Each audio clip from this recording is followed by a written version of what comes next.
That is a great achievement. If you gave me that challenge, I think I'll grapple with the whole day trying to piece it. But also, again, appreciate the much reading that you do just to cover the entire texts that revolve around COP decisions. They are not easy texts to read. They are not friendly. Sometimes they are quite challenging, and we must appreciate that. And I know there is a challenge that you've thrown to Mr. Mamadou. I know at the right moment he will be able to rise to that particular occasion. I want to open it up for any burning question. Noting that Prof is online, I'll only take 5 questions. Please do not provide explanations. Provide clear questions. If it's a comment, provide clear comment. So I want to first map out those people who have questions, and then I can assign positions. I can see Prof Tanga is number 1. Number 2, I'm looking for number 2. Right at the back, we have Belinda, who is number 2. And then we have Frolens, my dear sister, number 3. Number 4 is Lucky. And number 5, we will not manufacture number 5. Let's first deal with the first 4 questions and comments. Prof, over to you. Thank you very much for giving me the floor. I would like to first of all thank Professor Osafo for a very brilliant presentation. Now, those of us, first of all, I am a professor of renewable energy at the Renewable Energy Laboratory, University of Chang. And those of us who have been following the COPs, we are terribly disappointed. COP is looking like a pot that is put on fire for people to, that is going to be used to feed people, and that pot will never get ready. So I'm asking Professor Osafo if it is not possible for the African team to change the strategy. We know that in Africa, we beg a lot. Money is a medium of exchange, which means you bring something you have, I bring what I have, somebody comes in like an investment. We are always begging in Africa, and that is why it's difficult for us to get these funds. But if we, Professor, don't you think if we change the strategy and bring up investment possibilities, these funds from Europe will come out from where they are hiding? The problem is that we are always begging and asking for people to give us money. First of all, there is no money in some cartoon somewhere waiting for somebody to take out and dish out. But if we draw up concrete survival programs in this climate change, like regional energy projects, and we take them to the COP, maybe we can be able to count a success story. Negotiating, knowing that the partners will come and invest on that particular project. Because we had 100 million and nothing is coming out. We had so many other promises are coming and nothing has come out. Don't you think that we should change the strategy and go to the COP with a major project that we can present and negotiate? And if that project is sponsored, we can count at least one success. Because those of us from the laboratories, we are really embarrassed with promises year in, year out, year in, year out. China goes out, America goes out, some other elected president brings back America and so on. And nothing concrete is coming. Thank you. Thank you, Prof. We move back to Belinda.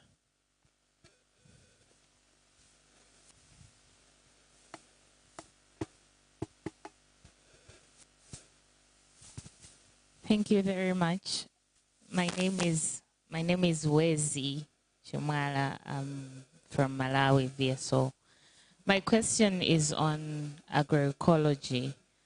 I noticed the good professor in his presentation did not make any mention of agroecology.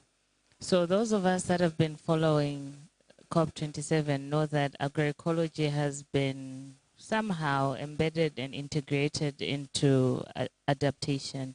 However, I would like to inquire of the professor on Africa's position on agroecology and how the agroecology discussions at the COP27 are going to form our actions on implementation of agroecology across most of the African countries and some of the least developed countries that are highly dependent on agriculture. Thank you.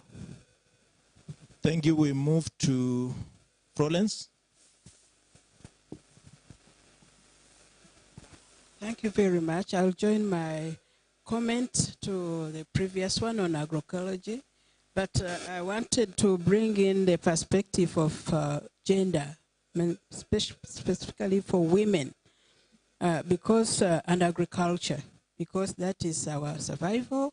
And when Africa decision was left out, Professor, how was this one discussed in terms of gender, women, and agriculture, opportunities and expectations? Finally, Lucky. Okay, thank you, Prof, for that well-captured summary of the outcome of COP27. My question is coming from your last statement that said the outcome of COP normally influenced by politics. And seeing that I'm also representing young people from Africa, we have been pushing for meaningful youth engagement. And if you look at the African context, we also don't have a lot of young people who are really interested in politics. Going back to the matters relating to action for climate empowerment, there's a section that said to continue to build long-term strategies, operational and multi-level, multi-stakeholder intergenerational partnership that brings together different expertise. And seeing that from all your presentation, it seems to me that young people were not even considered. We've just been left to just carrying placards and be screaming for justice, climate justice. But it needs to go beyond young people just doing advocacy. So how do we now harmonize young people who are in the political space but also not interested in the climate conversation to begin to look at this and also work with young people who are also readily available to do advocacy, to influence some of the positions. So they come from the political angle to help us influence our own advocacy drive. Thank you. Thank you. Lucky, in public interest, I think Pius has lobbied to speak. It is an infection that occurs when Pius and Lucky are sitting together. Pius, proceed. Yeah, thank you. Thank you, Prof. So mine will just be a quick one on what do you think is now the best strategy for the South African group, CSOs, women and youth, to better position ourselves for the outcome of COP28, being that we are now trying to sustain the achievement, the few achievements from COP27, and then in terms of implementation, and then forwarding with accountability for those achievements, looking at COP28. What is the best strategy, you think? Thank you. Thank you, Pius. I want to pass over the mantle to Prof. Seth, just for your responses.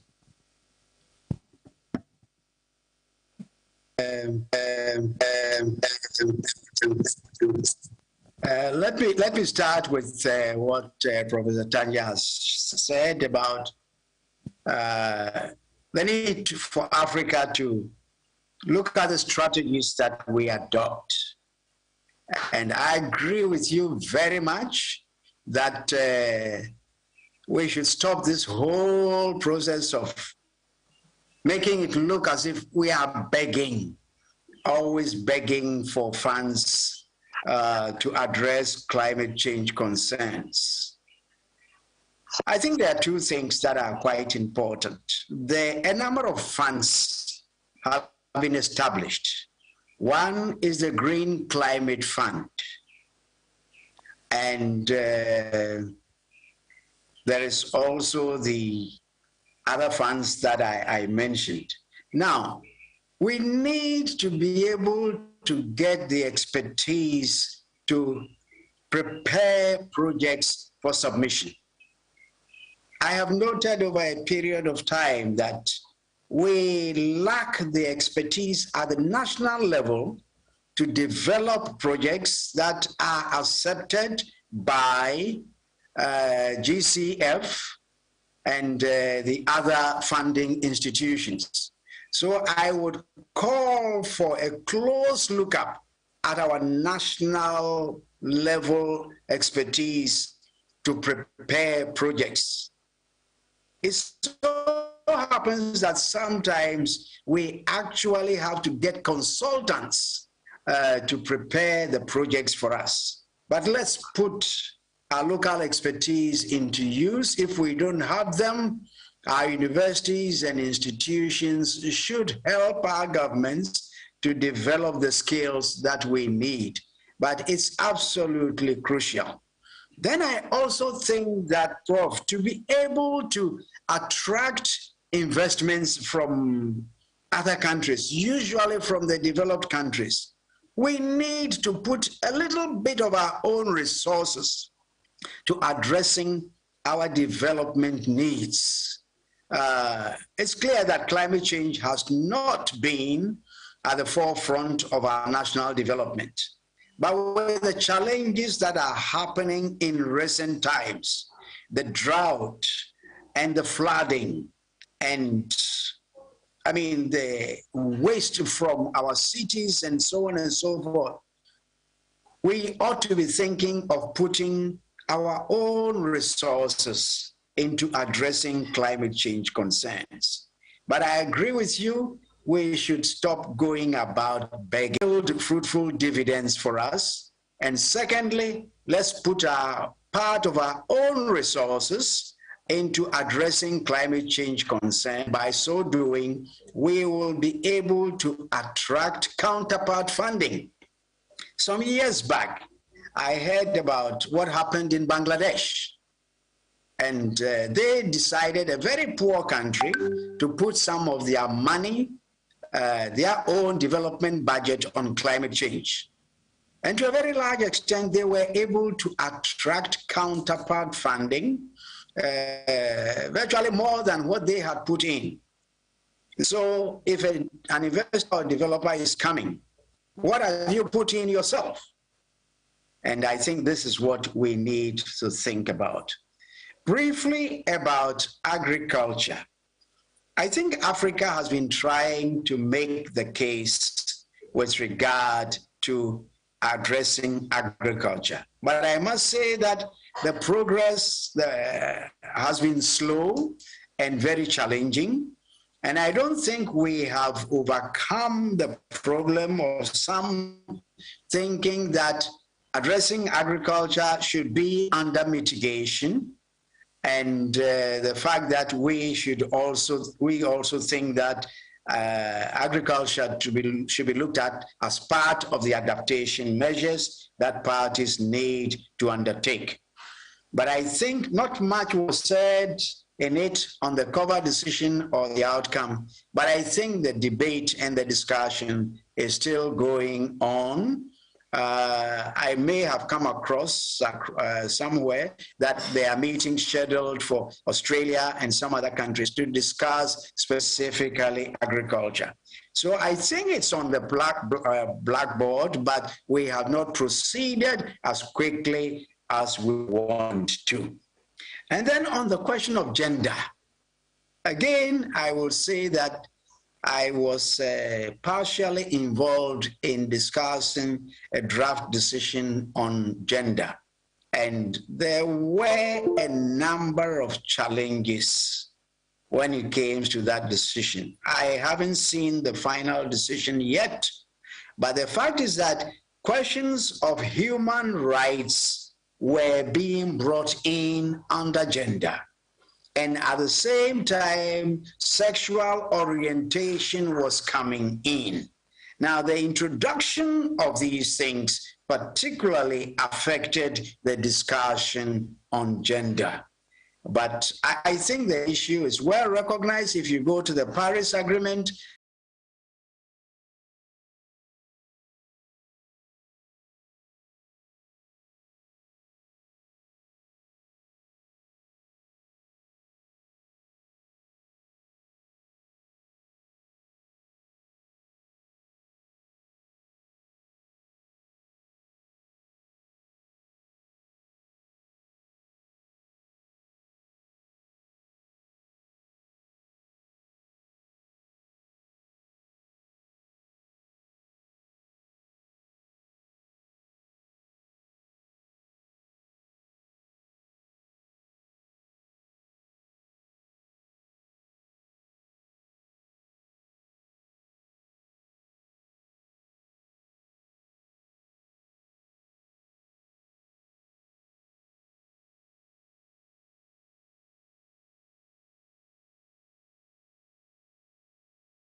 want to reach agreement on the core issues. But I think the involvement of the youth and future generations gradually, it's taking time, but I think it's coming up. And let's keep continuing, let's keep pressing. You see, there are a number of issues in the climate change process which keep coming. We keep pressing, we keep pushing. Loss and damage, as we are saying, has been on the table for about 30 years. And it's now that we've got an outcome. So let's keep pressing, let's keep pushing. And then I think we hope someday, not in the not too distant future, we will get an outcome.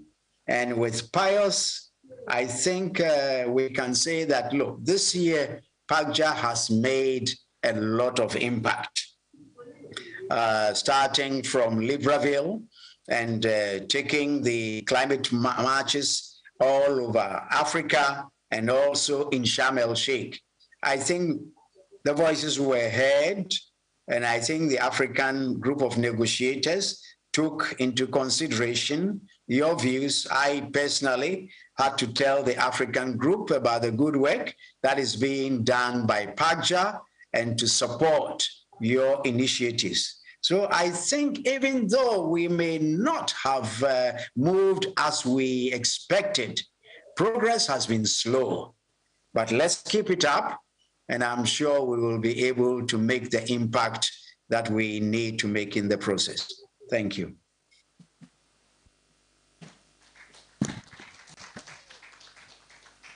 Thank you so much, Prof, for your inputs. I'm looking at people who can punish me if at all I close the session without getting input from them. I'll only open it to 2 people, 3.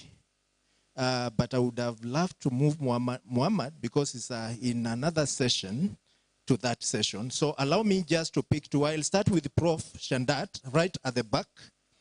And then I'll pick 1 comment from Justice Mugo. Those 2, and then we can proceed.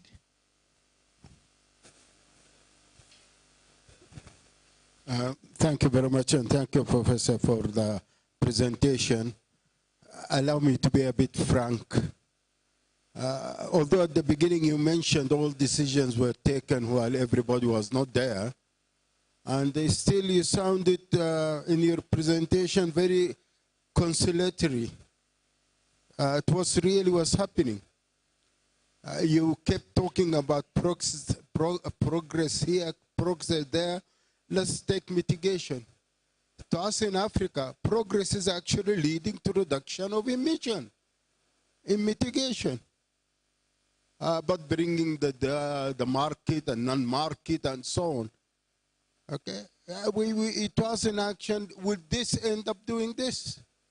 That's the progress I see as an African. Okay, and then you mentioned about loss and damage. I think it's a big success. You know, we did not bring, who started this suggestion of a mechanism was the islands. It was started on June at the mid-sessional, okay? And then what it happens, we know what happens with the GCF and the process of accessing fund and the little details and then at the end we'll end up competing with Iceland, with Asia, with everything. And basically we already lost and damage by the decision we accepted in Paris of no responsibility and no compensation. So what is left? Insurance? That's why I'm really concerned about the, and another thing you gave the example of Bangladesh putting money. Yes, you're asking us LDCs and African countries to put money. We're not the cause of the problem. And we will suffer like nobody's business. Okay? We are not begging. We're demanding they pay for the mistakes they are causing us. Thank you very much. Thank you, Prof. Let me move to Justice Mungo. Thank you very much, moderator. Please allow me to start. I want to thank Professor for the presentation and agree with the professor who has just spoken. Why are we begging instead of demanding? This year, in July, the United Nations recognized the right to a clean, healthy, and sustainable environment as a human right. Moderator, you will please allow me to share later with the delegates here some 10 landmark climate change cases from around the world. And you will see that in Netherlands, in Australia, they have made very bold pronunciations about taking responsibility for action. Industries should take responsibility for action. So my question is, do we have adequate scientific evidence linking the action of the countries in the north to what we are suffering so that we can take the battle to them? Now that it is a human right, why can't we, alongside the negotiations, also attempt to use, for example, the European Court on Human Rights to have a declaration which we shall arm ourselves with in the next negotiations, COP28, and say, your court has given us this declaration, we are demanding the following terms of loss and damage. Secondly, please allow me to highlight, to just emphasize what the professor has said about the need for a clear strategy as we go to the negotiations. But from my point of view, we also need to mind about the language. Let us simplify the language. Let us be clear and specific in terms of what we want, in terms of the outcomes that we are negotiating for. Thank you. Thank you, Justice Mungo. Let me just turn it back to Prof. If you can extinguish it in 3 minutes, I think I'll be an happy person. Thank you. Thank you for that. Thank you for that. Thank you for that. I just want to share that, Professor Sadat, I am very much in agreement with what you have said. Definitely our situation requires that we be provided with the financial assistance needed to address climate change. And I think this has been in the process since its very inception. where developed countries made a commitment under the convention to provide financial support to developing countries to enable them address the adverse impacts of climate change. That commitment has been made and it's been there. But at the same time, over the years, we have been talking about funding and funding and funding. And for some reason, the funding is not coming. The 100 billion promised has not materialized. In fact, when the pledge was made in Copenhagen, they promised 10 billion a year for 3 years. And that was about 30 billion. Unfortunately, the developed countries were not able to meet the 10 billion a year. They adopted very crafty methods to calculate how much they have given us. And they give money for agriculture, they give money for health, they give money for other reasons, and at the end of the day, they link it up with climate change finance. And so the accounting also has become an issue. But the question I keep asking myself is this: if the funding that we expect the developed countries to give is not coming, what should we do? Shouldn't we be applying a little of our own resources to address these things that are affecting the livelihoods of our people, particularly the poor, those in the rural areas, and so on? So much as I agree that, yes, the developed countries have made a commitment, they have an obligation, they have caused us the havoc that we are at the moment. But if the resources are not coming, should we not be looking inwards and applying some of our own resources to address some of the issues that are of main concern to us? I don't have an answer, but I'm throwing this up to us. Let's see, can our governments do something while we wait for support? And you would also see that within the GCF now, whilst we thought that financial support was going to come by way of grants, now we are also being asked to take loans. And these loans are increasing our debt burdens. What do we do? I don't have an answer, but I leave it to you. Maybe in your discussions, you may be able to consider some of these things. But these are very critical days for us in Africa, and we need to find meaningful solutions to our development process and also to the climate change issues. Thank you.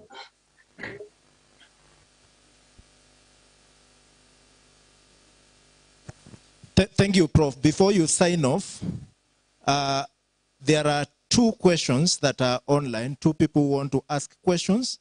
We have Jacqueline and we have Ellen. So I'll give each just 1 minute. And then, Prof, I'll allow you 1 minute to respond to the 2 questions. I know they might be substantive. Over to you, Jacqueline.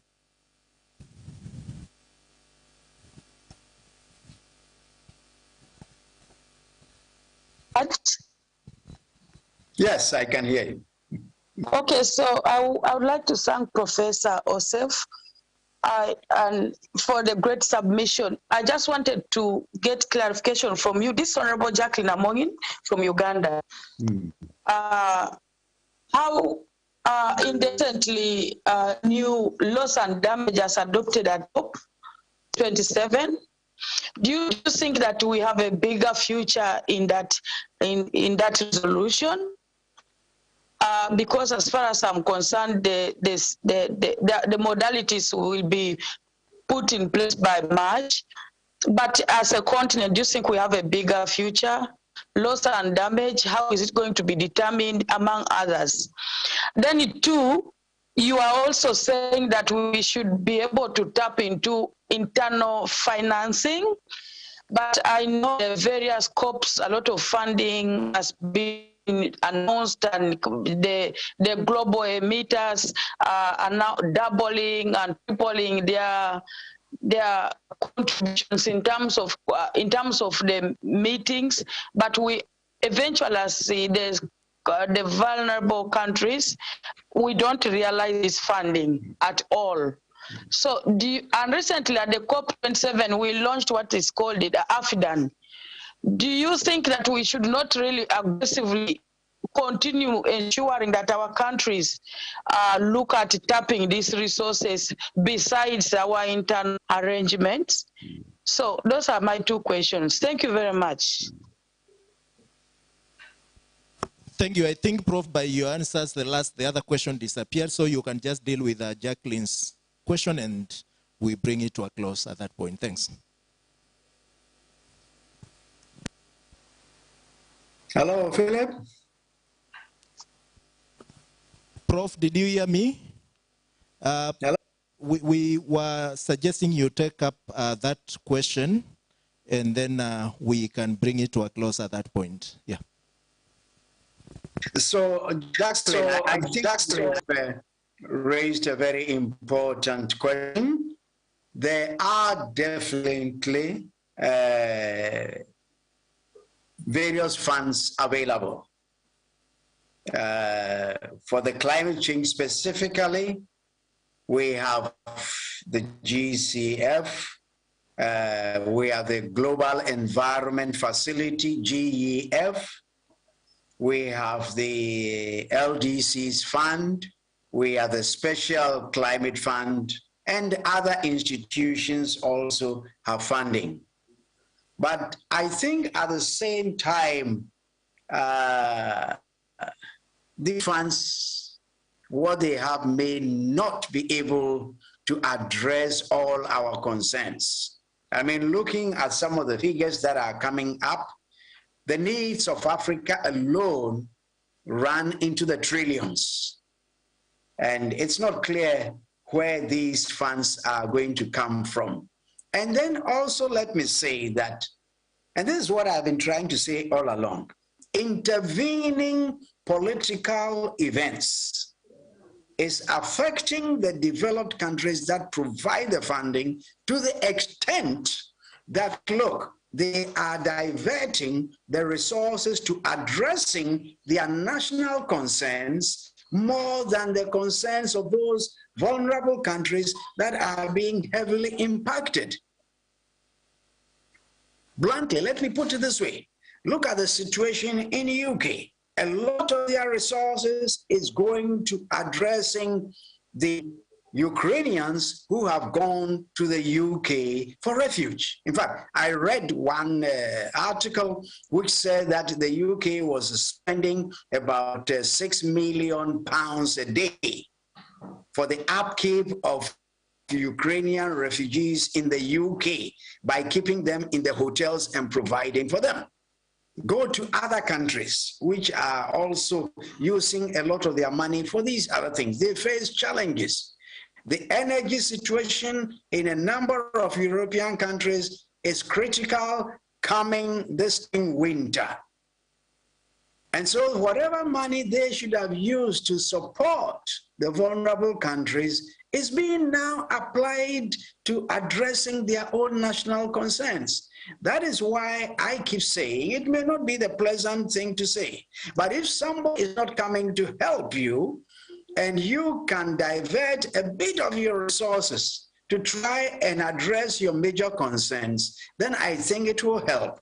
And who knows, other countries who see how you are struggling may be able or might be willing to come and provide some support. But if we sit down and we say that, look, GCF, GEF, these funds provide all that we need to address climate change, I don't think it helps us.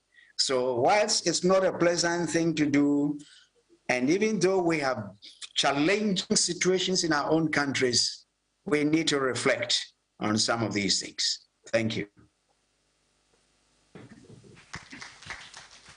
Thank you so much, Prof, for your synthesis and your analysis and taking time to share with us your balanced analysis, which again has elicited quite reactions, but also drawn quite important lines of conversation, which I think the team that now picks up subsequently thereafter will begin to delve deeper into those lines and beginning to look at how do we then position ourselves within those discourse. I think I want to bring the conversation to a close at this particular point, noting that Charles will inherit a time debt of around an hour for each session. We've sort of spilled, but it was quite a useful discussion.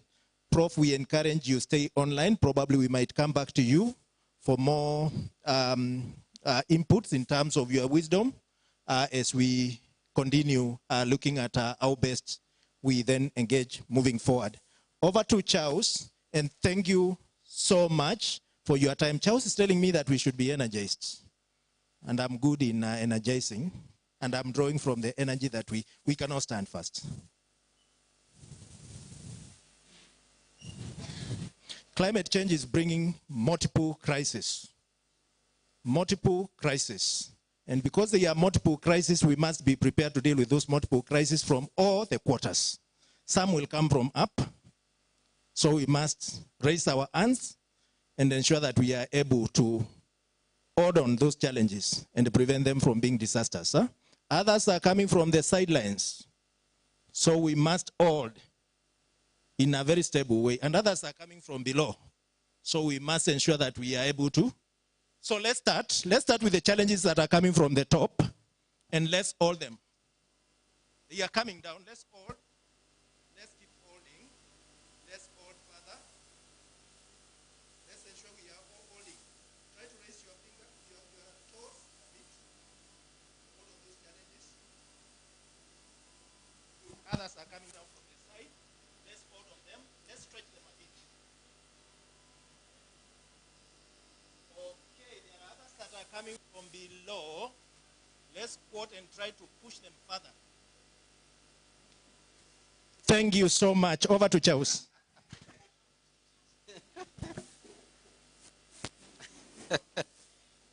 All right, thank you so much, Philip. At some point, I felt like we are engaging in a traditional prayer, raising our hearts. Thank you.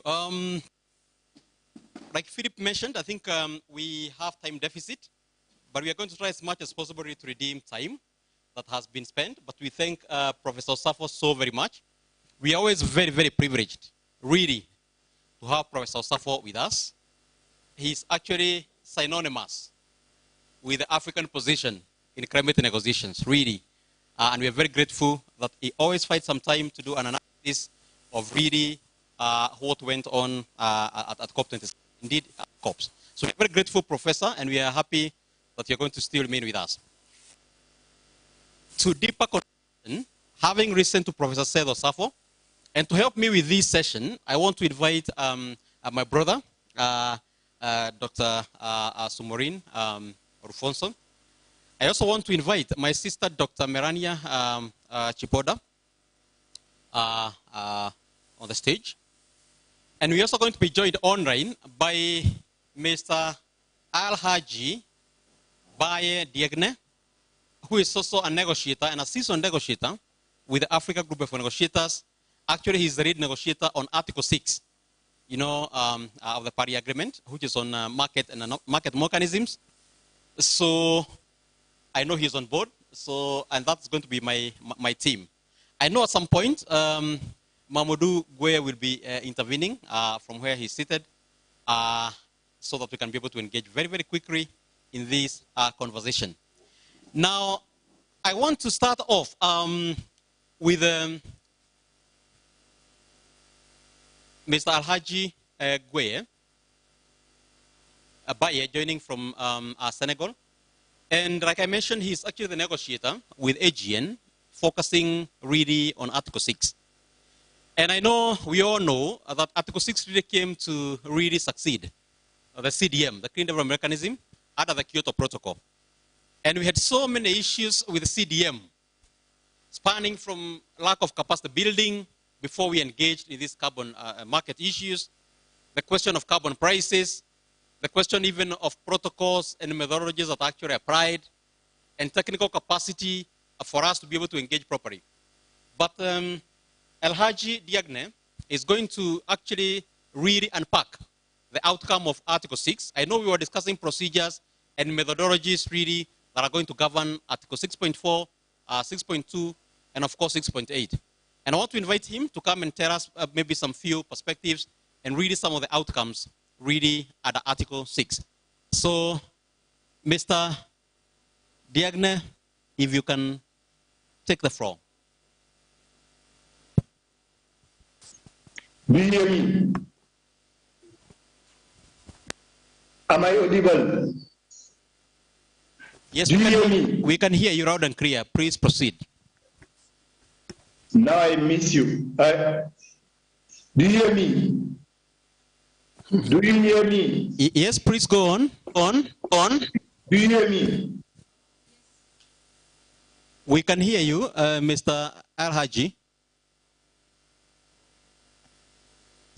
And thank you, Chair. I will try to be very brief on Article 6 because we have very complex and technical issue in Article 6. But I try to summarize the outcome of COP27 on Article 6.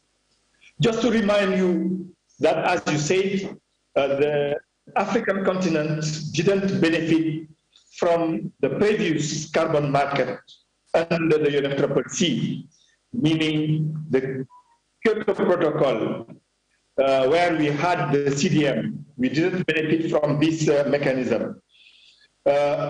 But at the last years, from 2000, we have seen some African countries really involved in the carbon market, in West Africa, in East Africa, as well as in the North and in the South. And we have seen some countries like Uganda, like Kenya, having many CDM projects, and in West Africa also, Senegal, Cote d'Ivoire, and many others, and Kenya also. We have seen some countries really involved in the last years in this carbon market. And when we adopted the Article 6 in the Paris Agreement, the main objective of this cooperative approach between parties to meet their NDC is that the Article 6 allow for raising the global ambition in both adaptation and mitigation by having many non-state actors, meaning private sector, NGOs, local government, being involved in achieving the Paris Agreement goal. So, but it was very tough. The discussion went from 2015 to 2020, and we only get a decision on Article 6 in Glasgow last year.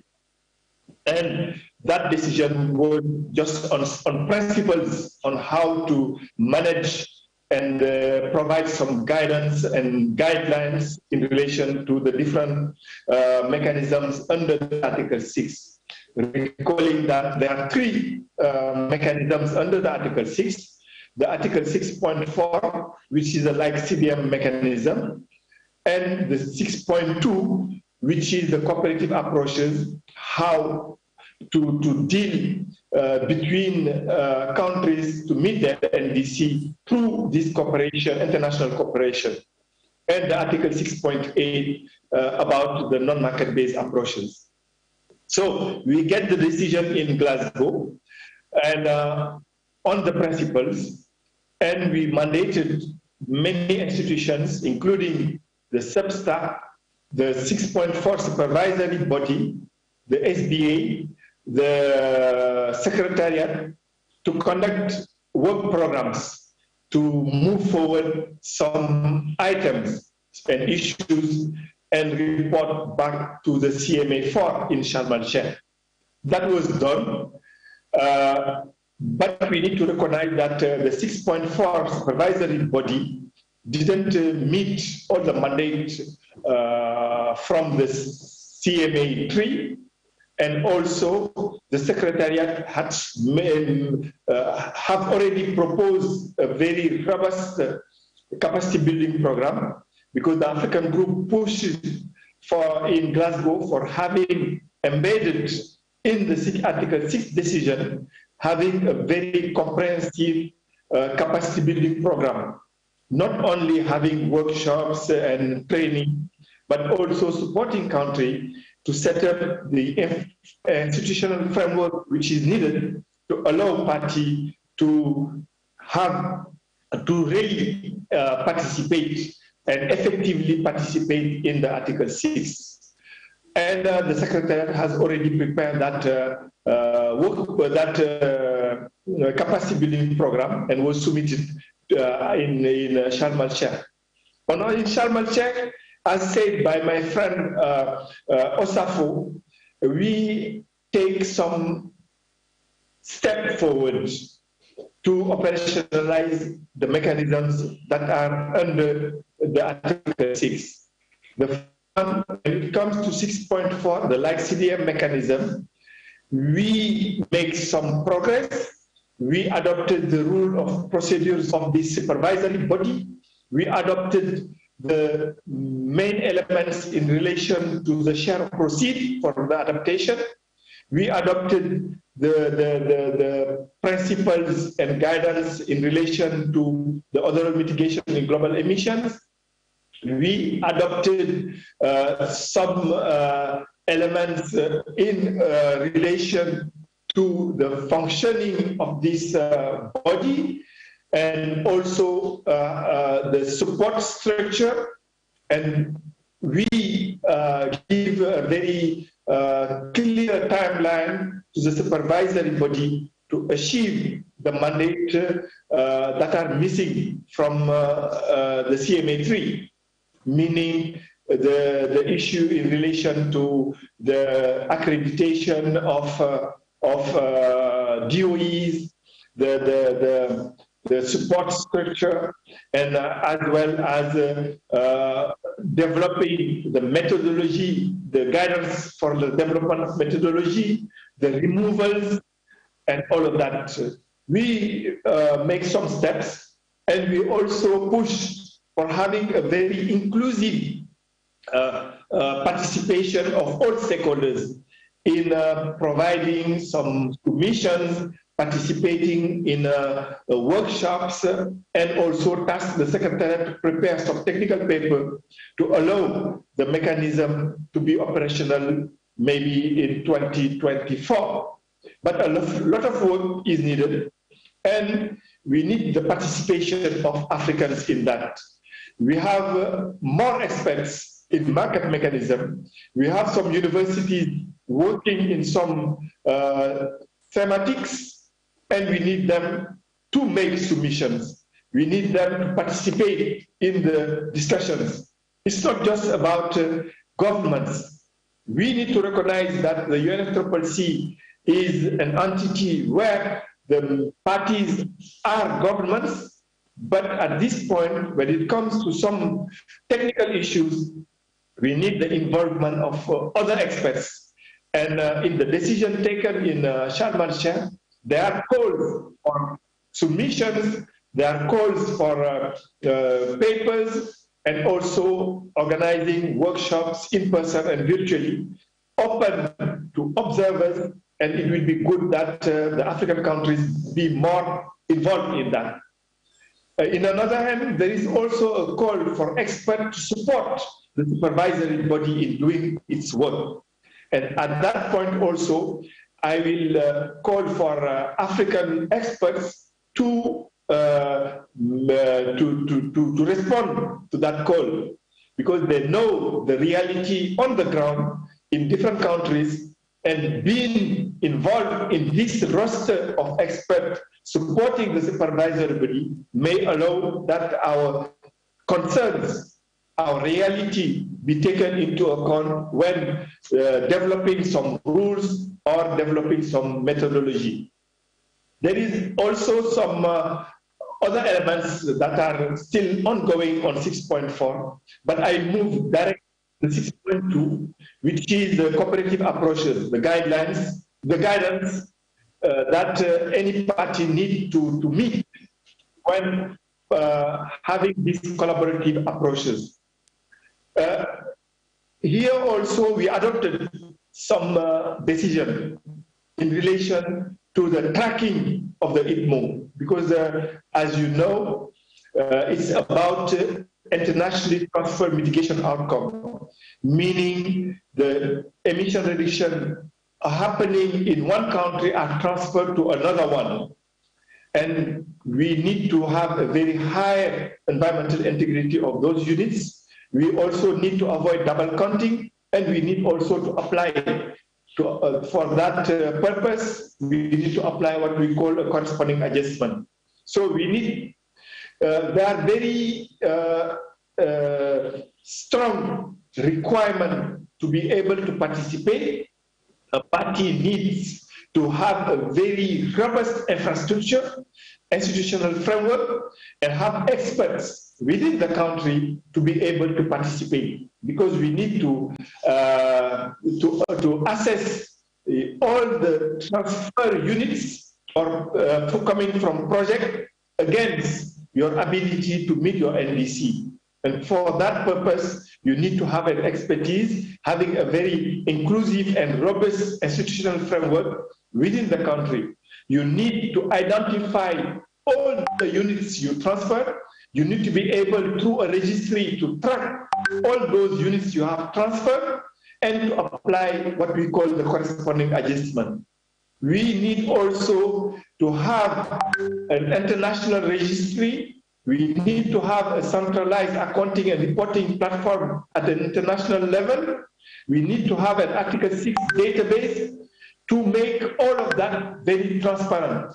And for that purpose, I will call the PADJA following this Article 6 can play a critical role, because what we have succeeded under the Article 6 is to make all the operation, all the transactions public through the international registry, through the centralized accounting and reporting platform, through an Article 6 database that will be made public in the UNFCCC website, where everyone can see what's happening between countries in relation to the transfer of international mitigation outcome, how the system, that cooperation have been built, what is the environmental integrity of that cooperation, because party will need to submit initial reports to explain the cooperation, to explain the methodologies, to explain the robustness of that cooperation, to explain how they ensure the environmental integrity, how they avoid double counting, how whatever they participate in adaptation or not, what will be the participation in the global atmosphere, and all those information will be made public.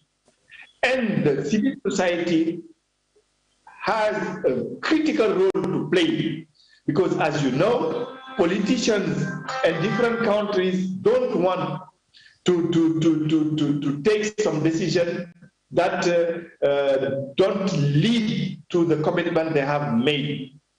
And by making all those information public, the civil society can echo what's happening at the international level. In a second hand, also, as I said, there's some call for Africans, for experts in the roster, in the registry, in some forums, and we will push for having universities, having the private sector, the African private sector, as well as other experts from the civil society to be involved in those rosters and in those forums. Because if we miss this point, when the rules are under development, we will not be in a situation to better participate than we did in the previous market mechanism.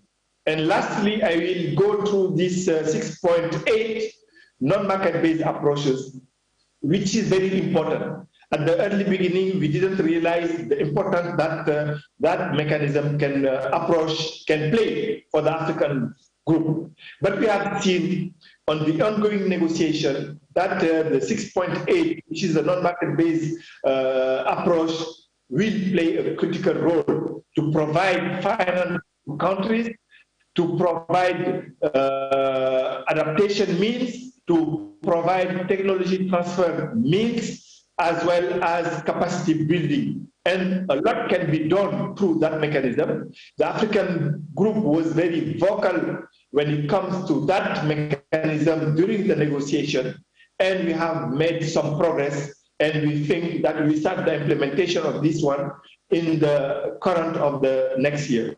That are in general, we have taken some decision. There are still a lot of work to be done through the 6.8, through the 6.2 and 6.4, and also there is a call for having more experts to be involved in supporting the Secretariat as well as the 6.4 supervisory body to define additional rules that will make those mechanisms operational early in 2024. And I will call for the civil society, for PADJA, as well as for experts to follow very closely those developments. And I am open through the African group of negotiators to support any workshop or any information needed from parties as well as from the civil society to allow a better participation of the African in the new market mechanism. It's possible, but we need to do our homework to be able to influence the incoming decision to be taken. Thank you again. Thank you so much, Mr. Baye. Of course, he's our technocrat, really, and our lead negotiator on Article 6. And thank you. You can hear the proud from the participants. And colleagues, you'd agree with me that all conversations really revolving around climate change, all the negotiations, they all boil down into the question of access for resources. We know what we need to do in Africa. We know what our needs are. We have defined them. But it's all about resources. And Baye talked about the fact that there are procedures, there are protocols being negotiated at the Article 6, whether it is 6.2, 6.4, or 6.8. And it's all about how do we ensure that we can be able to tap some resources. Whether or not Article 6 is going to present, opportunities for us, it's another thing. But one of the challenges we have, and I'm looking at Dr. Alfonso, is the fact that we all fail in Africa when it comes to navigating the protocols and the procedures that are established. You heard from Baye indicating that in Article 6.2, the question of ITMOS, International Transfer Mitigation Action, there are issues that will be required, especially corresponding adjustments, to ensure we avoid double counting as you sell, your mitigation outcomes to other countries, for you to get some resources, maybe to implement your adaptation, initiative within the country. But you see, when it comes to those procedures and navigating around that, that's why we sometimes, we fail because of technical issues and those rigorous, and complicated procedures employed. The same is the case when it comes to accessing GCF resources, when it comes to accessing adaptation finances, and of course, some share of proceeds, of course, is going to be directed to adaptation finance from Article 6. Now, maybe coming to Dr. Alfonso, how can we ensure that we really navigate around some of these particular bottlenecks, some of these hurdles that are set for us to access, climate finance?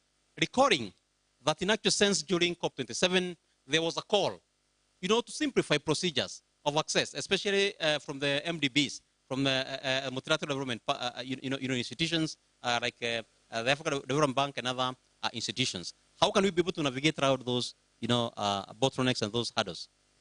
Thank you. And this is a very good question, and I'm happy that we're bringing it to the table here as we reflect on the last COP, but also as we prepare for the next one. Let me start by saying that I've had the privilege of leading this work for a number of years now. And I've seen that every year we're getting better in our level of preparation ahead of the COPs. Some 10 years ago, you probably would have had 1 or 2 meetings and then just sharing documents. But we're beginning to see multiple engagement ahead of the COP. And ultimately, that is leading to better results year in, year out. We still hope we can get better. So where we may not be where we ought to be, we definitely have made progress. And that's something that's very positive.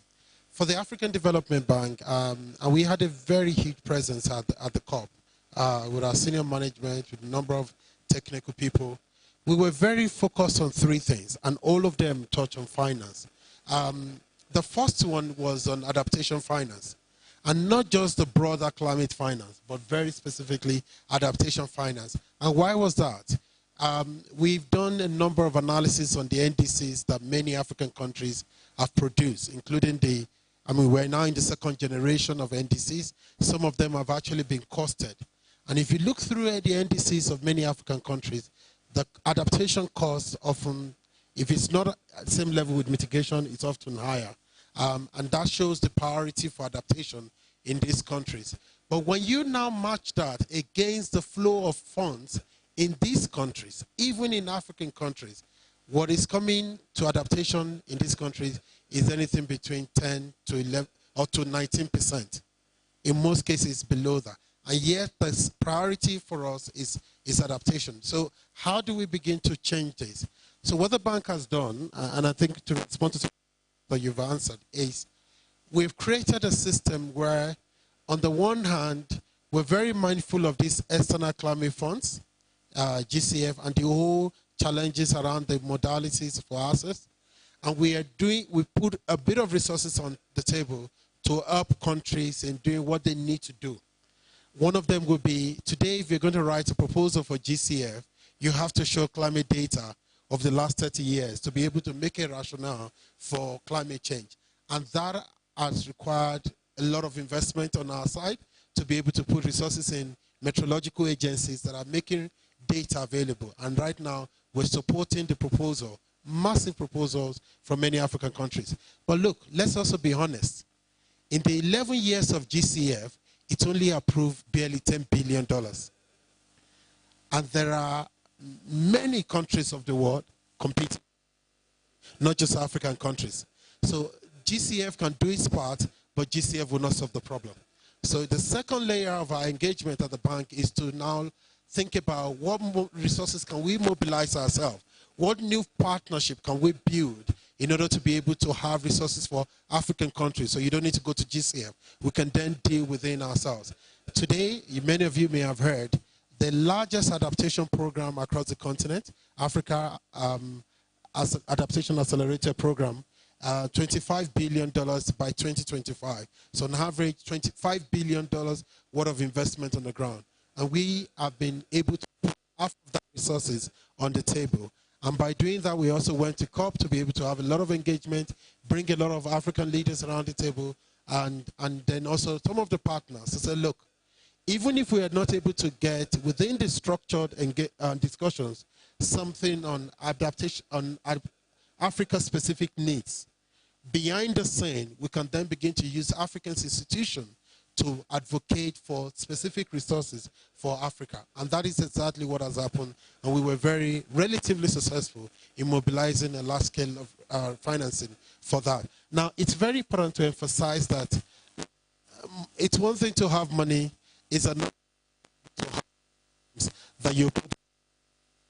And I think while we continue to do this capital raise on the side, we must continue to do the pipeline development. And it's a lot easier by picking programs within the NDCs and within some of the investment programs in the countries that are consistent with adaptation and to scale that. And that's the work the bank has been doing together with the Global Center on Adaptation in order to be able to push that. And a number of partners have been very supportive of that. So it's very important. And please let me say this, we must never delink adaptation finance from NDC. The priorities must be within NDCs. So if we think in our countries our NDCs are not strong enough that we have an opportunity to improve on it. And some partners, including ourselves, are providing resources for us to work and improve on our NDC. The second, and many of you may have known this as well, there was a large push for this thing called just energy transition by a number of partners. And I won't dwell so much on it, but what was important was the how in terms of financing it was very critical. So the bank was very much working with other partners to be able to ask questions about what are you going to do to finance this? Are you financing it upfront by yourself, or are you waiting for the donor or the developed country? Is this for your own energy access goal, or is this part of, or could it be transferred to ITMOS?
Insightful.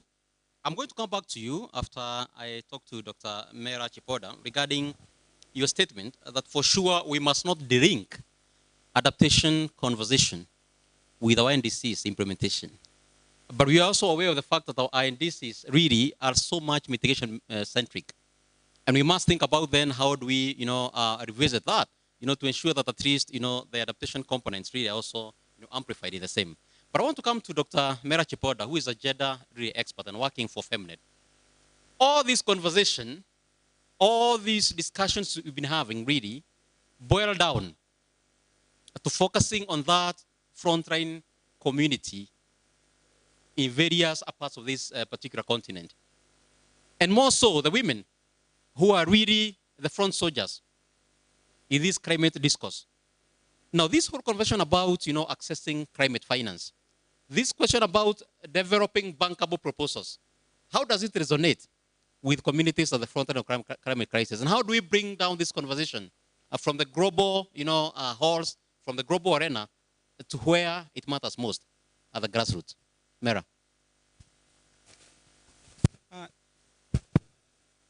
Thank you very much, Charles. Thank you very much, Charles. And you have managed to just say the most violent words when it comes to attainment of women's human rights. The words like bankable,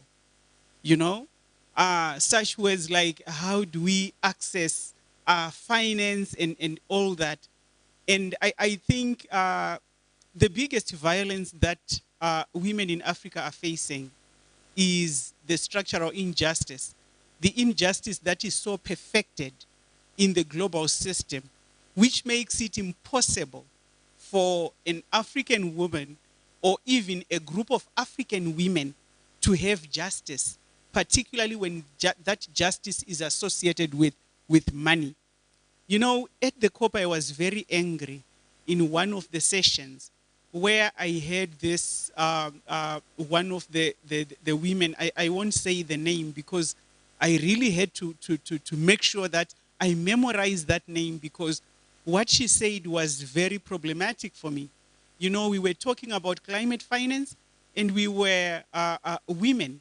And then one of the Black African women said, we really need to access climate finance as African women.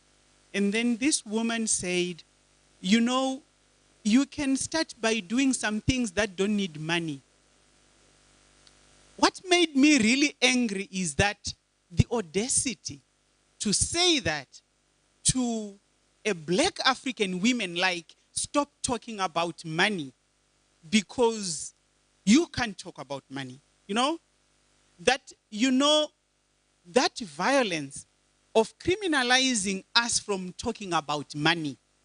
You realize how, if I say I love money, everyone will look at me and say, how dare she loves money?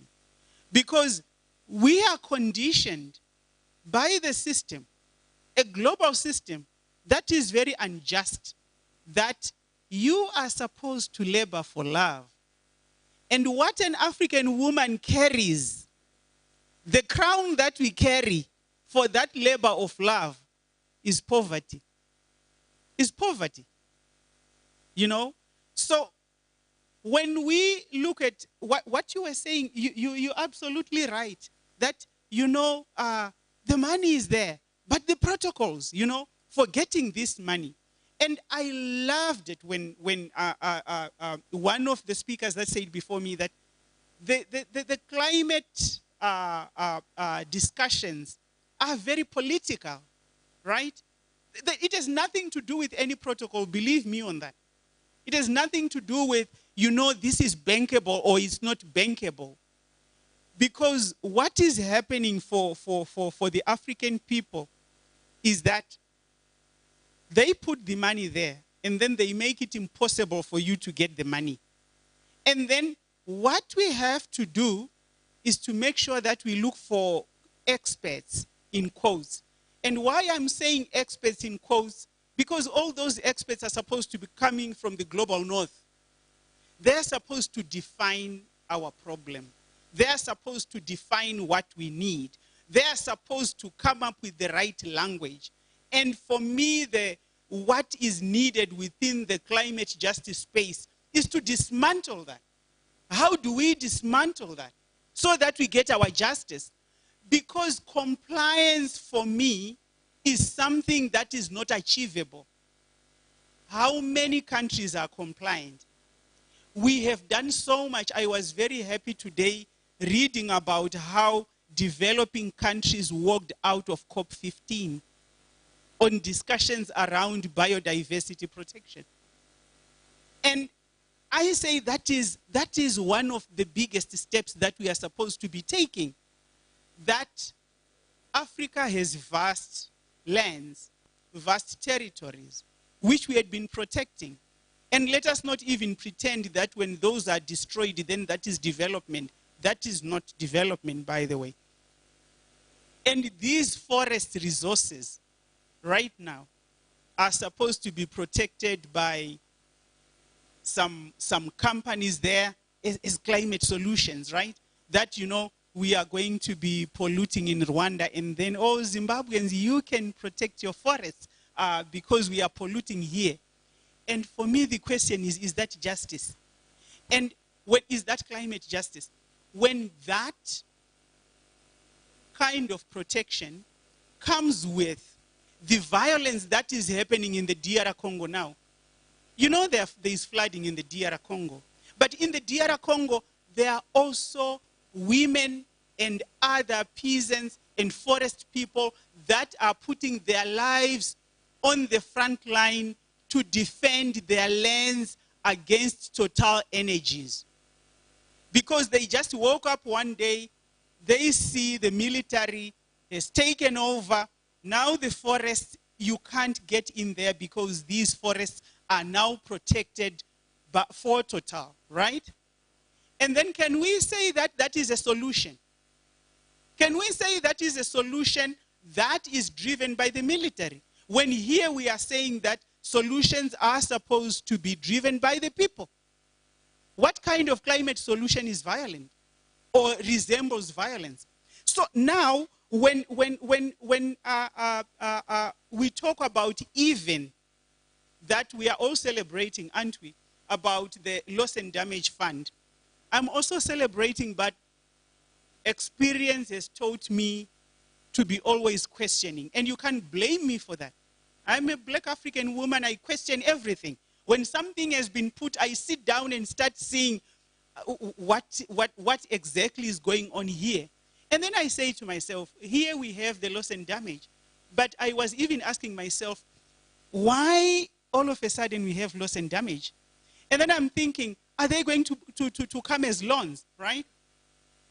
It won't be surprising. That next time we hear is that our governments are indebted, as they have always been, right? And when that loss and damage fund also includes loans, what benefit does it have for me? You know, when our governments are paying back those loans which they take, whether it's for climate, to address the climate crisis, the flooding that we are facing, they are not able to provide maternal health care, for example. We know that. The budget is taken from the most critical sectors that can actually be the sectors that women need addressed for us to say, we have our justice, right? So what it means is that the loss and damage is being paid by women. The loans are being paid back by women's labor. Of course, it's invisible because we don't want it to be visible. And because there is no accounting mechanism to calculate some of the loss and damage, like what you have said. But if we can be able to quantify greenhouse gases to say there are so many gigatons, why can't we calculate the loss and damage? Why can't we? Why can't we come up with that kind of mechanism? Why can't we even be able to quantify women's labor when there is a flood, right? Women become, the caregiving work, it becomes more, right? It becomes more. When there is a flooding, when there is a drought, women struggle more. Why can't it be quantified? Someone once said to me, we cannot quantify the household work that women do. It's so difficult. I said, if you can calculate a plate of food in a hotel, surely you can quantify what kind, the cost of the food I'm making for my family, for 6 people, right? But we pretend this cannot be quantified because that is what the world is comfortable with, right? And so this issue of we can't quantify loss and damage, we can, right? The issue of this is very difficult for countries to access the funds. It's not supposed to be difficult. It can be done differently. This is why within the feminist movement, and I will remain a feminist, by the way, because it's also political. My identity is very political. And it is that identity which keeps me on the front line. Despite being a PhD holder, I need to be on the front line for the sake of the people of Africa and for the sake of myself. And so now, when we are talking about all these decisions, now you know we have gender action plans that don't have funding. A lot of African governments, they have come up with gender action plans, but those gender action plans, they do not have funding. And I know that there are protocols that need to be done, unnecessary protocols. And therefore, if we would like, Charles, if we would like our justice, we need to dismantle this global system. And can you imagine, I'm living in a country right now where I'm having electricity just 5 hours. We're in an electricity crisis in the country. Our main hydropower is only at 4%. That 4% cannot generate electricity. And what we are left with is the Wanki Colliery, which was put in place in 1899. None of us was born here. That's when that was opened. And we have to depend on that because they can't sell electricity for us from South Africa. They are also struggling.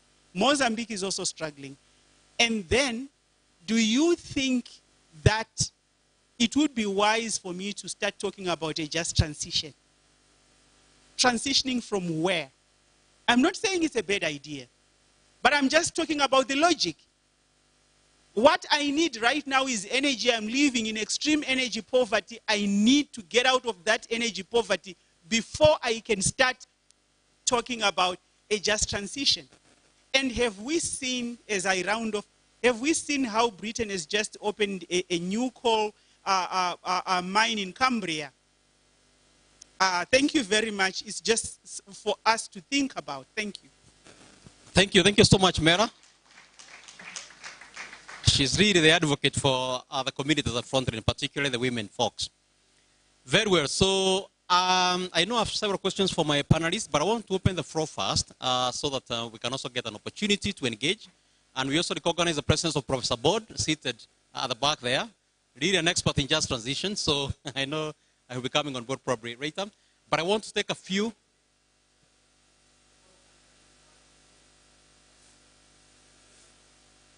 All right, okay, so we will start from Chakri. He has a question. And then we have Mamadou Gwe. And then we have my sister behind there from RCCDN. And then we are going to take the last question for this session from Professor Shaddad before we come to our Honorable Member of Parliament from Uganda. So those 5 questions, if you can keep them brief, kindly don't give the background, just go straight to the question of your intervention. All right, Chakri. Merci pour les exposés des panélistes. Ma question va s'adresser à Dr. Haji Mbaye. Je pense qu'il parle français, c'est sûr. Est-ce qu'il parle français? No, il ne parle pas français. So his question is for Dr. Olu. Est-ce qu'il est encore ici avec nous? Comme ça, si on pose... Oh, Dr. Mbaye. Mbaye. Okay, yeah. Mbaye parle, je crois qu'il parle français. Allez-y. Non, est-ce qu'il est encore... D'accord.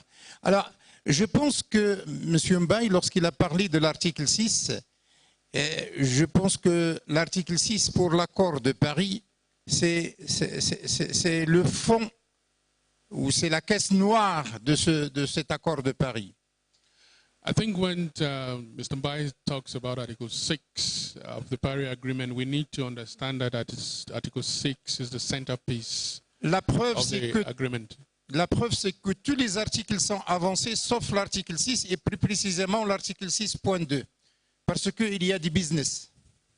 The evidence is that we have made progress on every other article except Article 6, especially Article 6.2, because this is about business.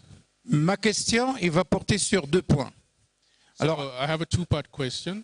Le premier point, pourquoi ne pas harmoniser ce marché de carbone? Parce que le marché de carbone des pays nord, ce n'est pas le même marché de carbone des pays sud. The first question is, why can't the carbon markets be harmonized? Because the carbon market in the north is not quite the same thing as that in the south. Est-ce que vraiment dans les négociations, on a avancé dans cette discussion? Parce qu'il y a pas mal de pays africains, notamment par exemple le Gabon, qui ont un crédit et qui ne sont pas arrivés à avoir vraiment de l'argent pour ce crédit. So have there been any progress in that question? Because there are countries in Africa like Gabon that have credits but have not been able to transfer those credits into money. Mon deuxième point concernant oui, rapide. Mon deuxième point, c'est surtout ce comptage double, c'est-à-dire le double comptage. Est-ce que dans les négociations, ils ont arrivé un peu à débloquer cette situation? The second point is about double counting for carbon credits. Have the negotiations been able to take care of that problem? Thank you. So we go to Mamadou. Kindly just 1 minute so that we can have enough time for everyone and for our panelists to respond. Remember, we already passed Ranchawa. Yeah, thank you very much, guys. Bye. Thank you very much. I'm going to see you next week. You know, I just want to say this very quickly. There was like 3 panelists and Charles and friends since this morning talking. We just need to make sure of one thing. There is a game and there are the rules of the game. We need to be there when they are tailoring those rules. At the same time, we need to be on the ground playing business, because right now it's about business. Forget about talking about a strategy or that or that. We are not negotiating from nowhere. There is a convention. These are texts. For example, madam, when they talk about gender, they come put you the word human rights. Everybody applauds because human rights is human rights. But once they try to document that human rights thing, talking about sexual orientation or something else, you as an African negotiator over 54 countries, how can you go down that road?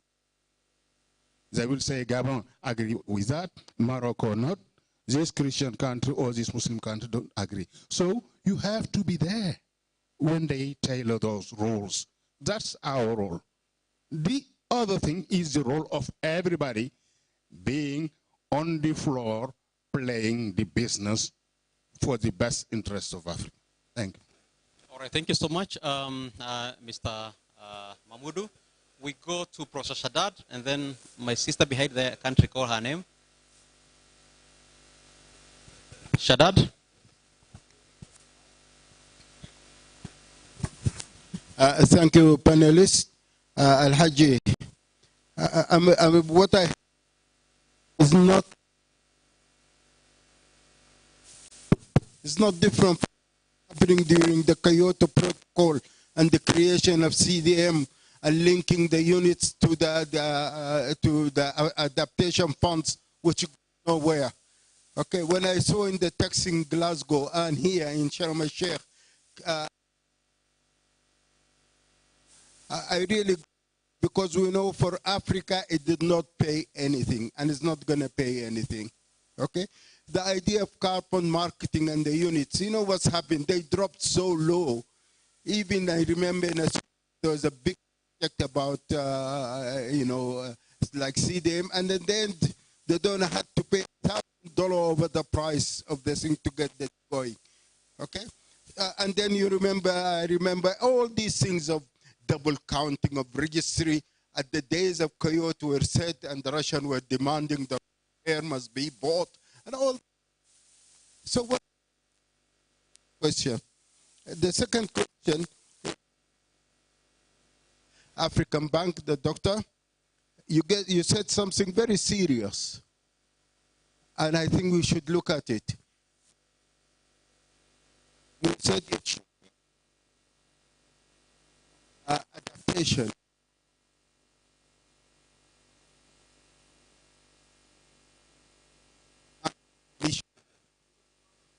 Like, these people should have adapted and moved. Prof, put the mic near your mouth. Thank you, okay. All right, thank you, Professor. Two questions. You know, what's the difference between CDM and Article 6? Really, are we going to be treated the way we were treated at the Kyoto Protocol? My sister? Thank you so much. Thank you, Pakcha, for inviting NBD, the regional chairperson of NBD, Verdian. My question refers to the women, especially women with disability. Recently, we see how in DRC, the flood has caused many deaths. Do we think about those women or men who were there with disability? Do we imagine how they were disparate when they can't even move or be secured? Another question comes to, we always have platform for women, chance to talk as at the leadership position. Do we also think about those women at the grassroots level? Do we really get support to include their views in this meeting? How do we reach them? Another point is, lastly also I saw a MP member, women from Senegal, which was very bit by a man. Do we realize when we vote women to go in those leadership positions, when they get those violence, do we really make our voice up and condemn those violence? So I think those something which we need to think about it. Thank you very much. Thank you so much. The question of procedural justice. How do you ensure even the disabled women are on the table where decisions are being made? I'm going to our Honorable Member of Parliament from Uganda.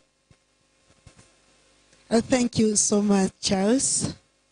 For records, once again, I'm Businge Harriet Mugenyi Akiki.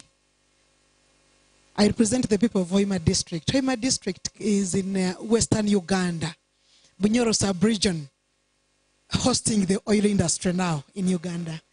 But I'm a member of parliament in Ugandan parliament on a gender slot. That's why I want to applaud my sister, the gender expert, because I was in love with what she was saying. I was forced to add a comment because just like her, I happen to be a feminist, I think, and I love issues to do with women. Not that it is a slot that brought me to the Ugandan parliament, but because really a woman, an African woman, has suffered.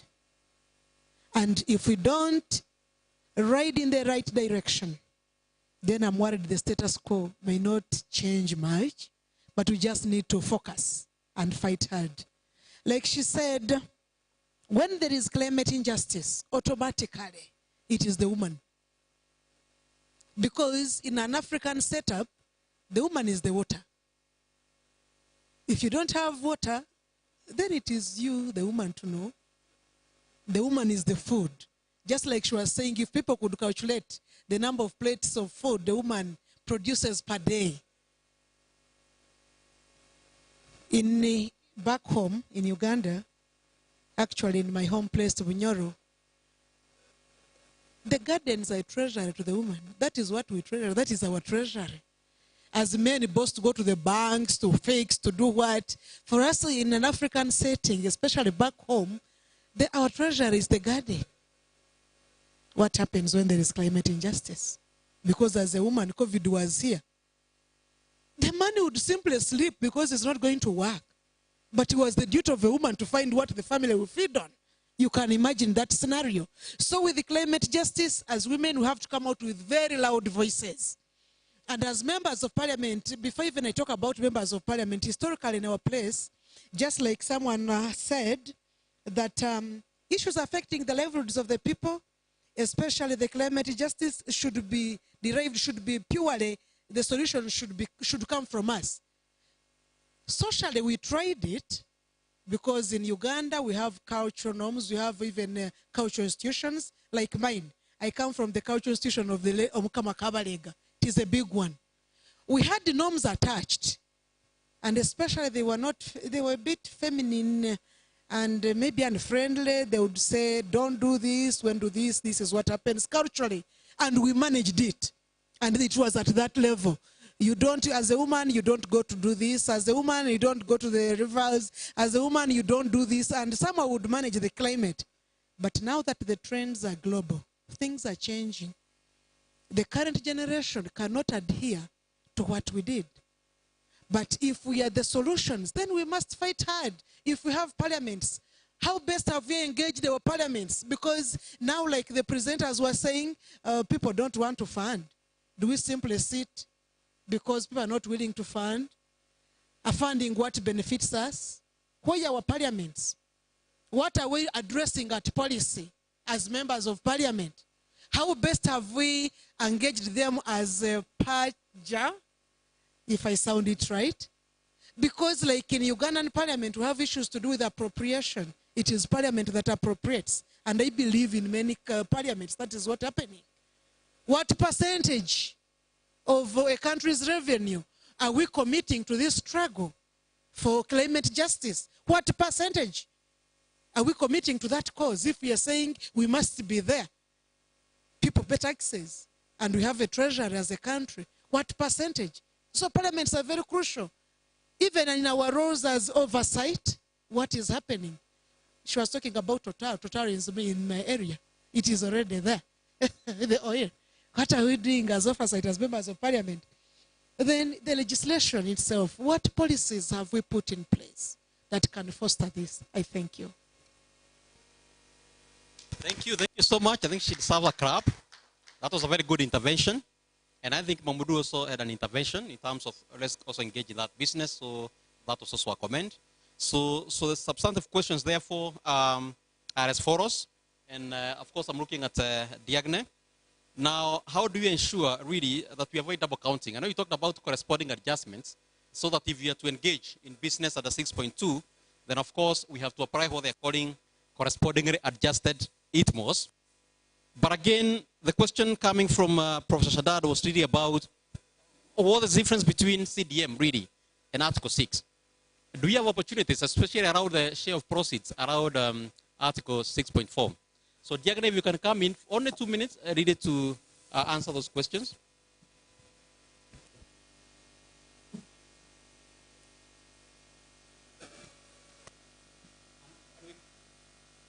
We can't hear you, Prof. Do you hear me? Yes, proceed now.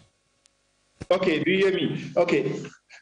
Just to avoid double counting, as you said, when a company in your country or an NGO or a local community sells emission reduction from a project set up in your country to a foreign company abroad that use those emission reductions to meet a regulation in its country, you can't use the same units to meet your country's NDC. It's what we call, you have to apply a corresponding adjustment. You have to add those emission reductions in your inventory. So every time someone in your country sells units abroad for another country's NDC usage, you will deduct that in the achievement in meeting your NDC. So every unit sold abroad and used for another country's NDC will have implication in your ability to meet your NDC. It's what we call corresponding adjustment. And for that, You need to submit a report annually. You need to set up a registry to track all the units, to allow at any time to know what's going on about those units. And those registries will be linked to an international registry where we will have a public interface so everyone can see what's going on. We want something very transparent. And as I said in my first intervention, the civil society, the NGO, PACJA, and everyone can, by following what's going on at the international registry, following what happened within the reports that will be made public, can echo the wrong practices. Now, when it comes to the professor, the difference between 6-point KP mechanism and 6-point Article 6, as I said, there will be more resource for the adaptation fund.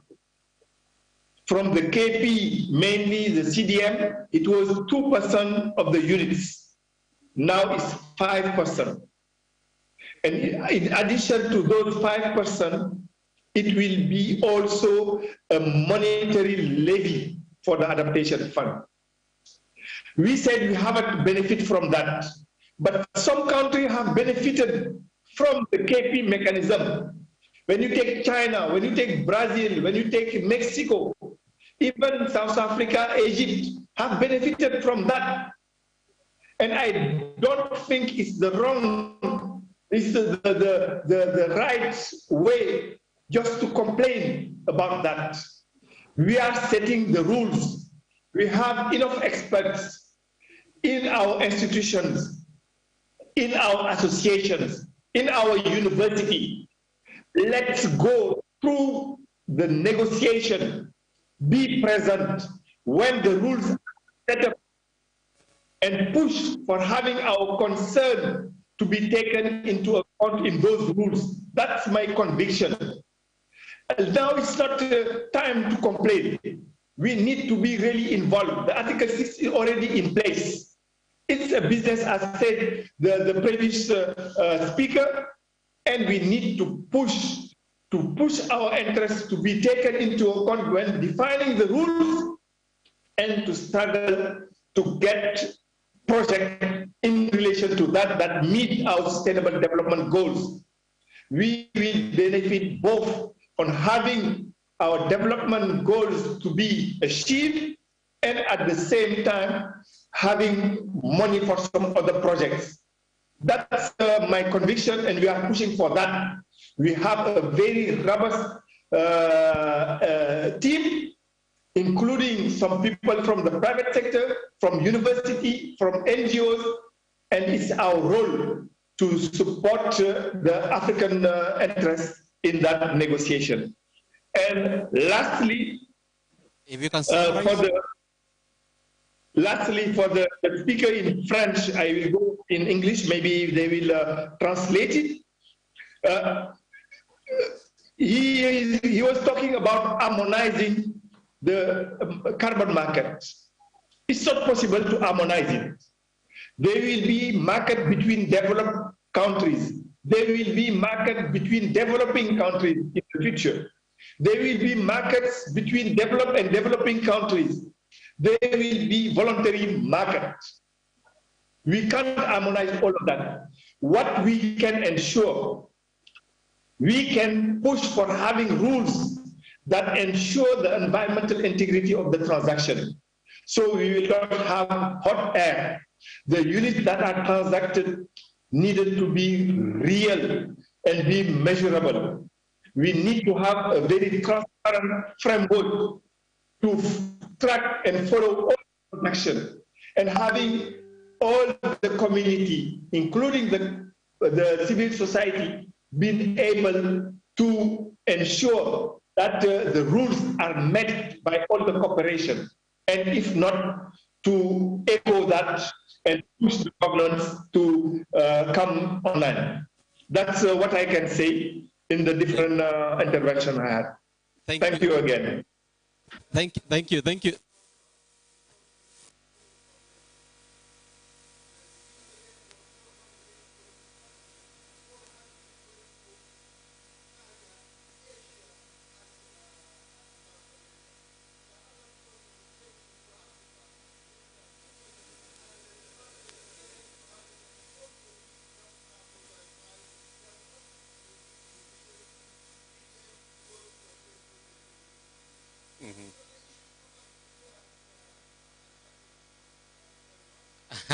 All right, thank you. I know this conversation is quite a big conversation, and especially also focusing on who determines the price of a ton of carbon equivalent, and whether our investments really, in terms of producing or sequestering that ton of carbon equivalent, is equal to the amount of money, that we buy or that we sell in the market.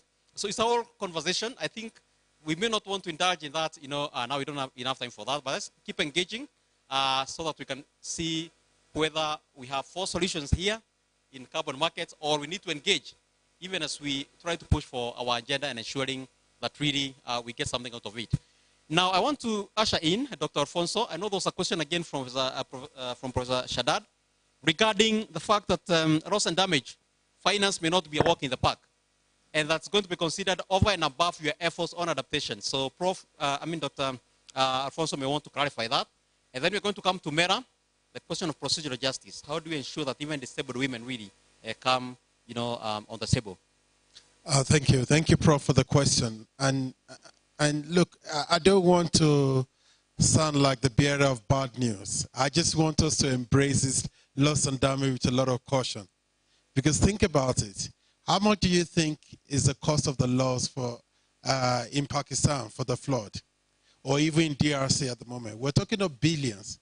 Now, we're not talking about a facility today that if it becomes operational, is going to have billions, hundreds of billions in it to pay country. So they're going to need to set a lot of rules. And I imagine, and this is my personal imagination, that the first few years, you're just going to be having things called institutional strengthening, training, capacity, nothing, because they're very clear. They don't want it to be a compensation facility. And that is the key. It's not a compensation, because the moment you say it's a compensation, somebody in a legal form has to accept liability. And the developed countries will never accept liability for that. So it's very important to understand. What we think will eventually happen is that you should be able to demonstrate that you put your best of adaptation forward in a way.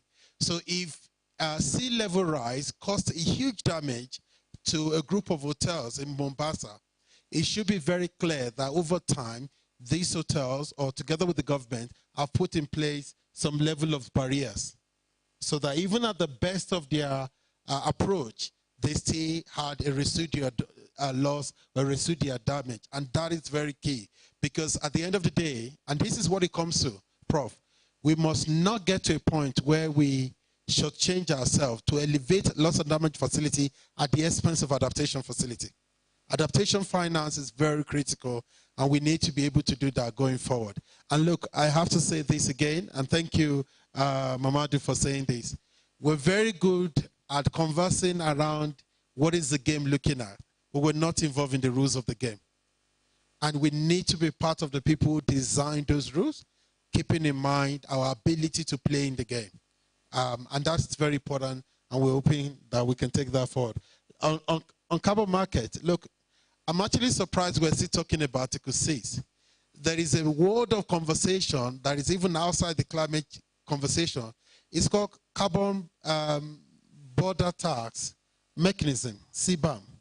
And the European Union has been very clear that by 2025, there is going to be a tax on every good coming into their country. So basically, you need to know what these rules are. You need to be able to see. We're getting to an age where carbon is going to be defining or redefining the trade dimensions global level. And I think if we don't want to be a victim of it, we need to be at the forefront of those conversations and the readiness required. Thank you. Thank you. Thank you so much, Dr. Alfonso. I know Mera will be able to take 2 minutes to respond. Thank you. Now, the sister who spoke about the issue of the vulnerability of the women living with disabilities, this is why I mentioned about structural violence, that the system punishes anyone who is vulnerable, because we are so entrenched in a system that is capitalist, that is profit-oriented, such that anyone who is not exploitable, that a person cannot be exploited, that person is punished. And this is why when you go anywhere, a lot of places, they don't have facilities for people living with disabilities. Why? Because even governments, because now they are extremely neoliberal and capitalist, they don't want the extra cost. And do you know who is supposed to cater for that cost? They are the women. You know, when floods happen, a lot of women die because we have been conditioned to think about the other person. Women die trying to rescue an elderly person. They die because they want to rescue a baby. They die because they want to rescue that relative of theirs who is living with a disability. And the system is okay with that, right? And it is okay because that burden, they are not carrying it. And you know, the more vulnerable you are, the more they don't want you. They don't want you. They don't want any responsibility, because the thing is, you are not making profit for the system.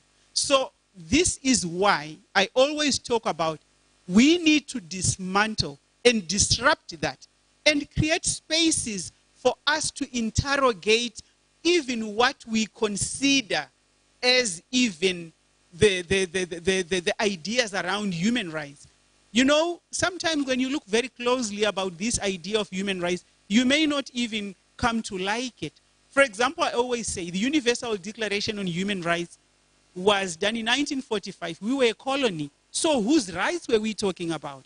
When a country that is oppressing another group of people says we are declaring human rights, but you are still a colony and you are under a system that is oppressing you.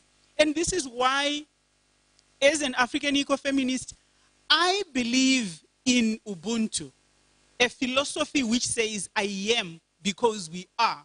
My rights cannot be defined separate from his rights and your rights and the rights of everybody. We talk of me as an individual, but also as a collective.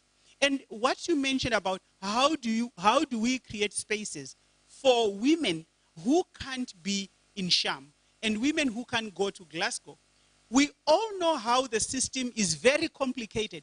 Applying for an American visa, it takes 3 days, right? What about my grandma who really wants to be at the COP to tell her story? Definitely that system becomes extremely unjust to her. So what we have done as Femnet, and together with PAGJA, we had a feminist COP. That feminist COP was a space that we sat down and decided, you know what?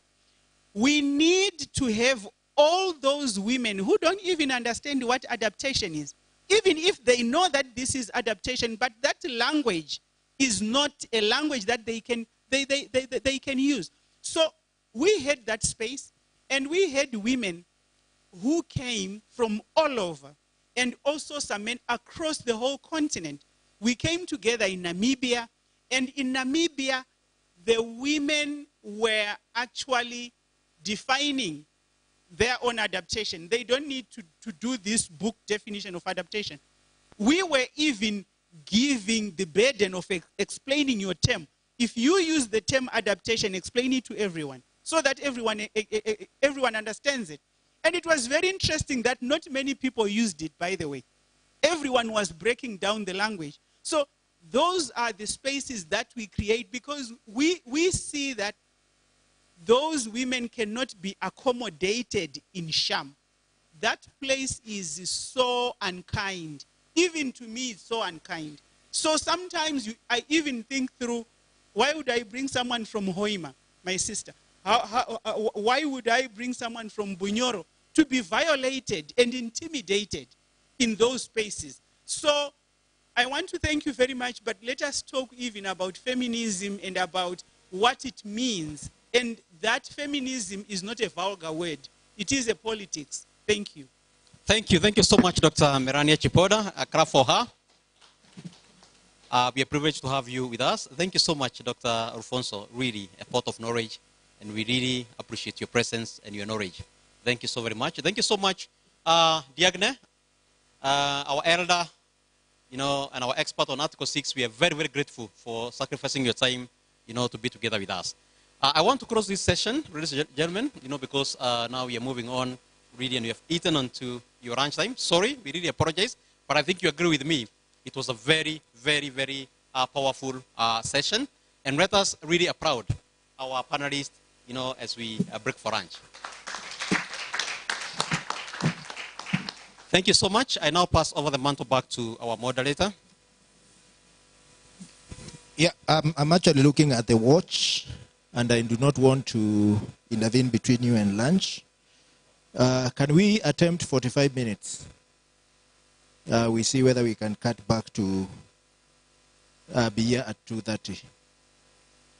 Let's try to attempt. I know we can fall on 2:30, 2:35, thereabout. Lunch is downstairs. Enjoy.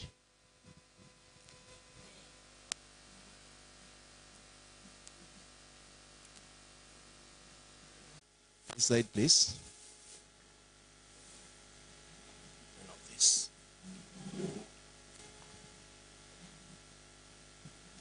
Mela is here with us. Please check whether Mishi is online for us.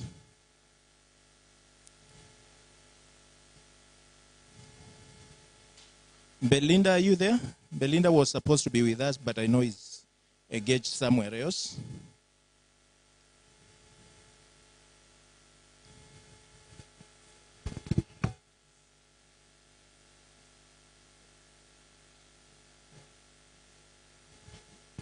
Okay, beautiful. I think we have a panel, and this panel has its work cut out.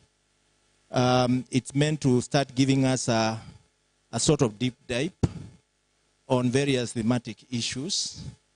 And in particular, this panel will deal with the question on agriculture, issues of loss and damage, and gender. We try to bring those three elements together, not because we intended to collapse the discussion, but because we were intentional to ensure that we do not have so many thematic discussions. So it's basically for purposes of ensuring that we have fewer, lean, and a focused discussion. So that's why we've tried to tie adaptation, issues of loss and damage, agriculture, which is very critical, and gender in one thematic discussion. And therefore, this panel is going to give us a treat of that happened in COP27, focusing on progress that we've made on various thematic issues, as well as looking at where the gaps are in each of the thematic issue and what are the emerging issues within it, and how do we begin to position ourselves within each of the thematic strands as we go to COP28. So these panelists of quite able men and women will basically be doing that. Once we get Mishi online, then we will be able to bring, she's there. Yeah, Mishi is online. Mishi Singano will also be coming in to also prevail on some certain matters. And that is how the panel is constituted, basically to focus on the issues that we've highlighted. I want to begin somewhere with Malesi, basically to give us insights of what kind of progress, what kind of gaps are there, and what kind of then emerging issues are of importance to us, looking at the adaptation issue. Over to you, Malesi.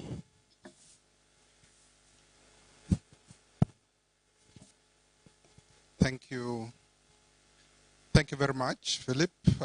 Good afternoon, ladies and gentlemen. I will speak in collaboration with my colleague on issues of adaptation and loss and damage. And maybe what I should start by saying is that with regards to adaptation, we did not have significant progress, except for the case of loss and damage, which still remains to be seen whether it's really what everybody is hoping it should be. And the challenge with adaptation is that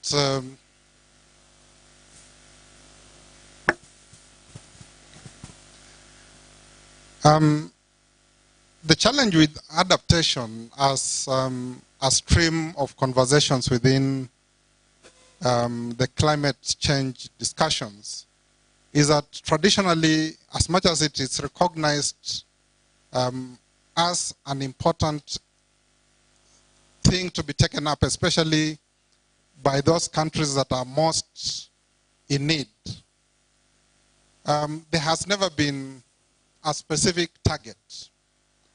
For mitigation, for instance, we are guided by the 1.5 degree the limit, but for adaptation, there has been no guiding goal. And therefore, Article 7 of the Paris Agreement spoke about the global goal of adaptation, and that was the first time an ambition was being raised with regards to setting a target. So in Glasgow, a process was started to develop the global goal on adaptation, and it involved a series of conversations that happened through last year and culminated in the COP, and a series of 4 other meetings are expected. But when the meeting was held at the COP, it was very clear that these meetings were not being very productive. They were not very organized, they were not very directional. And therefore, part of what happened in Sham was to try and align and give direction to these discussions that will be held. And at least in Sham, there was a framework that was agreed upon that will guide the conversations around the elements of discussion for the global goal of adaptation. And amongst the key things that could be pointed out is the fact that this framework intends to particularly link the adaptation goal to the IPCC science, which is, in my opinion, a very good sign or a starting point for the adaptation. Of course, one other thing about adaptation and I think it was spoken about this morning, regarding the amount of funds that are directed towards the adaptation fund. Still, there is very little. Most of the monies that come through the instruments of the convention have largely been directed towards mitigation. And that is why in Glasgow, there was an attempt to increase the level of ambition regarding provision of funds to the adaptation fund, with a call for the doubling of adaptation funds. But in Sham, we all saw quite a number of developing countries trying to renege, even in the language. For large part of the 2 weeks, there was an attempt to avoid any mention of this decision that had been reached in Glasgow. Eventually it was retained, but we did not see any concrete action towards the doubling of the adaptation funds. And I think one very key point to speak to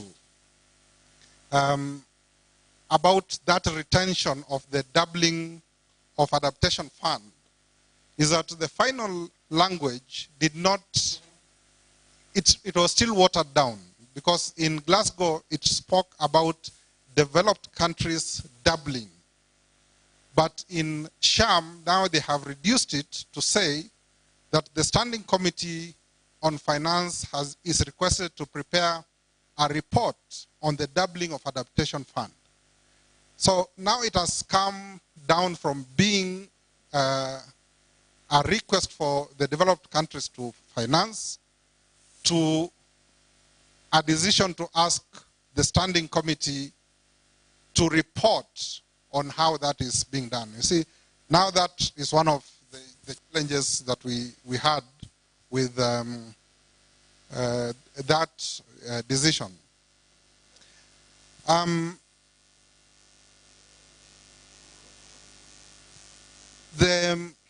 The cover decision on the Sharm el-Sheikh implementation framework spoke about a number of things, and I think one of the things that the COP presidency really sought to do in Egypt was to push the adaptation agenda amidst all the resistance that was being felt. And what the presidency did was come up with a Sharm el-Sheikh adaptation agenda, which was launched in Sham, which is supposed to be a comprehensive shared agenda to rally global action around adaptation outcomes. And it's a long list of about 30 targets. But even this adaptation agenda, as much as it is outlined and it was launched at the COP, it largely falls outside the decision of the convention. And therefore, we only hope that because it is being driven by the COP presidency, that we can push for it to inform the global goal on adaptation, but also find a bit of traction within the convention itself, so that once you have the global goal on adaptation, we are also able to get specific decisions that reference adaptation. But the cover decision also, for the first time, urged parties to further integrate water into adaptation efforts. This is the first time ever that we've had water being referenced in a COP outcome document. The first time ever. And I think as Africa, one of the things we must push for is to identify and position the discussions around water in our adaptation efforts. Because even when we talk about what is happening in the DRC, that is water. When we talk about what is happening in the north, the Horn of Africa, that is water.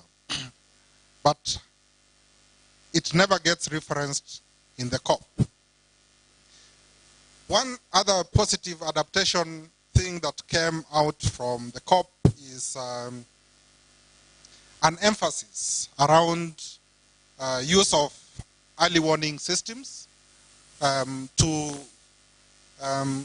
ensure that everyone in the planet is protected by early information around occurrence of potential disasters.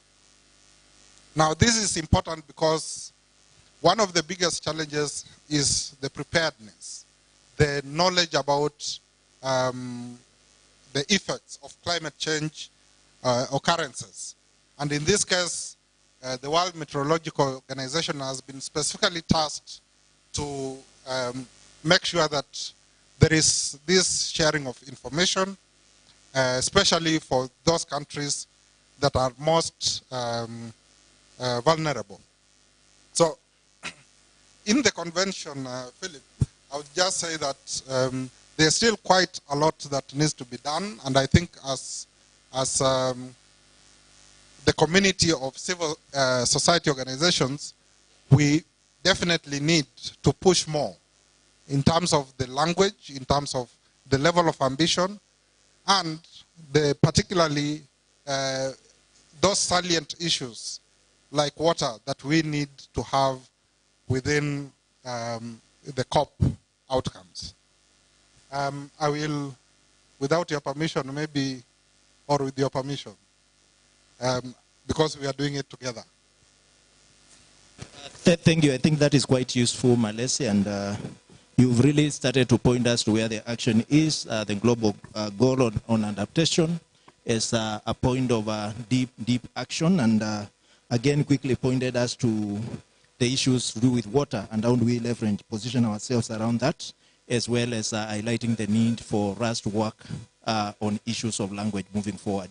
Obed, let me bring you quickly, because I know you were following up on some elements that are related to adaptation, and then also requests you start to spill over to issues of loss and damage. Thanks. Thank you, Philip. And I think my brother Malesi has really given a very good summary on adaptation. And let me start by saying that, of course, we expected that adaptation, this being an African COP, and of course, the fact that Africa is the most vulnerable continent, we expected that adaptation really will be on top of the agenda.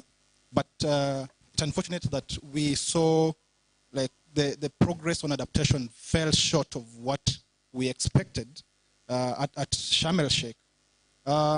It's also good to mention that in the process during the COP, I think slightly before the COP began, UNEP released the latest report on adaptation fund gap, and it mentioned that the amount of adaptation finance flowing to developing countries is currently 5 to 10 times lower than what is required.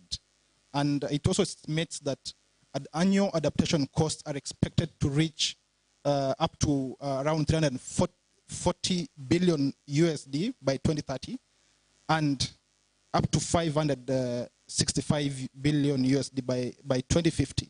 So this really paints a picture on how much adaptation really is intended to cost. And it's really a shame to mention that even with the Glasgow Pact proposing doubling of adaptation finance by 2025, the COP27 couldn't even come with a delivery plan on how to double that adaptation finance.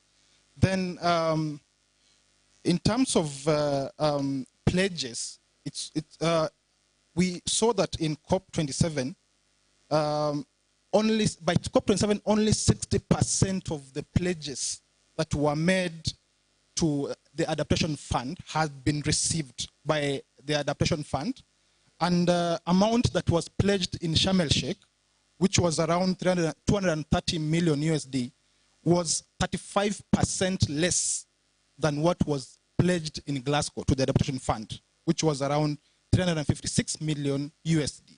This really also shows that, adaptation was really not given the prominence that it deserved, and considering we are talking about an implementation COP. And by implementation, we also have like key vehicles for implementing adaptation action at the national level, for instance, the national adaptation plans. And if you look at what happened in the negotiations with regards to the NAPs, or national adaptation plans, there was really a lot of push and pull, especially on the issues surrounding finance. And developing countries, of course, led by AGN, G77, were pushing for a stronger language that will urge developed countries to enhance their financial support towards the implementation of the NAPs. But at the end of the final text really was really watered down, and some of those key texts were even actually deleted. And it only has like a recommendation to recommending the leg and the adoption committee to make recommendation to the Standing Committee on Finance on ways to mobilize finance for formulating and implementing the NAPs. And this really begs the question whether people are really serious when you talk about implementation is just talk shows. Then in terms of the next steps, if I may, on adaptation, I think our work is really cut out in terms of pushing, in the coming year, pushing for the fulfillment of the financial pledges, including towards the pledge of doubling adaptation finance. And we also need to push, now that we're talking about implementation, how do these funds really get to those who need it at the local level? So we also need to push for these financial mechanisms to abolish very tedious administrative barriers that really negate the finance reaching those who need it at the local level. In COP28, of course, we are looking, in the course of next year, there are going to be workshops on the GGA, as Malese mentioned. So we are looking towards adoption of a strong framework for global goal and adaptation at COP28. And we really need to rally that in the course of the next year, the workshops, and ensure that the framework, a strong framework, is adopted at COP28. Okay, when we come to loss and damage, if I may touch on that briefly. Of course, as I mentioned before, the issue of loss and damage has been talked about for the past 30 years. And it can be traced back to 1991. And as members really, or parties negotiated what will become the UNFCCC mechanism, Vanuatu, on behalf of the OASIS, proposed a financial mechanism to deal with the sea level rise. And this marked the beginning of international discourse on loss and damage. And in 2013, we saw that in COP2019, also international mechanism was established together with an executive committee to be able to deal with issues of averting, minimizing, and addressing loss and damage. And at COP25 in Madrid, during the review of the WOSO international mechanism, the Santiago Network on Loss and Damage, which is a technical arm of the WIM, was also established to catalyze technical assistance to countries with regards to averting, minimizing, and addressing loss and damage. So our key asks, or before I go to the key ask, in COP26, of course, it's also worth mentioning that G77 on behalf of Africa, or on behalf of developing countries, pushed for an establishment of a finance facility. But this was rejected, and there was a compromise to establish a 2-year Glasgow dialogue. And the first dialogue, of course, happened last year in June during the SBs. So in terms of our key asks, of course, we were, of course, pushing for an agenda item on financing or funding loss and damage in COP27, and of course, establishment of a loss and damage finance facility, and full operationalization of the Santiago Network on loss and damage in terms of having clear structure or institutional arrangements agreed on Santiago Network. So in COP27, of course, the Santiago Network was fully constituted, where the institutional arrangements and operational modalities were agreed upon, with a structure consisting of a secretariat, an advisory board which will provide oversight and guidance, and a network of members, organizations, bodies, and networks covering a wide range of topics. Then, in terms of moving forward, the advisory board members will be elected in COP28, and a proposal for hosting the secretariat will be finalized in the course of the year, and a proposal given during the next SB sessions for COP28 to approve. So I think this is one area which we also need to engage to ensure that the advisory body is being is able to be constituted in the right manner and with the correct regional balance and representation. We, of course, have talked about the main outcome of funding arrangements for loss and damage, which I do not want to delve into further. But, of course, one area that I think is really worth mentioning is about the new arrangement, the new financing arrangement for loss and damage, complementing and including sources of funding and initiatives under and outside the UNFCCC. So this means that the funding arrangements include other sources and initiatives which are not necessarily within the UNFCCC mechanism. And this is really a risk. And we really need to be very, very careful because, first of all, again, the title of this agenda item was actually changed from matters relating to funding arrangements for addressing loss and damage to matters relating to funding arrangements for responding to. You can responding to, including addressing. So responding to can either mean averting and minimizing. So countries can say, yes, we have already contributed money to averting and minimizing, and we already have this global shield, which is already doing that. So is that addressing loss and damage? So we really need to be very, very careful to ensure that this fund really is able to meet its purpose of actually addressing loss and damage. So the COP27 proposed a transitional committee that will come up with modalities for operationalization of the new funding arrangement. And of course, look at institutional arrangements, defining elements for the new funding. And these activities will be undertaken into consideration and take into account the discussions that are already happening under the Glasgow dialogue. So PACJA, we as PACJA and Africa will engage with a transitional committee to ensure that, of course, as they work on the modalities, it's able to reflect our needs and our aspirations as the African people. So I think I want to stop there. I still need to add later, but for now, let me just stop there because of time. Thank you so much. Thank you, Obed. What you did not tell us is whether the NAPs went into napping mode or they were rescued. I would have loved to hear more about the interconnectedness between NAPs and the NDCs. Of course, the NDCs initially are supposed to be mitigation oriented. And as Africa countries have deliberately ensured that they have an adaptation component within the NDCs. And the NAPs are the main vehicles for catalyzing adaptation action at the country level. And if you look at most of the NDCs, the adaptation component of the NDCs and the NAPs in most countries that already have both of them, it's most similar because those adaptation actions are similar to the adaptation in the NAP, are similar to the adaptation component in the NDCs. So this is also one thing as civil society organization, we need to ensure that there's that linkage and coherence so that as we are able to push for financing and implementation of the NAPs, it's being done in a harmonized manner and coherent manner. Yeah.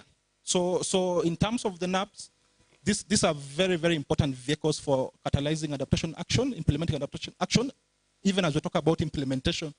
And at national level, we need to ensure that, of course, they are properly implemented and also formulated. But of course, the key impediment is the financing, even getting that NAP readiness fund from GCF to even formulate those NAPs has become a problem. So this is also one of the issues that is also a challenge when it comes to the NAPs. Thank you. Thank you, Obed, and thanks for really pointing us to where we stand in terms of issues of loss and damage. Of course, the many workshops that are being proposed, the whole question of institutional arrangement around loss and damage, which are quite critical, the language that you have actually pointed us to be worried about, but also, again, the proposals that are being put in place in terms of funding arrangement. I think that is quite critical because the whole process is actually spearheaded by international financial institutions. That is something to worry you first and foremost, if it's not going to worry anybody else. I want to quickly then, thanking Obed, move quickly to Florence. I know Florence has been quite interested on the question of agriculture and gender, and she's been following on it. Did we make progress? If we made progress, what was the nature of it? Where are the gaps? And what more do we need to do? Florence, over to you. Thank you very much, Philip. I'll start by a small introduction that climate change-induced losses and damages affect everyone, but not equally. Therefore, climate justice has only to be achieved when based on the foundations of gender justice. So we have to integrate gender in whatever we do as we advocate for climate justice.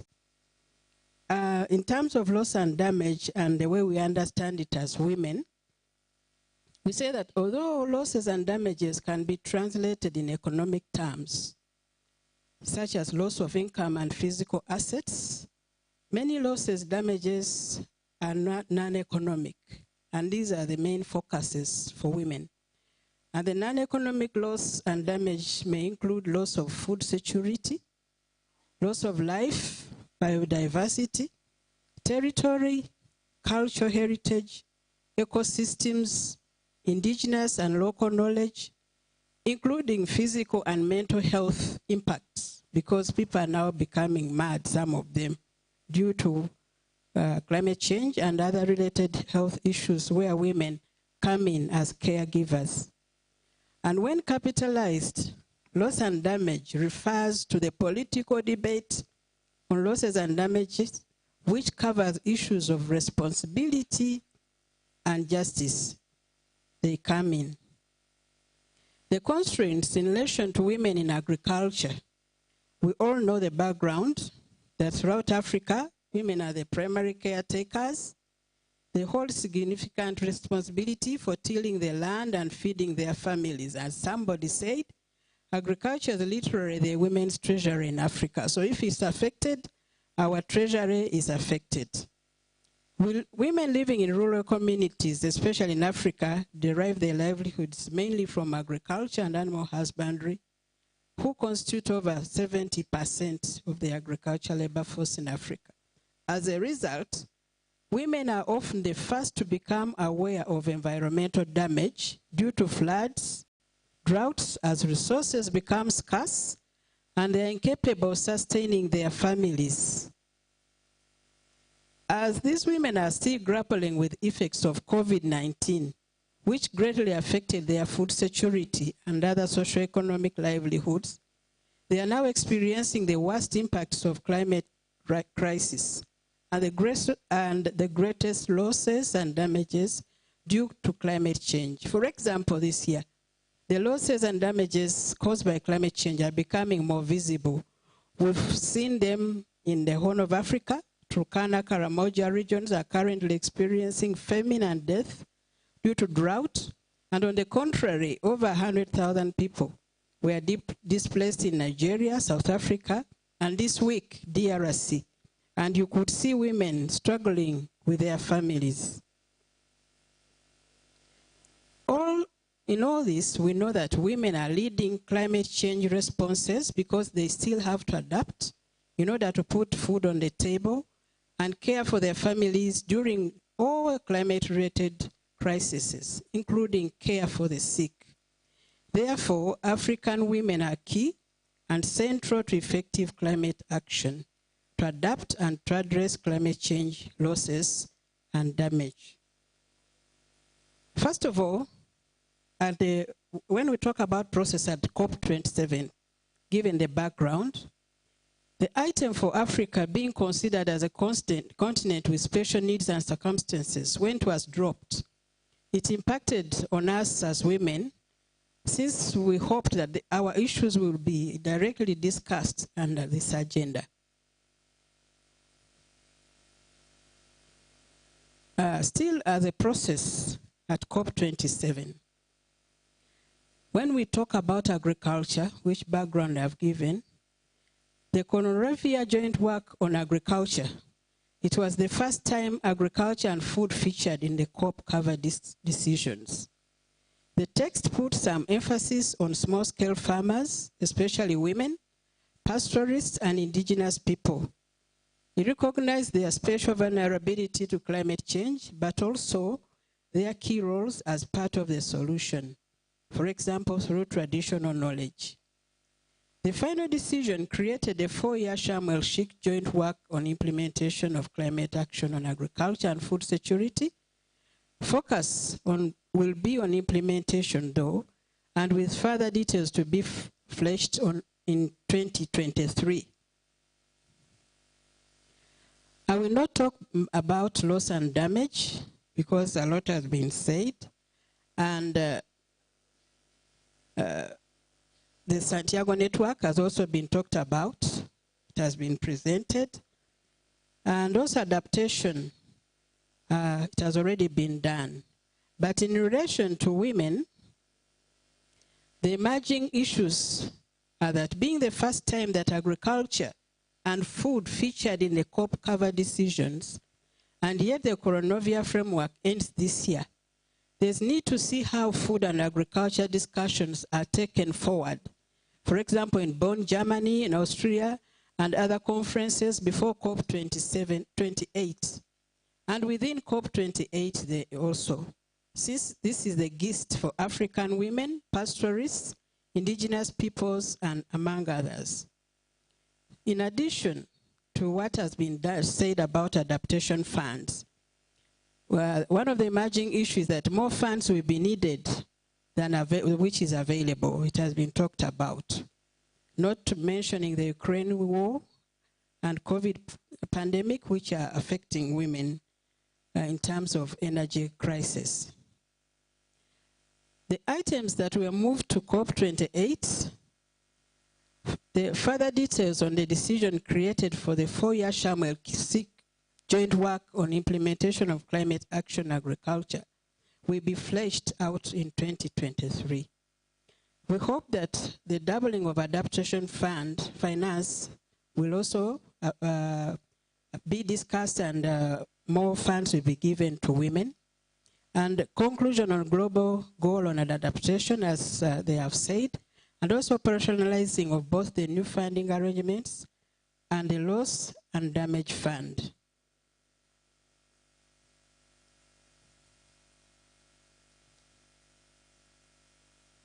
What does this mean to women in Africa?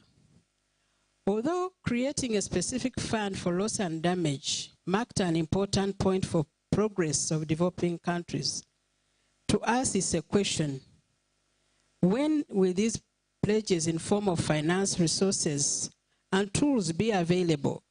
And in which form will they be, loans or grants, in order to provide and effectively deliver climate action for African women? Funds needed by women now are now. We need the funds now to adapt and address the damage and loss. And these should be grants and not loans. Somebody was talking about ADB. ADB, it's very rare for them to give grants. How do we position? How to approach COP28 based on the outcome of COP27 in order to achieve climate change and gender justice? We need actions. We have talked about funds, but we need to mobilize funds and undertake research, generate what we call gender disaggregated data to guide our advocacy agenda for gendered climate justice. We have to document women's voices and let the women's voices be heard at all levels, as well as in the just transition processes. Women should be consulted, and their voices should be documented and heard. We have to follow up and lobby the discussions, especially on the food and agriculture, and in Germany and other conferences, and find out how to take forward the Coronovia framework, which ended this year. We have to lobby and advocate to promote gender transformative approaches on adaptation and loss and damage, For example, there's need to increase women's finance access to adapt and to address loss and damage. As I said, women need grants, not loans, to address their challenges. And this, in case they are loans, they should be soft, affordable, flexible, readily accessible, and locally appropriate. That can enable women to adapt the impacts and address their losses and damages they are facing, including renewable energy, investments in renewable energy. Financing for loss and damage, that is gender transformative. We want gender transformative financing. This is a systemic and transformational approach that will shift power relations. We want legal power relations to be shifted. For example, review of land tenure policies. When we talk about land, it should also be systematically changed to enable women adapt with permanent, affordable, and appropriate technologies. For example, if a woman wants to plant trees on a land which is owned by a man, this is an investment which the man may not accept, including establishment of permanent technologies on land, like permanent irrigation, on land which they do not own. So we would like to see transformative policies on adaptation and loss and damage. We should also lobby to create space for women to champion leadership for gender transformative social protection policies that address loss and damage. For example, to deliberately put women on loss and damage and adaptation committees. Right now, we are advocating for women to be put on COVID-19 procurement and finance committees. So the same should be done on climate change because women know their problems better. This will safeguard women's rights and enable women to lead. We should also lobby for incorporation of women's protection in all actions geared at addressing loss and damage. As we protect women from violence, like recently we've just ended the violence against women, 16 days of activism, we should also incorporate this in our advocacy agenda. Can I come back to you later? Just you can wrap up here, and then I come back to you later. Sorry, just in 1 minute. Wrap up in 1 minute. Sorry. Okay.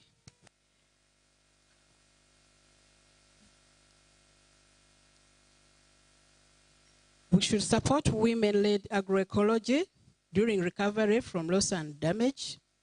And financing for loss and damage should address the women's disappropriate care and burden.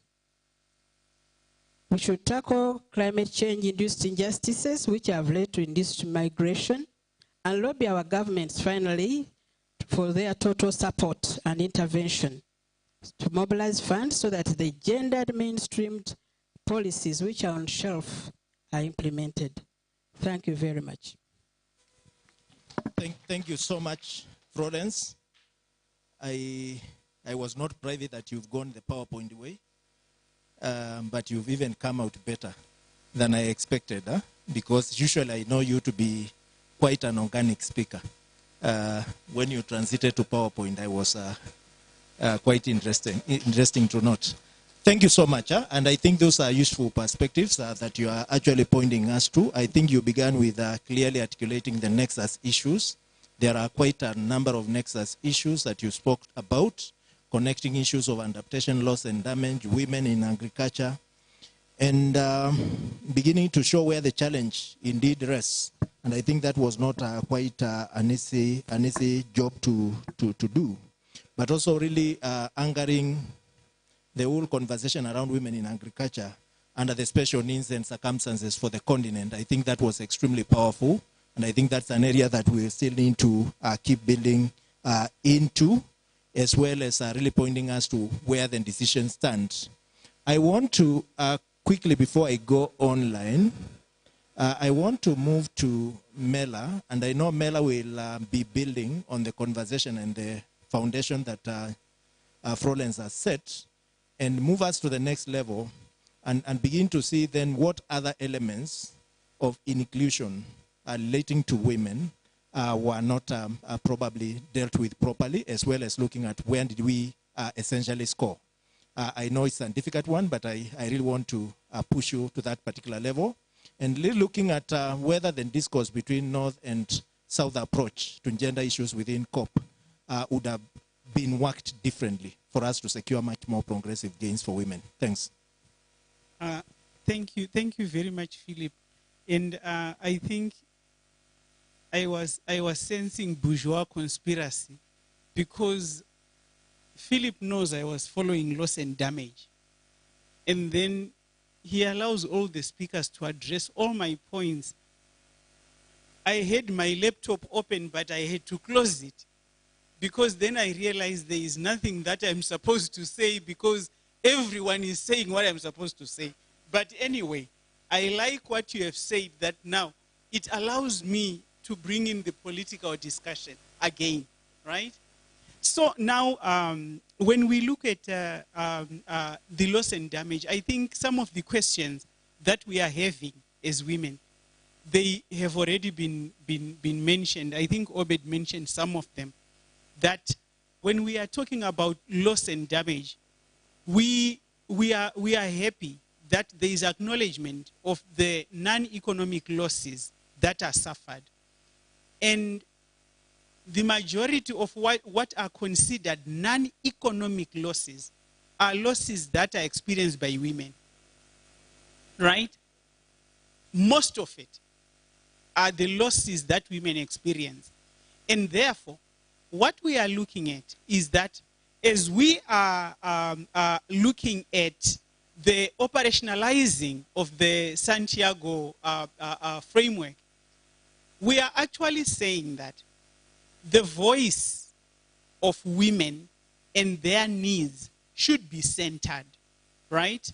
And I'm very happy that it was mentioned about let us engage with the transitional authorities. That in that we still have space for us to say, how do we come up with a framework that ensures that the losses which the peasant women, the indigenous women, and the indigenous peoples are also valued, are also given monetary value. I think my sister mentioned about the Coronivia framework, right? That it acknowledges the peasants, the indigenous groups, and the knowledge which they hold, right? That I think the starting point is for that to be acknowledged as knowledge. That knowledge which is non-Western be considered as knowledge. For me, that is the starting point, because then it assists women to be able to, firstly, for the losses that they experience to be taken into consideration, and secondly, for those losses to be quantified. Because what we do not want to do is to punish people that live outside of the market economy, right? That the people who are living the alternative economies that we are always discussing, that we punish them through not making good the losses that they've experienced, right? And then for the loss and damage, we are also worried as the African Feminist Collective that we do not want this idea of insurance creeping in to the discussion, because we are very uncomfortable with how it is coming in. And our discomfort really lies in that which insurance company in Africa will be holding that fund. We don't see any, right? What we are fearful of is that the pledges will go towards paying for insurance. And those insurance companies are based in the global north, right? And then when it comes to now the losses and the damages they've been experienced, one, that money was not benefiting the African continent because we were not holding it. And then secondly, it becomes very difficult for that money to be accessed. And during the COP, we had an opportunity to interact with the Afro descendants who live in Louisiana. Some of the people that we're engaging with who live in New Orleans were talking about, you know, this system of insurance. In the US, where insurance is very popular, that when they lost after Hurricane Katrina, the insurance did not cover anything, right? They were texts and definitions and all that, which made it impossible for the people whose properties were insured to have access to that. And now when we look at how difficult it is for African countries to access the available funds that are already in existence, are we then able to be so sophisticated in quotes, right? So that we can access those funds, right? And then on agriculture, we are also thinking through what would food sovereignty look like, right? There is so much talk about food security. We like it. We want to be food secure. But that's not the only thing, because we see that when we start talking about food security, if I would have whatever food they eat in maybe Europe or China, I don't know, if they would put it on the table and that is considered food, right? I would be labeled as food secure, even if that is not food to me. So what that means for us as African women, we are saying we want to have control of our food systems. We want to control what we eat. We want to control what we produce and how we produce it, right? Because the trend that we are seeing right now is the destruction of our food systems through the issue of certified seeds, the issue of seeds which are being produced by transnational corporations. What we fear is that these seeds are coming to us as women. You know, we are working in the rural areas. We are given first as donations, right? And then what do we do next time when there is a drought and we don't have money to buy seeds? It means we are being forced into the market economy that we are not familiar with.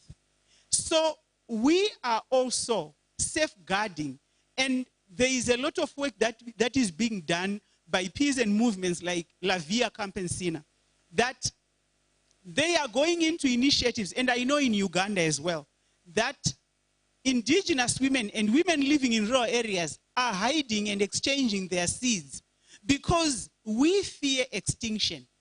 The food that we eat, right, is part of our identity and our culture and our dignity as an African people, right?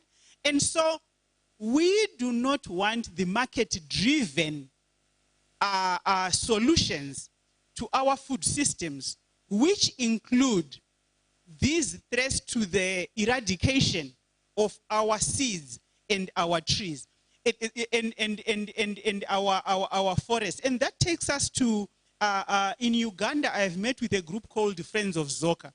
This issue of let us plant trees, right? It is also now an initiative that is being driven by corporations. And what I wish is that if corporations would stop greenwashing and pay for loss and damage, it would be better than them defining what constitutes a tree.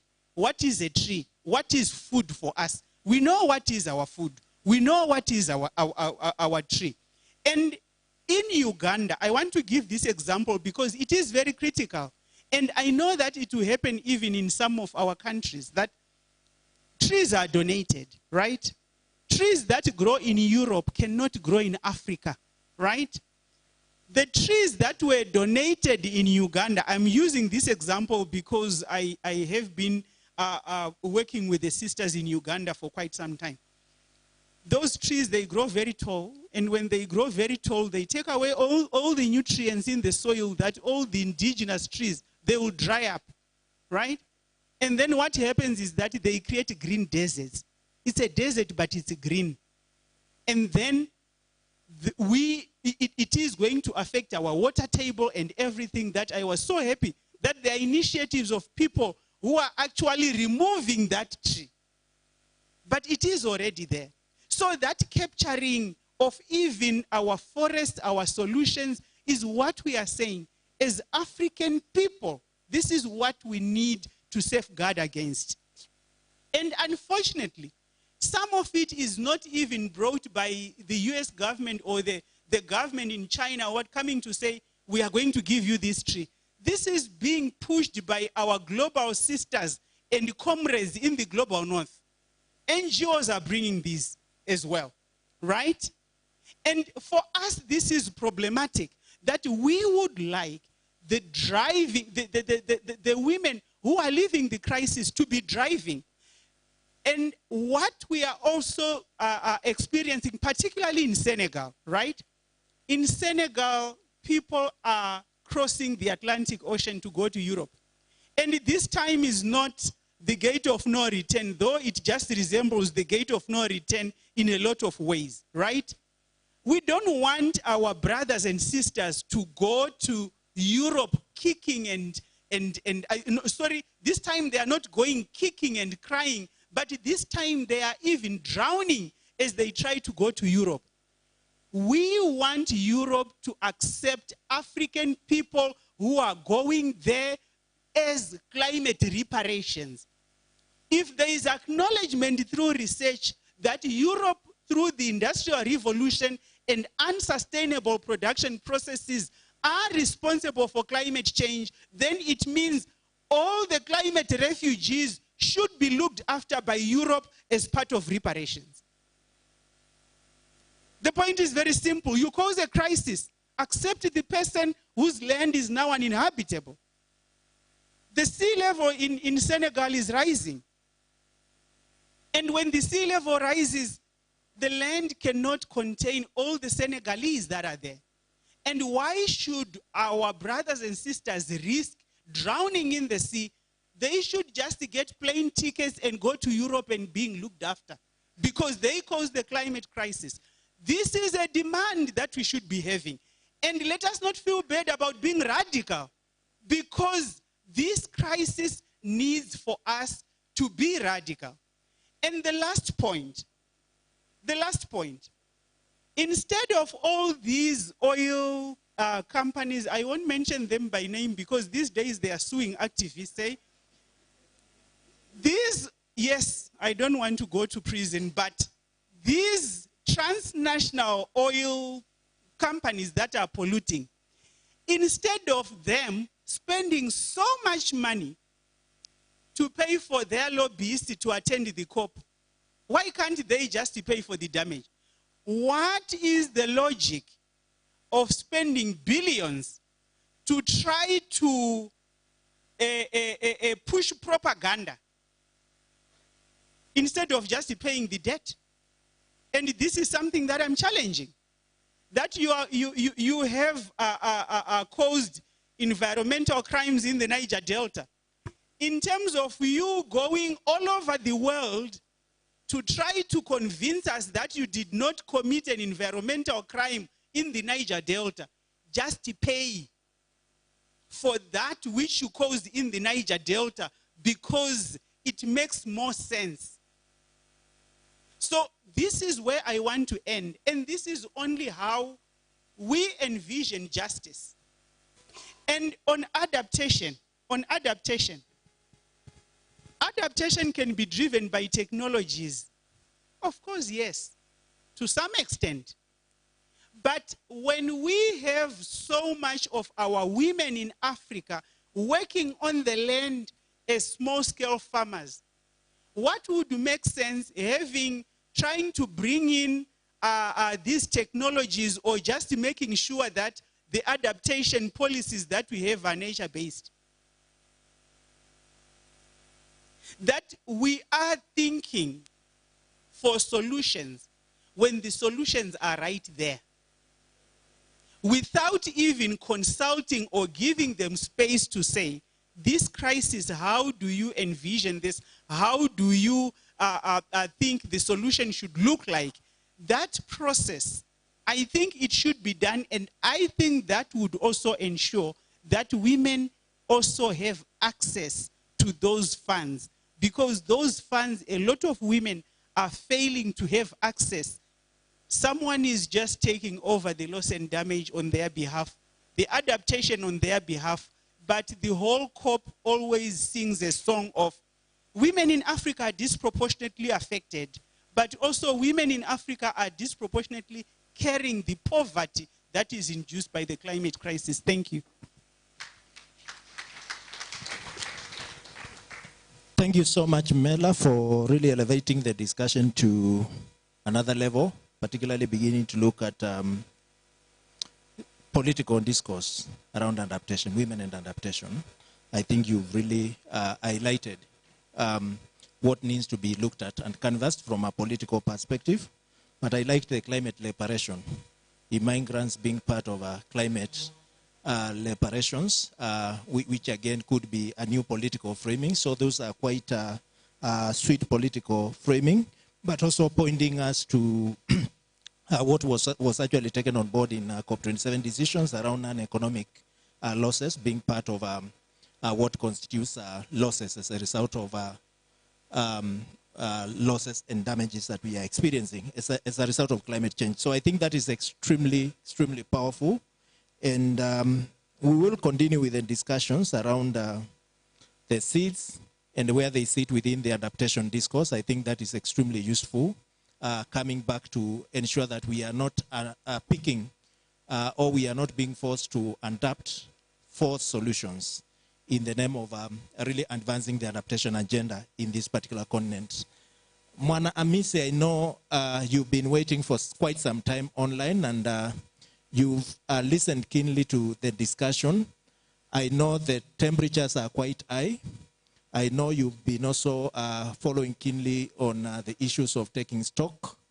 And I know you've also benefited from quite insightful thoughts around how the taking stock can also sit within the discourse of adaptation, loss and damage, among others. But without necessarily restricting your thoughts, let me allow you some space to share your perspectives. Thank you.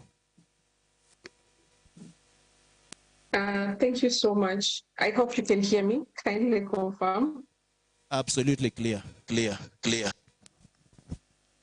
So much. And yes, I've been listening keenly to the conversation happening in the room.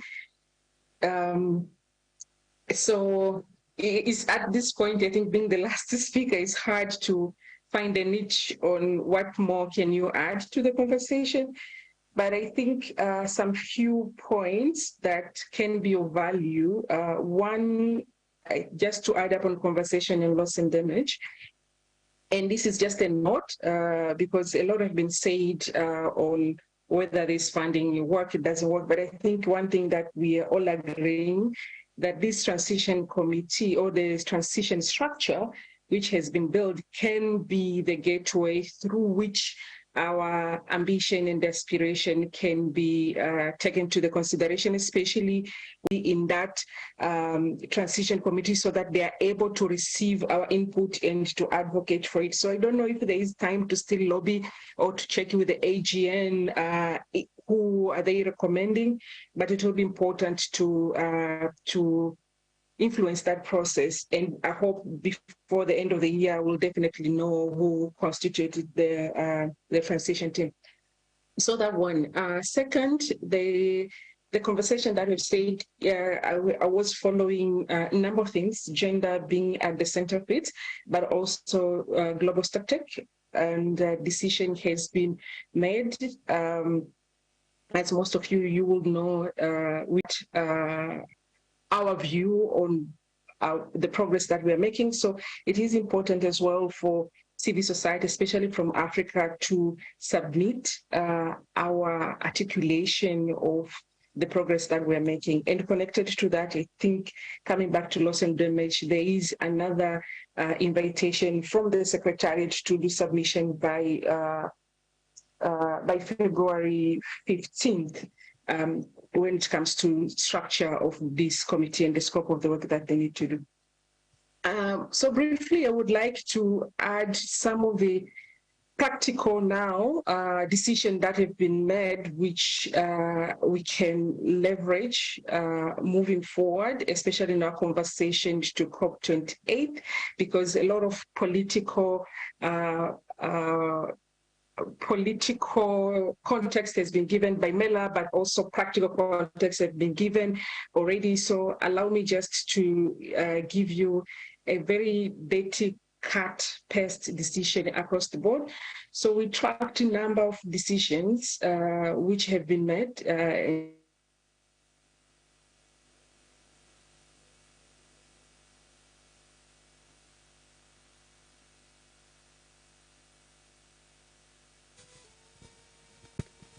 Mish, we are losing you.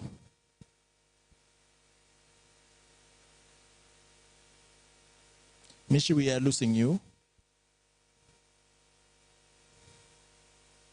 Mish, you are on mute.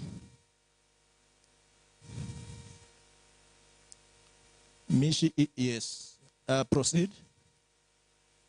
I think the host muted me. I don't know where I left you.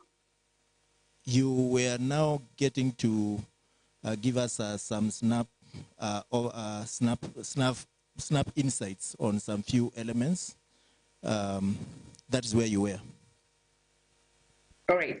So some of the decisions which are related to gender across different strands, and I'll finish by deep diving on gender decision itself. So on Sharm el-Sheikh, implementation plan, a cover decision, as we all call it, there is a preamble reference to gender, but also we have paragraph 56, 53, and 54, which all acknowledge gender and specifically encourage parties and invite parties to support implementation of gender action plan or Lima program of work. For those who have been following gender, this year was the midterm review of Lima program of work. And one of the issues that was highlighted or campaigned for is increased investment. So it was quite pleasing to see cover decision pick that, especially in terms of increasing investment. In Colonial Joint Work Program on Agriculture, I think most of them have been said, but I think what is important to note specifically on the new work program, already they have articulated sort of objectives. And the objective A of this 4-year work program has also reference to gender and reference to local communities. So it is important as they shape this work to make sure that the action are designed to address this objective A, which is already agreed in Sharm el-Sheikh. And then we have Glasgow, Action on Climate Empowerment.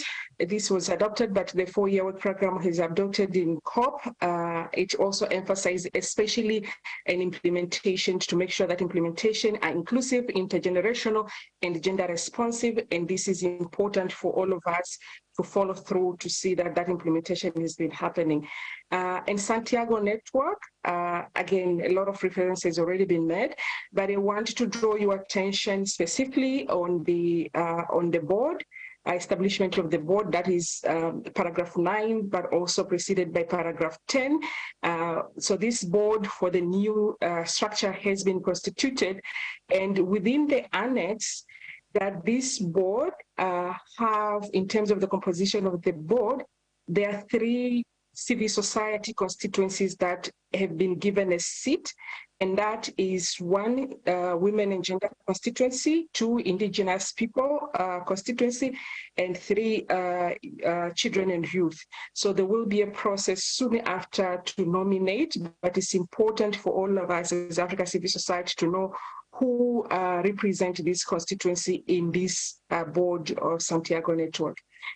Also, what is important as well in the establishment of this mechanism, that there is clarity, as it has been stipulated on paragraph 18H, that the reporting need to be gender disaggregated, need to use gender disaggregated data, which we think is step in the right direction.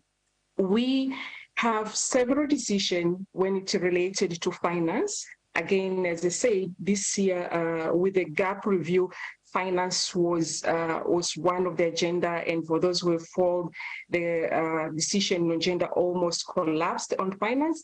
So the report of the Green GCF, we have 3 decisions, decision 18, 19, and 20, which acknowledge expanding investment specifically on implementation of gender action plan within the Secretariat, but within the countries.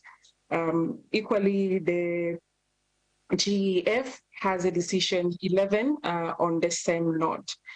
On technology, there is a decision that reference concerns related to gender imbalanceless of the Technology Executive Committee, and I think having COP taking that honest recognition is a step in the right direction, and it's for us now to push that they do something about it rather than just ending with nothing.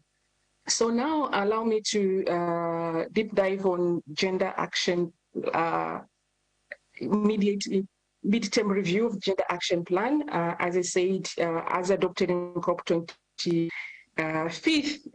gender action plan will come to completion in the coming 2 years, and it was mandated that this year there will be a midterm review. So part of that, of course, the whole gender decision is a decision, but I think what was of importance, especially to this group, is to emphasize on efforts to ensure inclusion, and that there was a decision that invite parties to promote gender balances in the national delegation.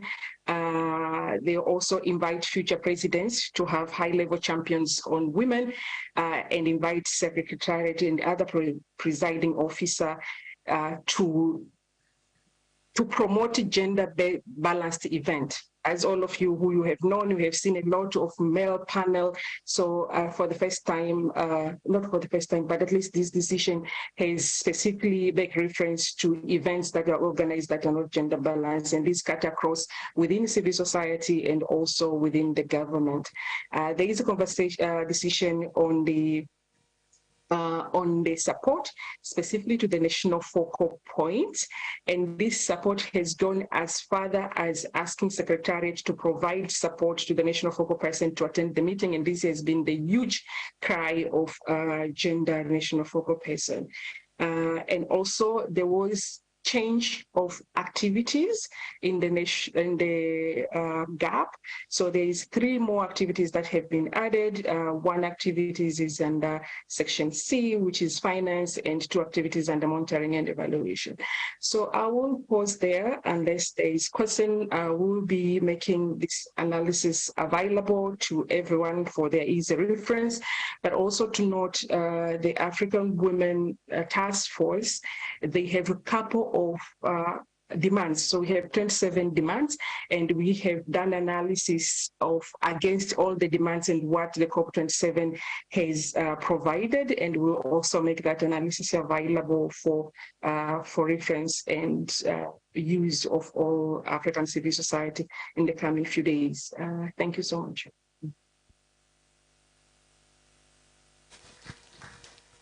Thank you so much, Mishi. My mic was off, so most likely you did not hear the applause. Because again, you've given us insights on what transpired, as well as giving us hooks that we can ride on, as well as highlighting opportunities that are there for us to tap into as we move into next year. I think that is extremely useful. I want to start bringing this discussion to a close. I can see Eugene is looking at me badly, but I want to start with Obed, because I know Obed is quite time constrained, but there is Julius who is online, who I'll also give him 1 or 2 minutes just to give additional comments on anything that we might have missed on loss and damage. But let me start with Obed in terms of a quick closing comment. Thank you, 2 minutes. Philip. I don't want to take much time because I think much has already been said. Just a quick one. As I mentioned earlier, the discussions around the operationalization of the loss and damage funding mechanism will also be taken into consideration the Glasgow dialogue on loss and damage, and I think this is what the decision says, and I think this is one very critical space that we can engage in, and the Secretariat will open submissions for views and topics for and the structure of the second Glasgow dialogue, which will be happening next year in June. And I think this is one of the critical areas that I think we need to see how we can engage. And in terms of the global goal, there will also be submissions that will be opened in early next year, and there will be submissions on the topics and views of the workshops, remaining workshops, including the submissions on the framework. This is also one area that I think will be very, very critical for us to engage in next year. And I think I want to commend PACJA and, of course, overall Africa CSO for the work that we did in the COP. I think there was a lot of work that went into mounting pressure and putting pressure and elevating the views and the issues that we really wanted to see. And this actually contributed to seeing some of the progress that was made in the COP. But I also want to mention that, of course, as we move forward, one thing that I saw that was working very, very well is of course, having some of the members as part of the negotiating team. And I think there was a very, very, very good coordination between those who are attending the negotiation and those who are outside. And I think this is something that I saw that worked very well, and also engaging very closely with the AGN network. I mean, the Africa group of negotiators. So our work is really cut out based on the presentations that we've made. And I think we need to come up with a very, very clear strategy on how to engage in the coming year, because next year is really, really critical based on the presentation that we've made. Thank you so much, and I beg to stop here. Thank you. Thank you so much, Obed. Let me move the mic quickly to Florence for quick closing observations and comments.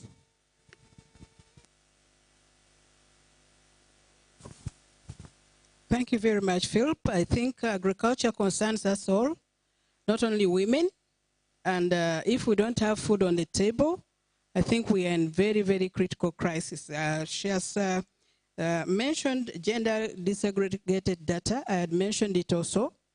We have to start undertaking research to report, to determine and lobby and integrate all our actions using gender disaggregated data. And also, we cannot forget about the uneconomical losses and damages, which are not counted or calculated in the economy, which affect women.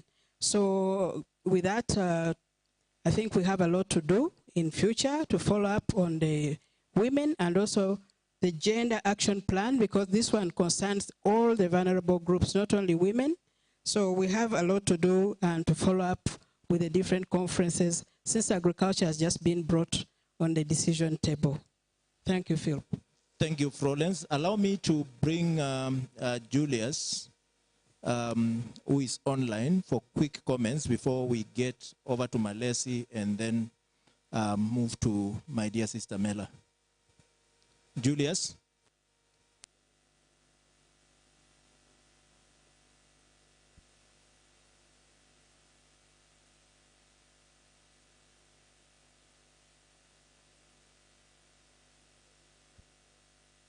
Julius, you are on mute. Unmute yourself.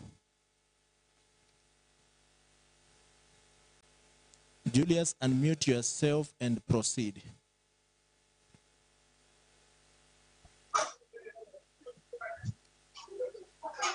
Hi, Philip. I have unmuted myself. Proceed. You can hear me? Very clearly. Can you hear me?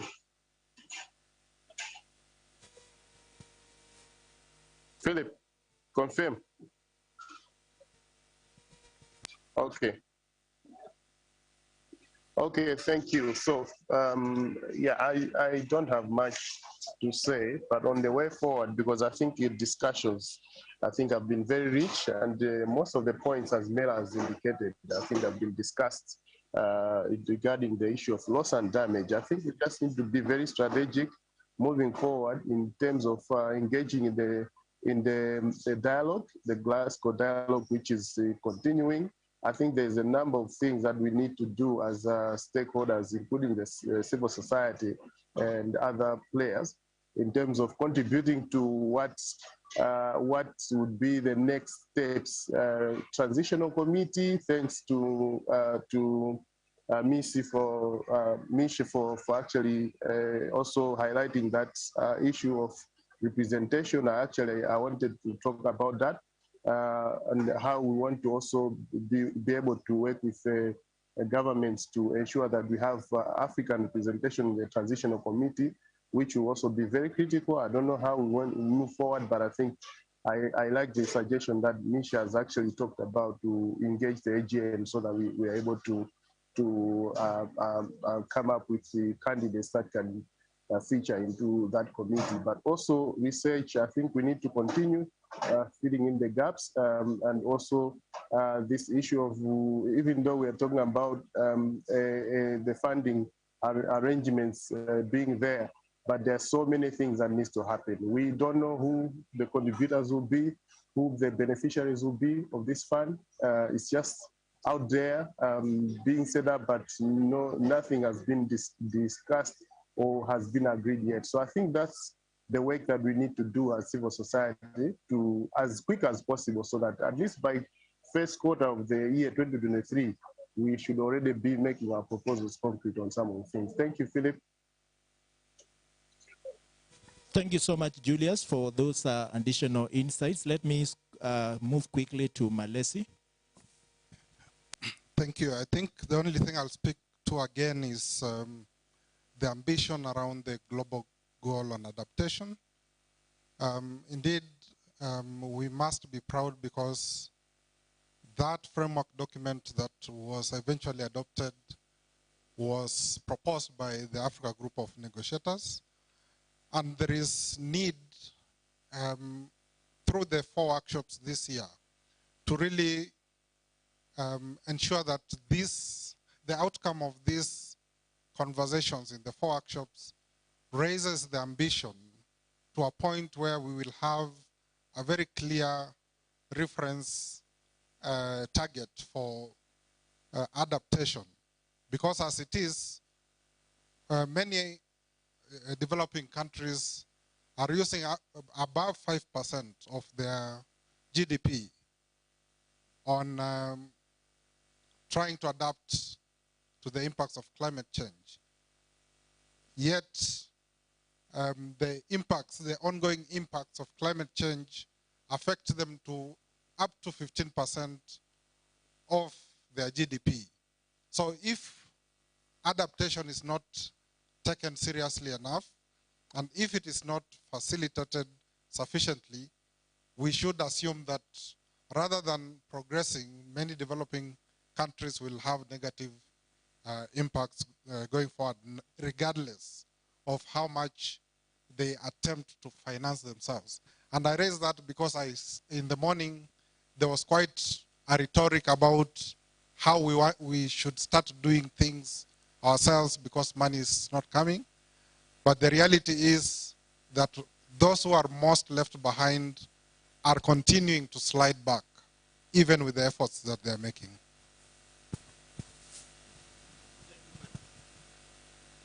Thank you, Malesi. Over to you, Mela. Thank you very much. I think a lot has been said, but I would call it a plea for us as CSOs, governments, and our own private sector, that let us talk to each other, right? Let us engage with each other. Because when we hear what the position of the Africa Group of Negotiators is not different from what we are demanding. It's the same thing. But what we need is to speak with one voice and engage with our with our own institutions. But as well, what I really would like to see is the issue of debt coming into this discussion. A lot of African countries, my country included, we inherited a colonial debt. In 1980, when we had independence, our debt was I was talking to Professor Bond, around 1 billion. And now that has gone up to 17. I don't think that I owe anyone any money, because that money was used to oppress me and my fathers and ancestors. So why should that be demanded from us? So I am requesting for all of us to support each other and stop thinking that, oh, because they don't want, let us do it on our own. Let us make demands. Let us make those demands because they are justified. We deserve it, right? We deserve that money. We are not a charity case. We are just making demands of what belongs to us. Colonial debts, let's stop encouraging our governments to pay unjust debts. Thomas Sankara said they should go and look for that money from their cousins and sisters and brothers. We don't owe anyone anything. And including the interest, what we owe is what we borrowed on our own as independent African governments, and it should be part of the discussion around climate finance and reparations. Thank you. Thank you so much, Mela. Can I cross over again to Mish, just in 1 minute or so?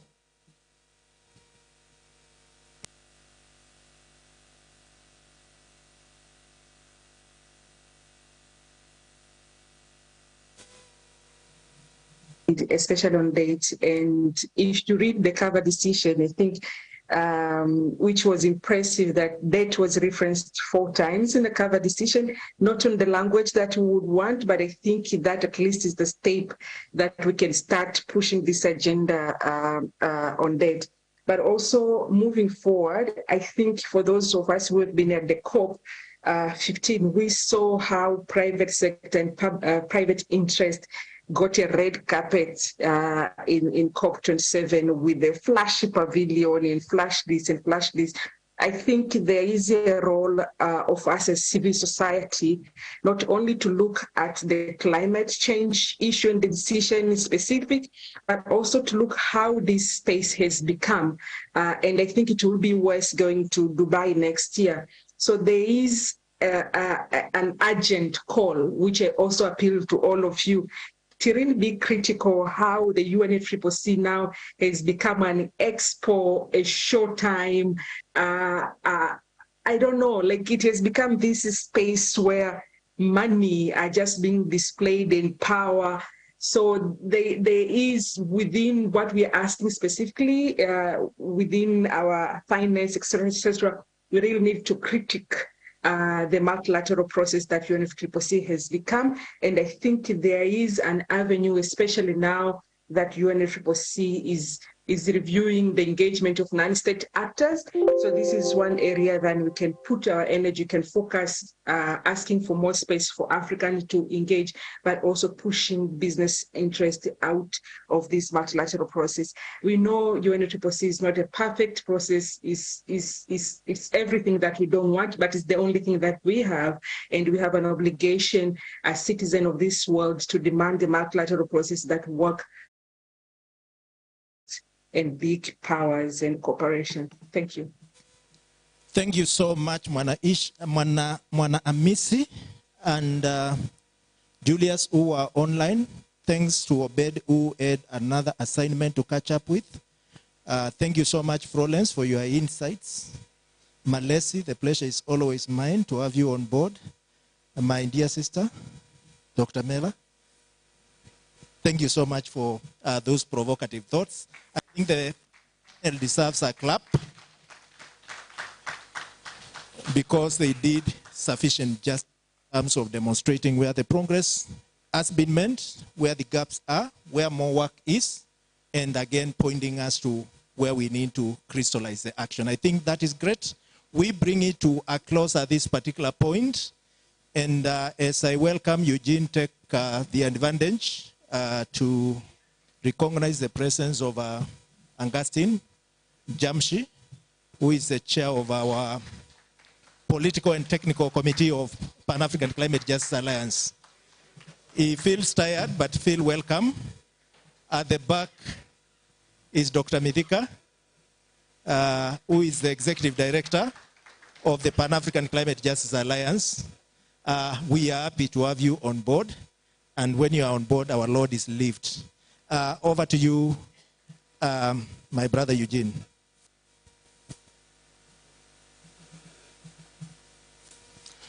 Thank you, Philip. Thank you very much. And so we're going to continue the conversation. As you must have noticed, what we're doing is we're drilling deep into some of the decisions, and we're looking at different thematic areas. So we're going to shift gears now and move into another thematic area. But it looks like there's very little energy in the room, isn't it? So let's just stand on our feet for a moment. We'll do the small exercise of finding out if the people behind us are doing the exercise. So the exercise is to stand and just keep your feet wide, not very wide, just shoulder level, and try to see if the person behind you is doing it without moving your feet. Just go and try to see if the person behind you is standing. Go as far as you can. Not everyone is doing it. Let's do the same thing from the other side. Right. Try to find someone behind you who is seated without moving your feet. Try to see if there's someone behind you who's seated. Can you see someone seated? All right, let's sit down. Let's sit down. So this, the panels are, this panel is going to be a very special one in that it's a very, there was quite a Chinese parliament in this panel, lots of people, and I can understand the interest in adaptation, agriculture, loss and damage, and those issues. They're very pertinent to us as a continent. But another issue that is very pertinent to us and urgent is around energy. And so I want to invite Robert to join me. Robert Muthani is a program manager senior program manager at the Friedrich Ebert Stiftung, to join me here. We've not found the other panelists online. Benson, who was with us yesterday, left, so we are going to miss him, and Thomas also left. But the two of us, we're going to try to have this conversation, and we'll invite the rest of the room to join us when it becomes necessary, especially Dr. Jamshi, who's coordinator of the Africa Coalition for Sustainable Energy and Access. Now, what I'm going to do is to briefly paint a picture of the context of this conversation and perhaps say a few things about the COP decision pertaining to energy, and then we'll invite Robert to share his insights, his interpretation of those decisions, and then we can now invite others to also join that conversation. The first thing is, remark I would want to make is that if we really wanted to keep things simple, like if we listened to the science and we wanted to keep things simple, addressing the climate crisis would start with addressing the energy crisis, and the reasons we are all familiar with. Because those energy sources account for up to 75% or so of global emissions. And if you look at the objective of the convention, it's actually to limit global warming. Whatever we're discussing, the core objective of the convention is to limit global warming to thresholds that are safe, that do not allow the planets to implode or to explode, whatever kind of reaction happens at that point. And energy is such an important component of our actions to address climate change that it's surprising that energy-specific decisions have only recently emerged in the UNFCCC decisions. In Glasgow, for the first time, fossil fuels were mentioned. It's such an unbelievable thing to think about, that fossil fuels were mentioned in a COP decision only a couple of years ago. And the reason is that the energy question is a very highly geopolitical one. And that geopolitics was actually the main context under which COP27 was taking place, especially the conflict between Russia and Ukraine and the impact it had on oil supplies and oil prices, especially in Europe. And the decisions, we believe, from our own thinking around energy and emission reductions were, to a very great extent, shaped by that geopolitics. And so what are some of those decisions? Let me talk about mitigation, generally speaking. As you know, we didn't quite make any progress. In fact, there were attempts at COP27 to reduce the ambition on mitigation. In Glasgow, one of the things that happened was because the combined commitments and pledges could not lead us to the levels of global warming that were safe, it was agreed to some extent that we should revise them annually upward. Some kind of annual increase in ambition, in addition to the 5-yearly revisions. But in Glasgow, there were actually attempts to abandon that course of action.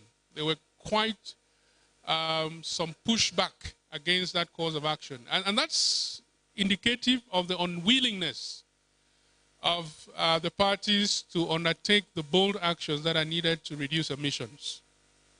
There's a preference for mechanisms that do not require deep emission reductions. Also, there was also a proposal to cap emissions around 2025. That one was fought until it was also abandoned. So you can tell from the decision, the final decision, that there is actually a reluctance from the parties to cut emissions. And that could explain why we have all of these other solutions that do not involve people taking the actions that are needed, especially those who need to cut the deepest to reduce emissions. Now, on energy, fossil fuels specifically, we saw the first one was that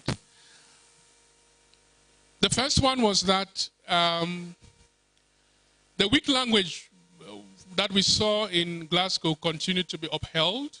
So we're going to be facing down, whatever that means. But it's a less urgent course of action than phasing out, especially they call them unabated coal and inefficient subsidies to fossil fuels. There were also proposals by India and some other countries to extend even that weak language to include all fossil fuels, coal, oil, gas, but it was fought out. So the decision was removed, no decision was reached at the end of the discussions. So again, in terms of cutting emissions from the energy sector, we did not see significant progress.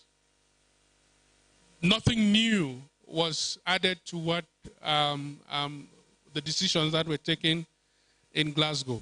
And this is significant because, as I said from the beginning, the quickest way to reduce emissions is to actually cut them from, one, from fossil fuels, but also two, from industrialized countries who produce the vast majority of energy-related fossil fuels. So again, through the decisions around energy, we still see that reluctance to take actions. There could be explanations, some of them economical, most of it political, to why there's this reluctance. But let's not get into this thing. And then I will invite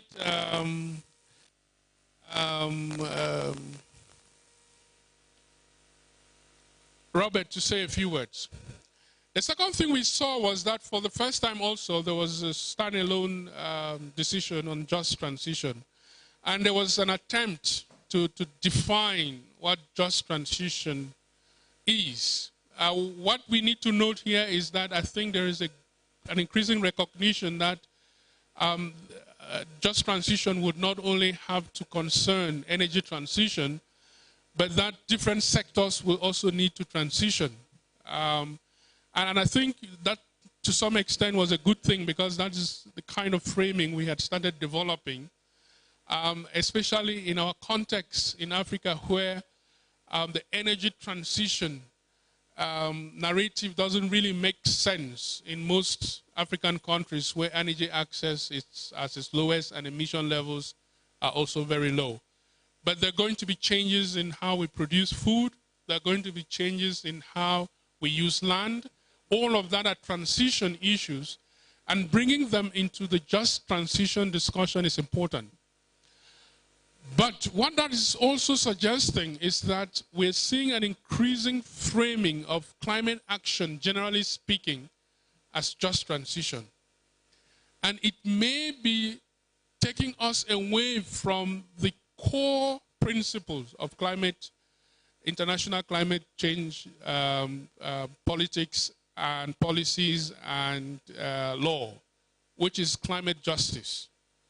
Because the idea of just transition seems to take attention away from the disproportionate ways in which climate change affects us, and the disproportionate ways in which we are responsible for climate change, which I think is fundamental to helping us address climate change in a way that is not only working for everyone, but is fair to everyone.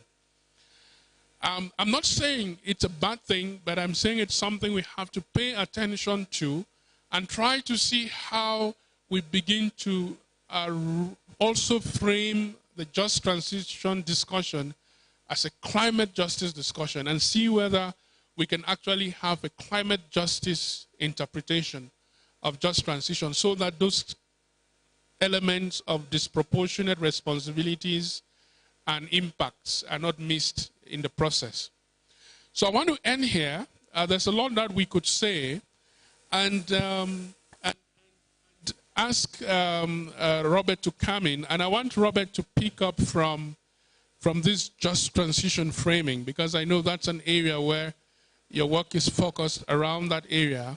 How you see the direction we're heading to, and what are some of the things we need to watch out for or against, and to ensure that the gains we have made with our climate change justice advocacy over the years is not lost in this new direction. Yeah, thanks a lot, Eugene, and good evening, colleagues.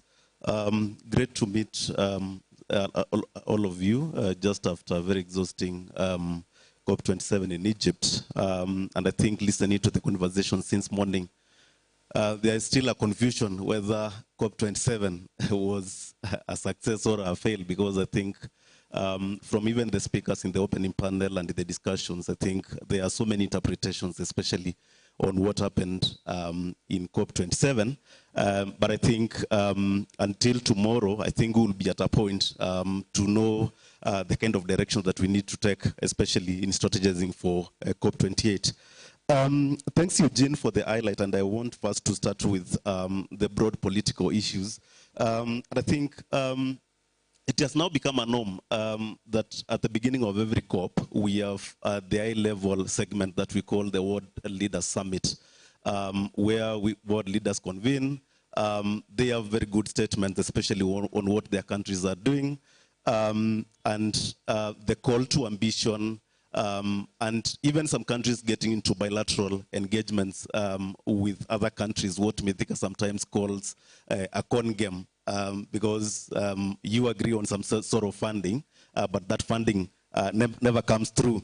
And I think that is also some sort of hide and seek game where you just agree on some sort of funding that is not in the mainstream financing, especially through the GCF, Adaptation Fund, and other financing streams that are recognized within the convention.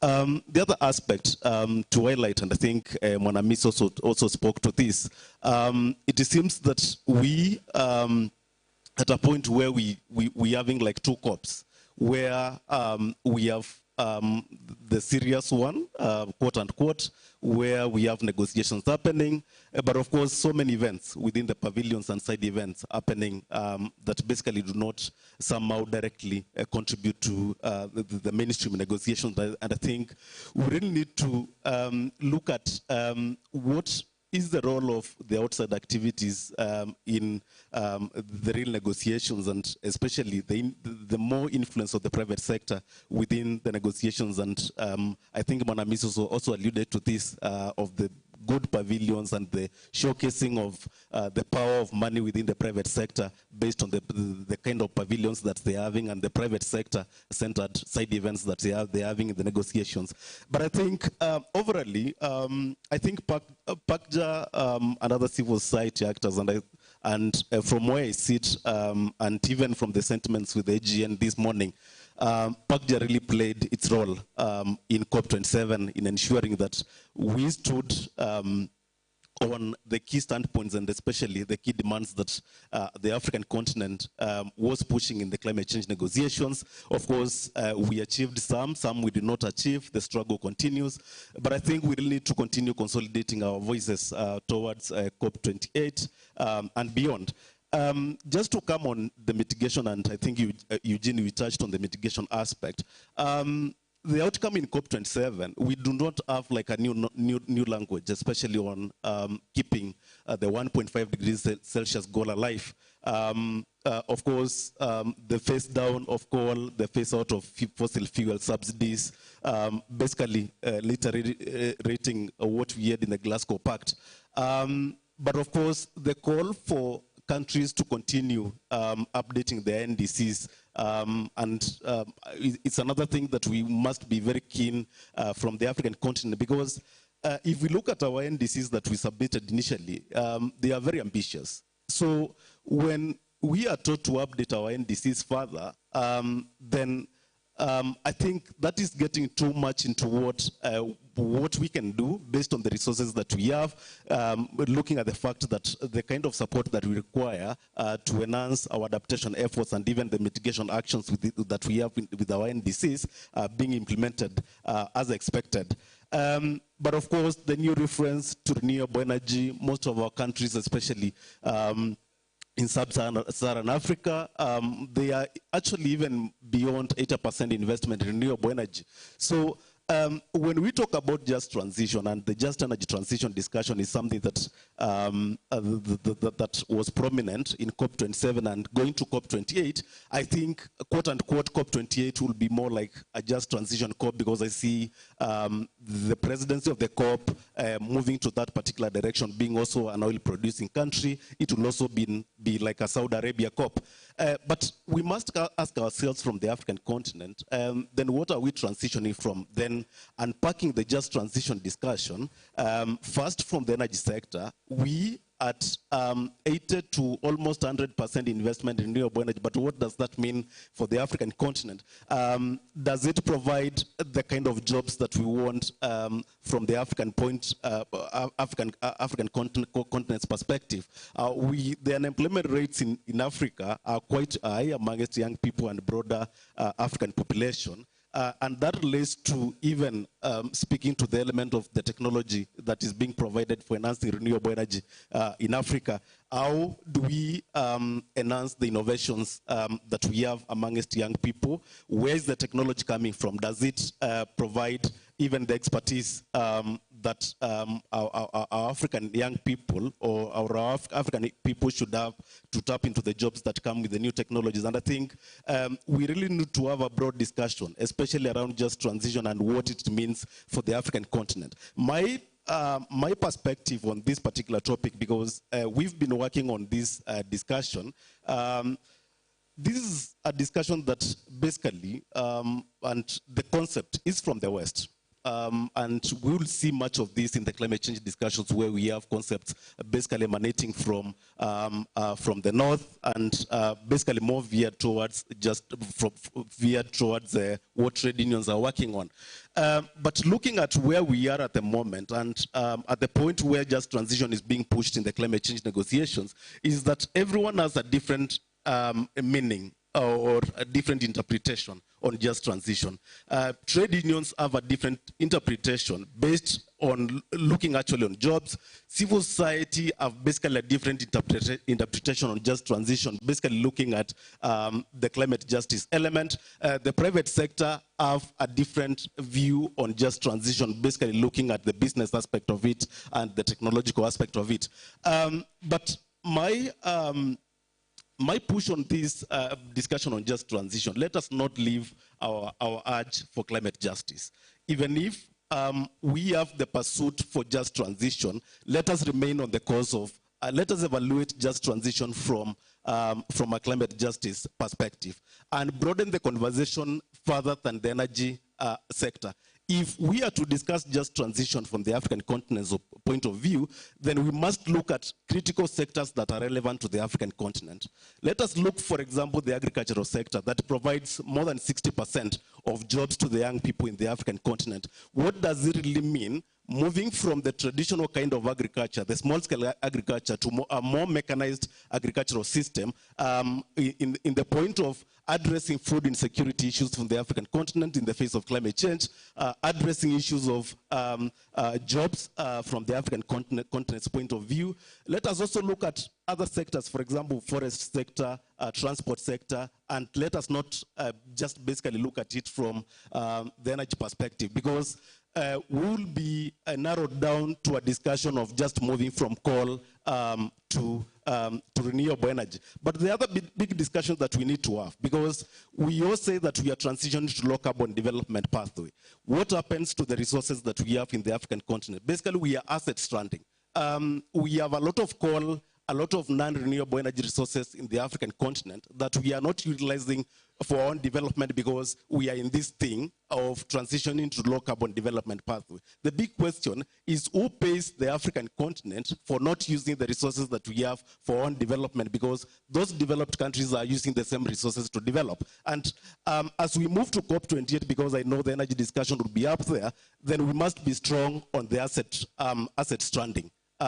Especially on who is supposed to pay for stranded assets. And that could be a big message, especially as we move to COP28. Just some key highlights and possible topics towards COP28. One is around the understanding of the just transition aspect. There will be more discussion around just energy transition, but for us from the African continent, let us broaden that conversation to sectors that are relevant to the African continent. But the other issue that will be key in COP28 is, of course, how to close the emission gap, especially the keeping the 1.5 degrees Celsius alive, the aspect of phasing out fossil fuel, but of course, the pushback of the forced solutions that are being fronted in climate change negotiations. But of course, the other aspect is also to shift the high investment in a brown economy to a more green economy. But of course, we must look at it from the perspective of where we are as the African continent, how we need to develop, how we need to address the climate change challenges that we have from an adaptation perspective, the loss and damage issues that we have from the African continent. Thanks. Thank you very much. Thank you very much. So I would like to open up the conversation just after I say one additional thing. Number two, now I want us to pay attention to what's going on. It seems to me, at least, that there's everything that's being done to avoid deep emission cuts. So whether it's net zero targets, And we've especially deep emission cuts from the north. And one of the key things that we see from the decision is the emphasis on emissions from agriculture, from other sectors other than energy. And these are sectors that are not the backbone of the big polluters' economies to some extent. Or these are economies that create a very wide window for emission reduction actions in the global south, in spite of, or in Africa, in spite of our 4% contributions to global emissions. So we need to pay attention to a few of those things and know that there is a trend that's building, and that trend is taking us away from the urgent actions that we need to take to address the climate crisis across the board. And it has an impact on climate finance, and it has an impact on the urgency with which we address issues related to adaptation and other things that are relevant to the continent. Now, let me open the conversation to the room. We're going to take a couple of remarks and questions, and I want to start with Dr. Nyamshi, who has raised his hand. If there are any other hands, there's Professor Bond at the back. There is Professor Shaddad, and then there is Fatimatu. We start with those four. Okay. Thank you very much, Eugene and Robert, for this panel, which is very rich. Just a few observations, and I like the fact that we are honest about this discussion on just at the beginning of the year, we realized something. I don't know whether I was the only one, but if you listened to international debates closely, the very people that a couple of years ago were advising Africa, you know, to leapfrog the development from fossils into sustainable or renewable energy pathways, we are making utterances, I mean respected people, making utterances like Africa has the right to use its resources to develop. So now, what changed in between the time, between Paris and now, that they so started understanding and loving Africa to an extent that they will make such utterances? Colleagues, ladies and gentlemen, we're in a very shrewd world. The whole debate about climate change, and we are all climate justice advocates. So it is no more an environmental issue. It is a political, socio-economic, and cultural issue. So you realize that those very countries that have been telling us to take this other pathway, which is useful for everybody, starting to understand us and saying, let's use our resources. I smell some kind of foul play. It is simply because they were afraid of the consequences of the war in Ukraine. And they knew that they can never stay out of their comfort zone. With winter approaching, they knew they will come back to those resources that they claim they have abandoned. In order to be comfortable, they now start understanding us, quotes and quotes. A country that last year said coal will be something for the museums is now back opening its own coal mines. I don't want to cite that country, but you all know what I'm talking about. Okay, it's Mela who said it. So, what am I trying to say?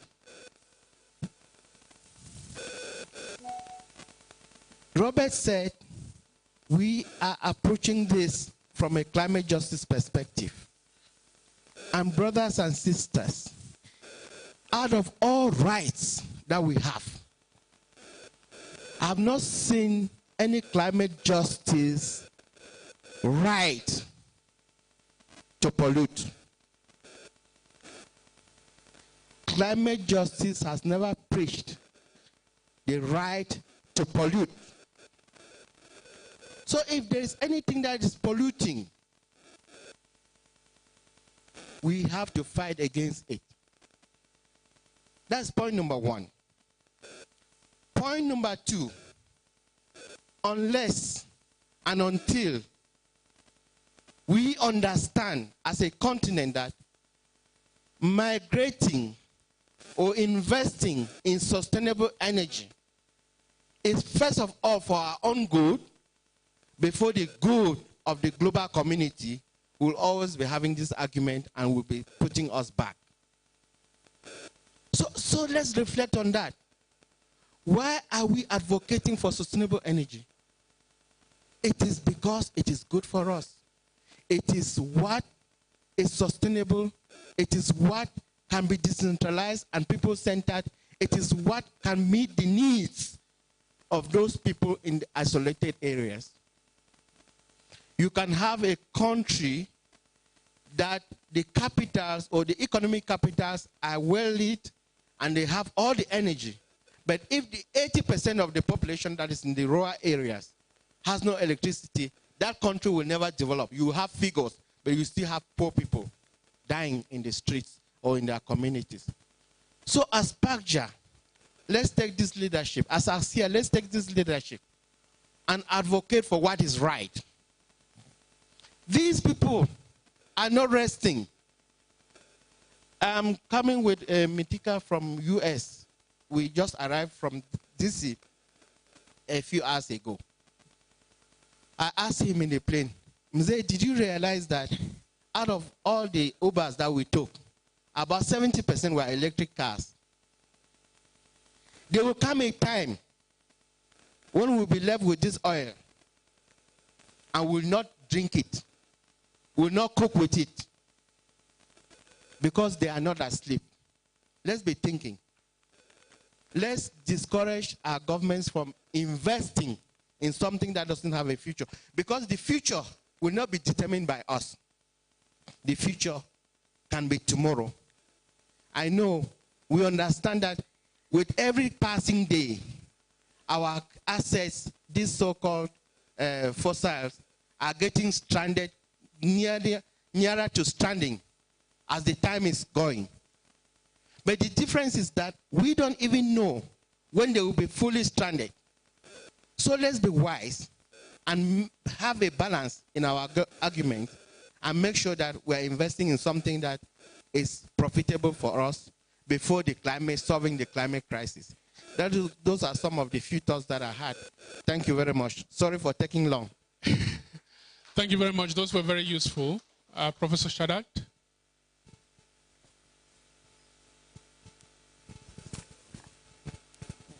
I'm not going to keep down.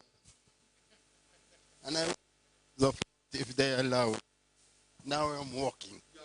Yes. You see, since I was at school, renewable energy, renewable energy, renewable energy. Do you see it anywhere? Very few projects. Okay? And then you remember in Paris, the 10 billion renewable energy, where is it? We should not keep ourselves deceived every time.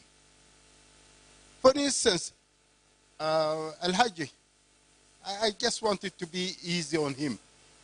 He could have pushed as a negotiator, okay, the rest acid in Africa as units. Because if we produce them, it's going to create problem. He could have pushed things to bring money. But my issue is lastly said by Augustine about we need to invest.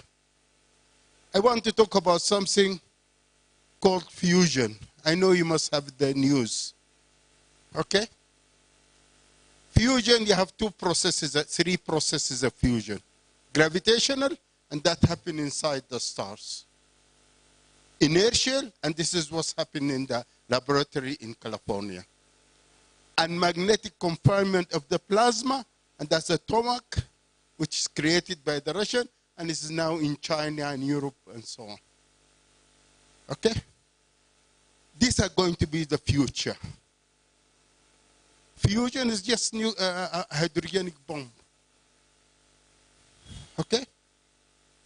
The energy gets produced, especially most of the ingredient is seawater. You find it there in the seawater. What are we doing about this? Looks like this is, I remember Putin in the Paris Agreement who was talking about, he's not bothered in Russia, but because he thinks technology is going to solve the problem. I know I will not be there. And also Augustine and Mitka are not going to be there. But a lot of the faces here are going to be there in 10, 15 years, where people are producing very clean, cheap energy by following fusion. Why can't we invest? Why can't we at least get our young, brilliant kids over there so that when time comes, we know how can we do it? Thank you very much. Thank you very much. Professor Bond, take the mic to the end.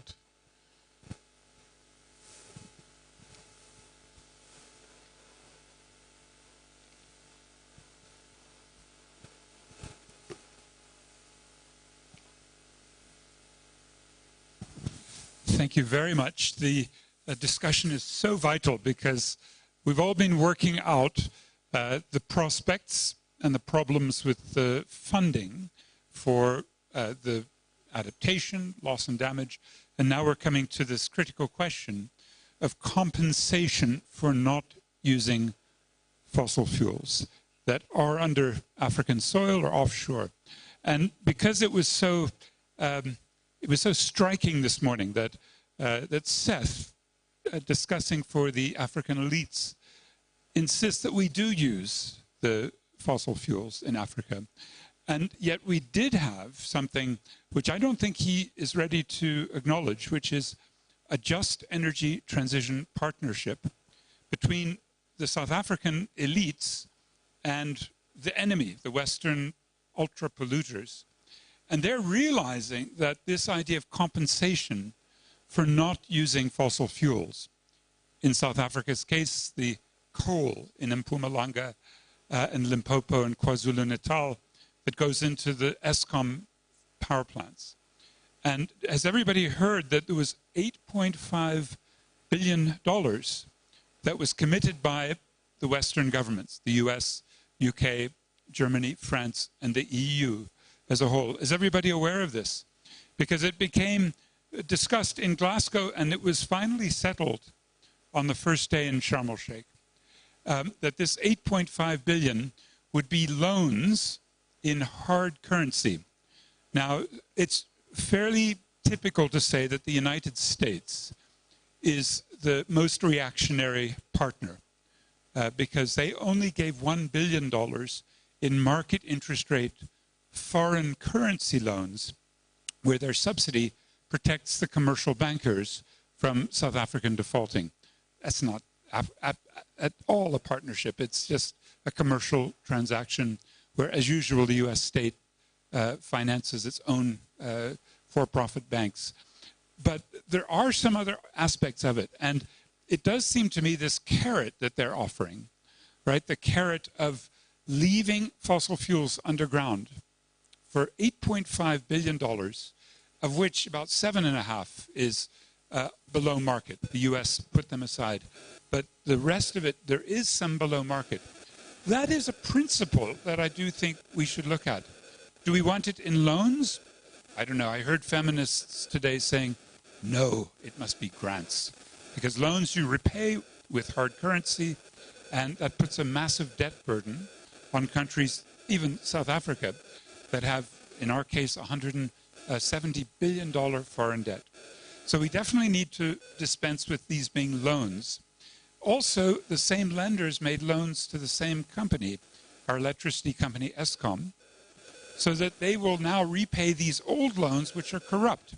They're what we call odious debt. They're loans for corruption-riddled coal-fired power plants that are not even working. We're having half the day now with load shedding, with blackouts. And yesterday, the head of this company, under pressure, resigned. Now, the big point about this is that if we go into the rotten carrot coming from the West, we should also look at what was suggested by our colleague from the African Development Bank, Olufunzo. Do you remember he said something very important that we haven't really looked at? That is the carbon border adjustment mechanism. Has anyone been thinking about climate sanctions by the West against especially South Africa, but also any other African country that goes fossil fuels into their products for export to the West? They'll be hit with a tax at the border. And this will start on January 1 next year, but it'll start counting quite expensively in 2026. Now, that's a broken stick because the West is so hypocritical. And it should be giving back any revenues as part of its climate debt. So I've written an article, I'll send it on the WhatsApp list. But it does strike me we could recover a principle with this JET-P. And I wonder if you'd all think about this, because it is something you must argue. I would suggest when you're running up against your coal addicts, your oil addicts, your methane addicts, your meth addicts, your gas addicts in your own countries, that the West owes compensation for leaving fossil fuels underground. And the South African case, as flawed as it is, at least establishes that very principle. I hope that makes sense, that we're given a rotten carrot and with the CBAM, a broken stick. This is what Ho Chi Minh said when he was just dealing with the Americans. Sorry about these metaphors.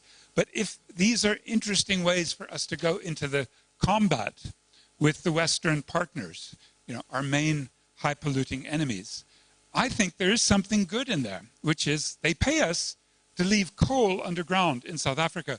Why aren't they paying you in Nigeria? Why aren't they paying you in Mozambique? Why aren't they paying you in each of the countries now, or Uganda, suffering from their Western oil and gas and coal companies coming to rip up your countries and cause more climate change? It would be demanding a proper carrot, right? A proper carrot that's ripe for us to then move this agenda of leaving our fossil fuels underground if the West pays its historic climate debt, in part because of this. Thanks. Thank you very much, Prof. And Prof, maybe for the next time you have an opportunity, could that be the starting point for having a climate justice framing of just transition? Could that be a starting point? Perfect. Fatima too. Yeah. Merci de me donner la parole. Je vais poser une question au fait parce qu'aujourd'hui j'ai l'occasion d'être aujourd'hui avec des négociateurs et des représentants de l'Afrique pour la négociation au niveau de la COP. Donc, it was quite great to be in the company of negotiators and leaders from the continent. C'est une question qui trottine dans ma tête depuis un bout de temps, mais qui finit par me déranger. So this question has been running in my mind for a while, and it's now becoming a source of worry. Et la question, c'est à savoir, n'est-il pas possible de créer une jurisprudence pour ces questions de climat?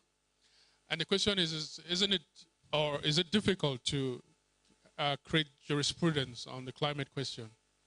Parce que lorsque nous voulions évaluer les conclusions de la COP27, because when we evaluate the outcomes of COP27, Alors, il en est sorti des points sur l'article 6 de l'accord de Paris. Issues around Article 6 of the Paris Agreement. Mais aussi du pacte qui a été fait au niveau de Glasgow, portant sur des décisions sur la CP26, mais aussi de la CM.3, qui stipule que les parties doivent de façon progressive quitter de la production de l'électricité à partir des combustions fossiles. And also from the Glasgow Climate Pact, there was understanding that countries would start limiting the production of electricity from fossil fuels. Et lorsque nous faisons la remarque, combien de parties arrivent à réaliser cette ambition? So the question is, how many parties are able to follow through? Comment est-ce que nous pouvions évaluer cette ambition de l'année dernière à aujourd'hui, mais également évaluer l'article 6 qui a été établi depuis l'accord de Paris à nos jours? So how can we evaluate progress from last year, but also progress on Article 6, going as far back as the Paris Agreement and that was COP15? COP21. Oui, et du COP21, oui. 2015. Et si nous faisons l'évaluation aujourd'hui à la COP27, il en est sorti la décision de celle des pertes et dommages que certains considèrent comme une avancée, mais pour moi, ce n'est pas vraiment le cas parce que nous serons bientôt à 30 ans de la COP. And if some of us are already celebrating decisions around loss and damage as a win, but in our view, it's not a win because this is happening 30 years down the road. Et quelle est la réalisation vraiment faite au niveau de l'Afrique qui subit toutes ces émissions? Alors, vu que nous avions nos négociateurs dans la salle, n'est-il pas possible de faire un plaidoyer sur leur feuille de route pour la COP28? So, because we have some negotiators, or at least people who work with negotiators in the room, isn't it possible to develop a roadmap for COP28? Qui puisse mettre au pas chaque partie afin de pouvoir prendre en considération encore les ambitions fixées, mais aussi que chacun puisse prendre ses responsabilités vis-à-vis de ses actes. So a roadmap that ensures that each party makes commitments relative to the commitments they have made and show how they intend to achieve them. Merci. Je voulais ajouter un. OK. Parce qu'aujourd'hui, le Burkina est en train de travailler sur un outil, disons une application qui s'appelle Clara. So Burkina Faso is developing an application called Clara. Disons que nous sommes en phase pilote parce que ça a été testé en Amérique latine. And it's in its pilot phase. It originated from Latin America. Sur les CDN populaires. Et, Clara, la définition de Clara, c'est Climate Land Ambition Rights Alliance. Climate Land Ambition Rights. So the application Clara is Climate Land Ambition Alliance. Alors, c'est de permettre de pouvoir toucher chaque secteur défini au niveau des CDN, mais aussi de pouvoir relever tout ce qui est action menée par les communautés rurales qui sont les plus impactées par ces changements. So the application can monitor every sector that is included in the nationally determined contributions and also try to monitor the actions that are taken by local communities. Et vu que les CDN sont étudiés chaque 5 ans, c'est de voir si vraiment ce plaidoyer peut être intégré au niveau de cet outil-là pour vraiment permettre d'avoir beaucoup plus d'actions et de résultats vis-à-vis des ambitions que nous nous fixons. And since the nationally determined contributions are revised every 5 years, the goal here is to see if the inputs from this process can serve as advocacy to increase ambition. Merci. Thank you very much. All right.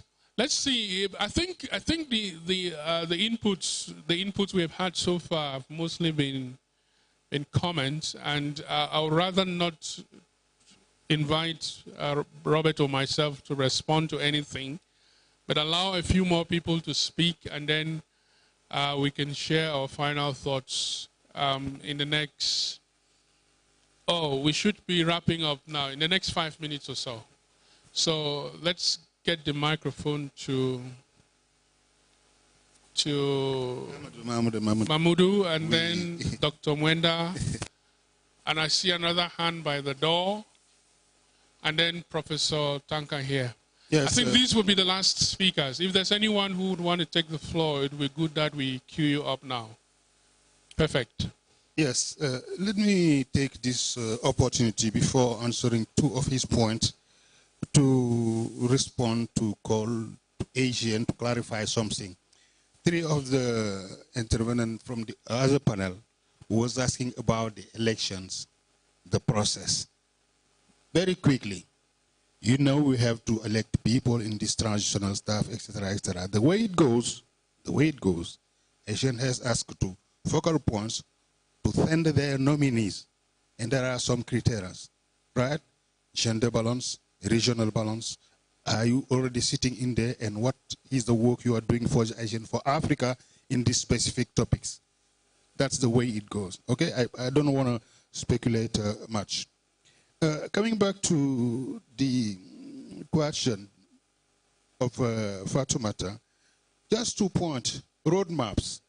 Occasion for me to give you an information, maybe you know it, because I coordinate the participation of observer organization into this process. And developed country tried last time to make sure that they will have same rights at the same level than parties. Like when you enter in a room of negotiation, when a party speaks, the next one should be observer organization. We oppose that. Now what they ask for is submission from now to February 28. I'm talking to you guys, civil society. You have to make a submission to the NFCCC on how you see the enhancement of the observer organization participation to this process. Okay? This is very important because what's happening now is because of you. The pressure came from you. That's why we have that, what you call success. I'm not going to elaborate in that neither, loss and damage. Now you talk about jurisprudence. If that happened, that means you won. That means climate justice is here. That means that you have justice from court. Jurisprudence is, in English, precedent, what the court, what the judge has decided. Right? So until we get there, until we get to the point there where natural justice, workers, etc., jurists, etc., all those powerful civil society organizations are trying to take the big oil companies, etc., in these courts, until we get to have 1, 2, 3 big decisions from them, favorable to us, favorable to climate justice, then we can talk about jurisprudence. Thank you very much. Let's hear from Dr. Mwenda. You have to move your camera too now.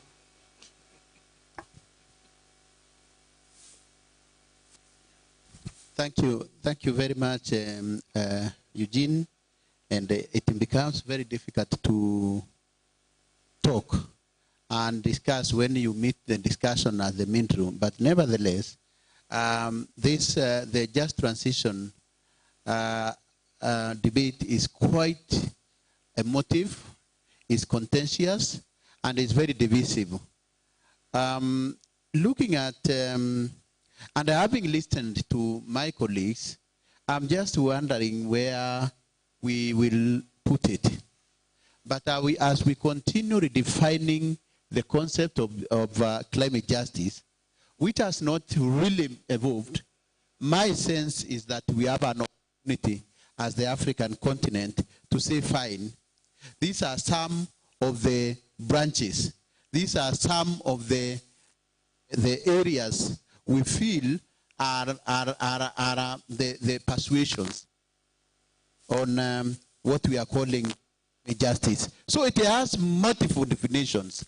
And looking at it and listening to Fatumatu, and to all of us, still, really, we have insufficient and where our role should be as, you know, the Global South, as Africans, as really people at the front line of climate crisis.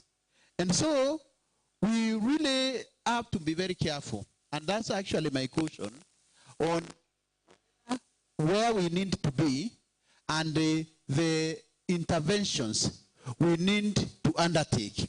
First and foremost, are we going to tell us that because the just transition, because all the loss and damage, and because all of those are there, then not breaking? No, go ahead. Yeah. So my point here is, guys,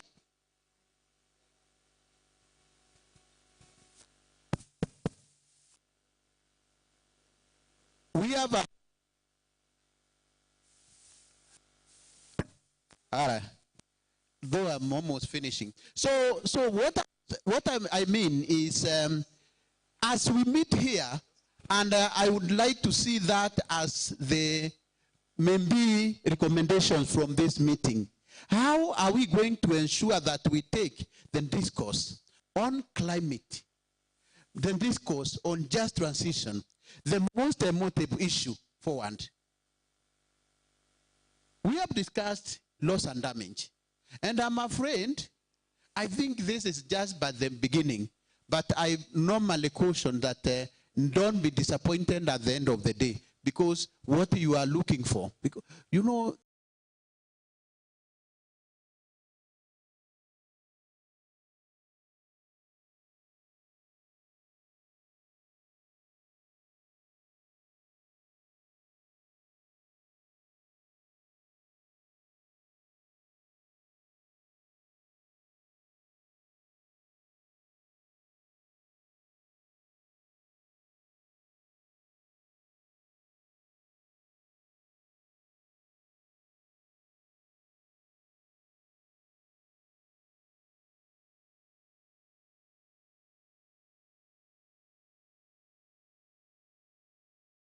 the North America, without the EU and those others really addressing emission cuts at the source, at domestic level, there is nothing we'll be doing. And that is what they want to do, is to transfer the burden of action to the poor. In planting trees, just some small things. Even if tree planting is okay, a solution, but it will not solve the climate crisis. We know where the problem is. They want to lean their profligate lifestyles, and then us pretending that we can do anything. I can assure you by all measurements that you are doing a lot. Those who bear the biggest responsibility have refused to do it. Agustin mentioned the reopening of the German, coal mines, just a small provocation by the Ukraine crisis. They realized that, we are going now, we have no light, we need really to warm our houses. The other day, the Cumbria in UK, they have just gone back and they have allowed it, and many others. And here, and you see, I empathize with our governments. When they stand and say we also need to develop our resources, though we disagree with that in a way, because if they cause the problem, we don't need to cause it, because we have a responsibility for the future generation. We hold responsibility to the future generation. But how much are we going to do? So this meeting, in my view, is very important, and many stakeholders are looking into it, really to define what needs to be done. How are we going to build alliances? Not alliances only for civil society. How do we support the African group of negotiators, which really needs us? How do we support our governments, our voices, Our presidents now are carrying balls right now. We left them in the Washington, D.C., begging.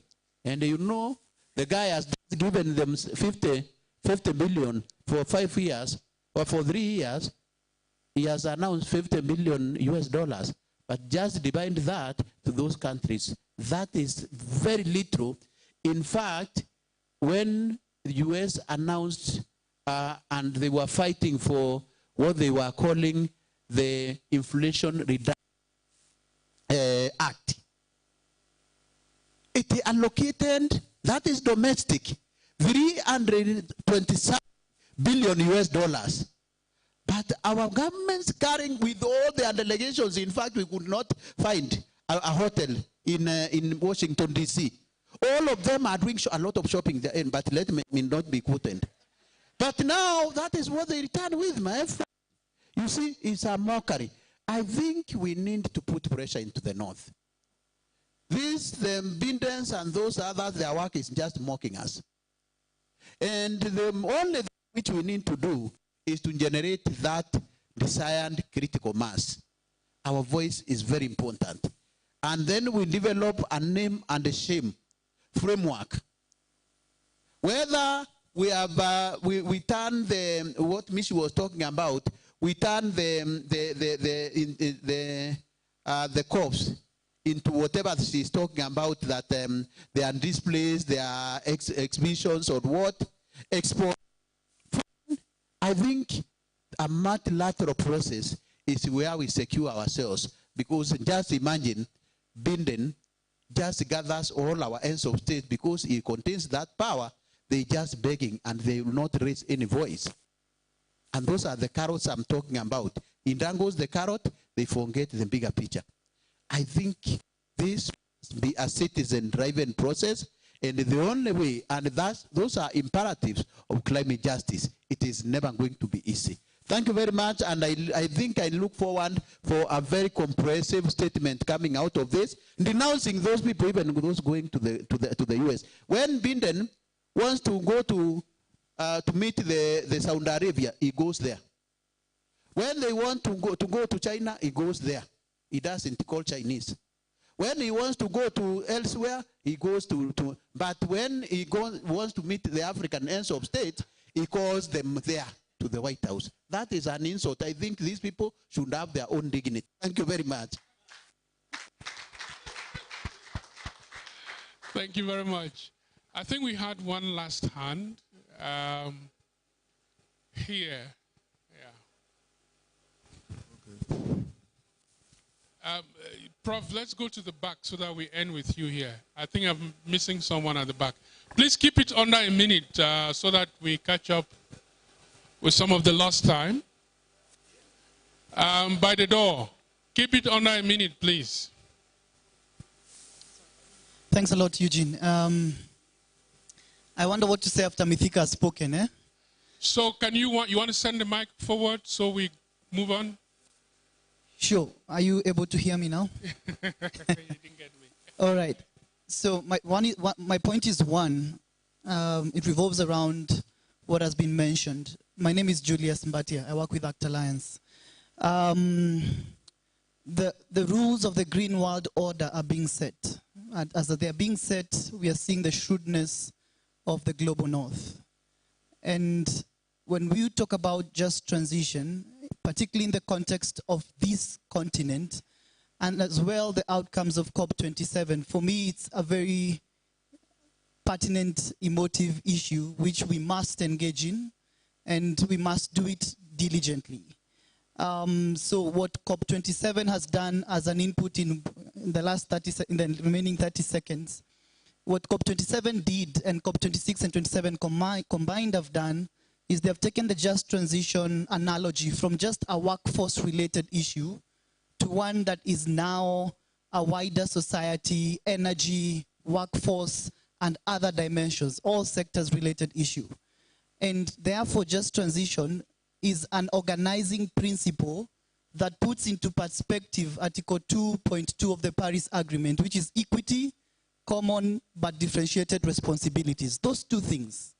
So as we talk about just transition, then the question for us is, with all the things being planned, talk about the JETPs, the Just Energy Transition Partnerships, other cooperative actions, from a climate justice lens, how just, how fair, and how reflective of the realities of Africa are they? And I think we need more technical work in analyzing some of the technical elements, such as the JETPs, how people are retagging or tagging finance to use it for just energy transition without really meeting the energy demand production in sustainable pathways for the continent of Africa. Thank you very much. Thanks. And let me assure you, while the mic is coming to Prof here, over the last year, well, this year, the year is almost, we've actually started a conversation that's leading us to a point where we should be able to have an understanding of just transition that makes sense for Africa. I think that's going to be one of the urgent things that we do in the early parts of next year. And at least be the first to put out something there outside, and we can continue building on it over the years. Prof? Okay, thank you very much. I'm going to try to be very brief. A few months ago, I predicted that COP27 was going to be the worst COP. I was not there at the COP, but from all I have gathered, to me, it has been the worst COP. It might be controversial, but that is what I think. For the first time, people have openly declared that they will be burning coal and going back to their resources. I've always asked why Africans did not put these resources on the negotiating table. Put the amount of coal, the amount of petroleum, the amount of what, and say, okay, this is all we have. If you think we cannot use this, then you provide us another source of energy and we will use it. That has always been my preoccupation. If you don't want us to use those natural resources, you produce something. A few years ago, it was possible with that argument to have something from Europe. Now Europe has even said you can start using some of your coal and some of your stuff, which means we are the ones losing. I'm afraid that Africans are very sincere in this negotiation, but the West is not, and we need to open our eyes. The last thing I want to say is that the ideology of thinking that there is a box somewhere with money where people have put and then we have to apply and have, my humble opinion is that people should forget that. There's no money anyway. You saw what even happened with NATO, where Trump came and accused everybody that only the United States, as powerful as NATO is, only the United States had put money into the coffers, and every other person, they were just talking. So let us not think that there's some money somewhere where somebody will actually give. And I think, again, as I said, to round up, if we come out with investment possibilities for all these natural disasters, we are going to get funding. Because people are interested in investing. Money is not something that you donate. I mean, when you donate or you move money and give somewhere, it doesn't work. Money does not move that way. That is my humble opinion. Thank you. Thank you very much. Sorry, we just have to end. 30 seconds. Microphone over there. It's getting more passionate towards the end. That's a good thing. It means you're a good moderator. Thank you so much. My name is Natalie, and I've been following the conversations. And I just wanted to ask, I don't know if it can be reflected in the last concept note. Previous speaker mentioned little research happens in Africa, and little research that happens is not African-based. So we as young people would like to take advantage of the artificial intelligence era. I don't know whether some of you have come across the latest chatbot that can draft legal documents. So if we as youth can be invested in to use artificial intelligence to help with the energy just transition, that would go a long way in making the process smoother. So that is something that can be added to the concept note. Thank you. Thank you very much. All right. Robert, I know, don't even attempt to respond to anything that has been said, but just give us a few closing thoughts so that we can bring this to an end. Thanks, Eugene, and thanks to the provoking discussions. I think this has been a great discussion. I think colleagues are alluding to a discussion toward just transition, and I think AXEA has already started this conversation. What we can do is just to look at how can we organize ourselves even more better in trying to craft like our key position even towards COP28 and beyond on what just transition really means for the African continent. I think the other general issue is the influence of Africa's agenda from outside. If you look keenly, last year, actually this year, the US climate special envoy went to every African meeting. He was in Senegal for the AMSEN. He was in the pre-COP meeting in DRC and many other African meetings, trying to say what US will do and trying to gather also information on what the African group really wants in COP27.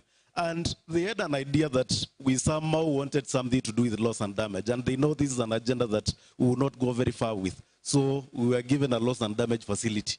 And now the big assignment starts, especially in trying to look at what that really means.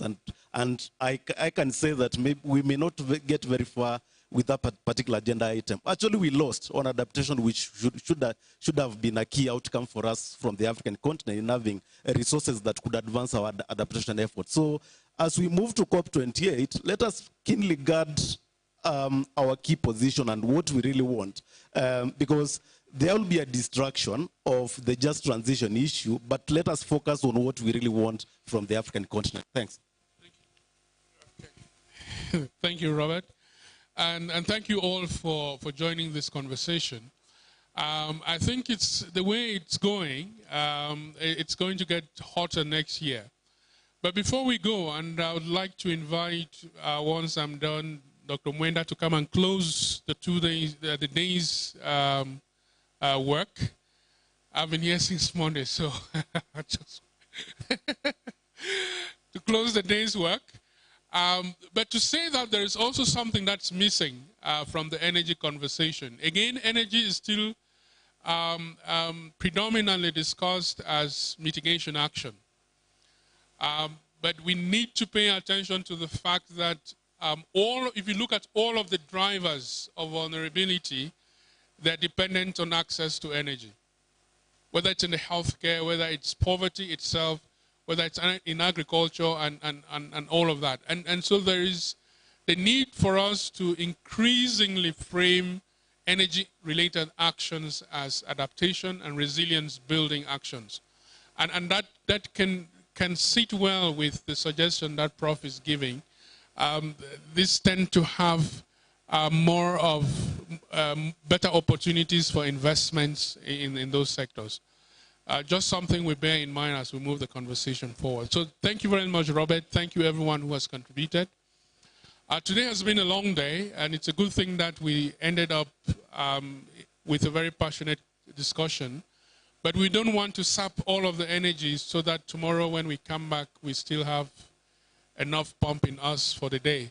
So let me invite Dr. Mwenda this time to just say, we were planning to give you guys the opportunity to speak at the end since you came in. Perhaps greetings from wherever you're coming from and close us for the day. Dr. Mwenda.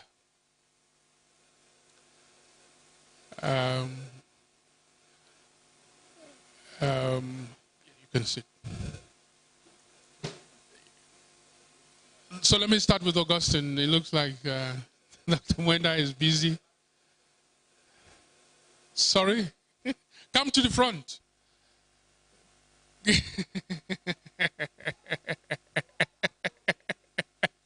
Yeah, we were just laughing here, but we're following the script.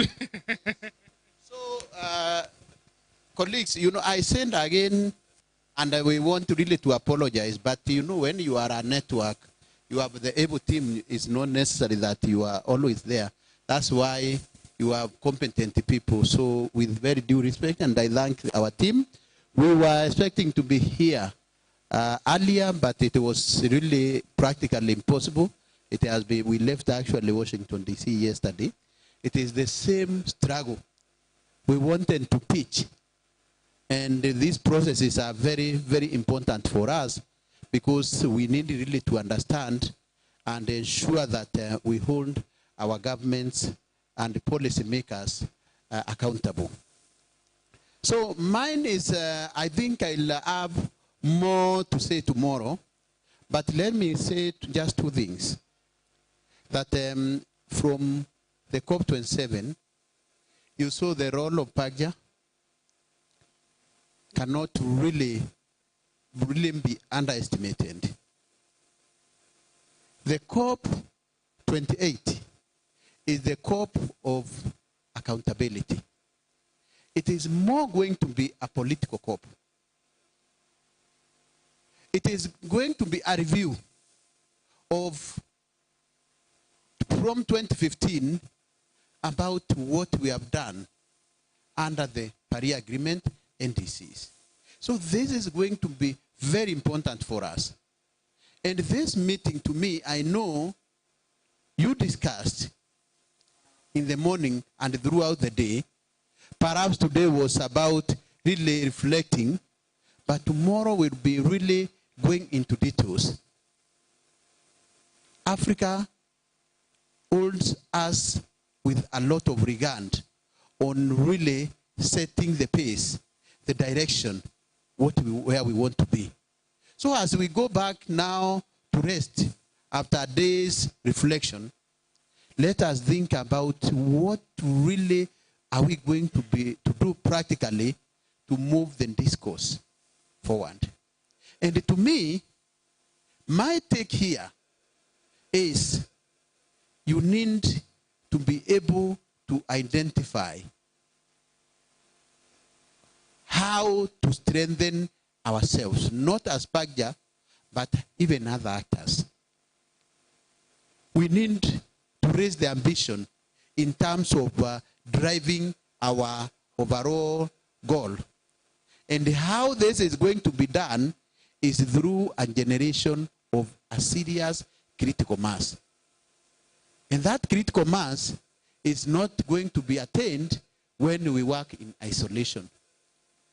So it is our goal to persuade even those who disagree with us, those who compete with us in terms of ideologies, so that together, from both state and non-state actors, we are going to return the discourse on climate change where it is. You know, my friend somewhere said, and this is a very young person, I think I remember she told me, I think this Land Day thing could be a diversionary tactic.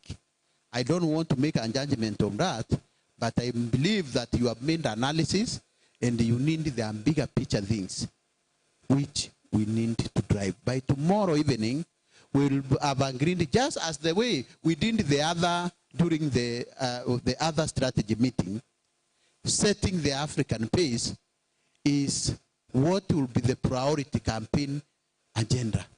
Remember, the host of the COP28 is a carbon fuel addicted nation. And that actually raises even some concerns, because are they really going to be the stewards of something we want to bury where they derive their livelihoods? So we have a bigger war to fight. The other point is whether our campaign will revolve around just transition, or will continue with picking the small fights here, whereas the bigger picture. Because for us, if we pick the just transition, I think we can drive the climate ambition to the, because they wanted even to bury the 1.5 degrees centigrade. They never wanted to talk about it. And so, tactically, if we focus it that way, I think we can drive a major campaign towards what we want to achieve, to hold the North accountable for what it has done to our mothers, to our smallholder farmers, and those others. But with that few remarks, I think when I see you, I see the African future. We may be few here, 50, but there's more team here. There is, you know, we are like the octopus. We are spread all over. So there are those who are there virtually, and there are those who are waiting for our direction. The direction will come out from with here is going to define the discourse than anyone else. So thank you very much. Have a very, very interactive evening. The meeting is not closing. I think we are going to our various, you know, socialization. And Rwanda, you know, is very good in that. So socialize as you crack. In the morning, we are going to start with really what ideas did we have to take us forward. Because that, to me, that will be the most important thing from this meeting. So thank you very much. And thank you, Charles, and the team, and Faustin, for really the work which you have done here. We have been following, and we are very proud that even when Mithika is not here, even when Agustin is not here, things can move. I think I deserve a clap for that matter. Thank you very much. Thank you.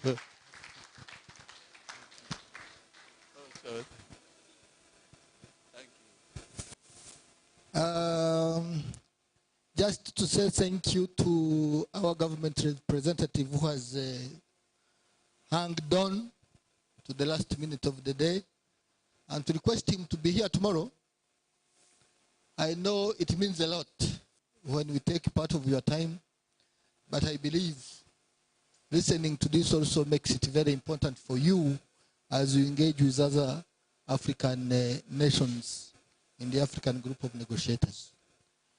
There is tea for everybody outside here. Tea, coffee, name it. So let's enjoy it. It has been paid for. We need to enjoy it. Have a lovely evening. Thank you.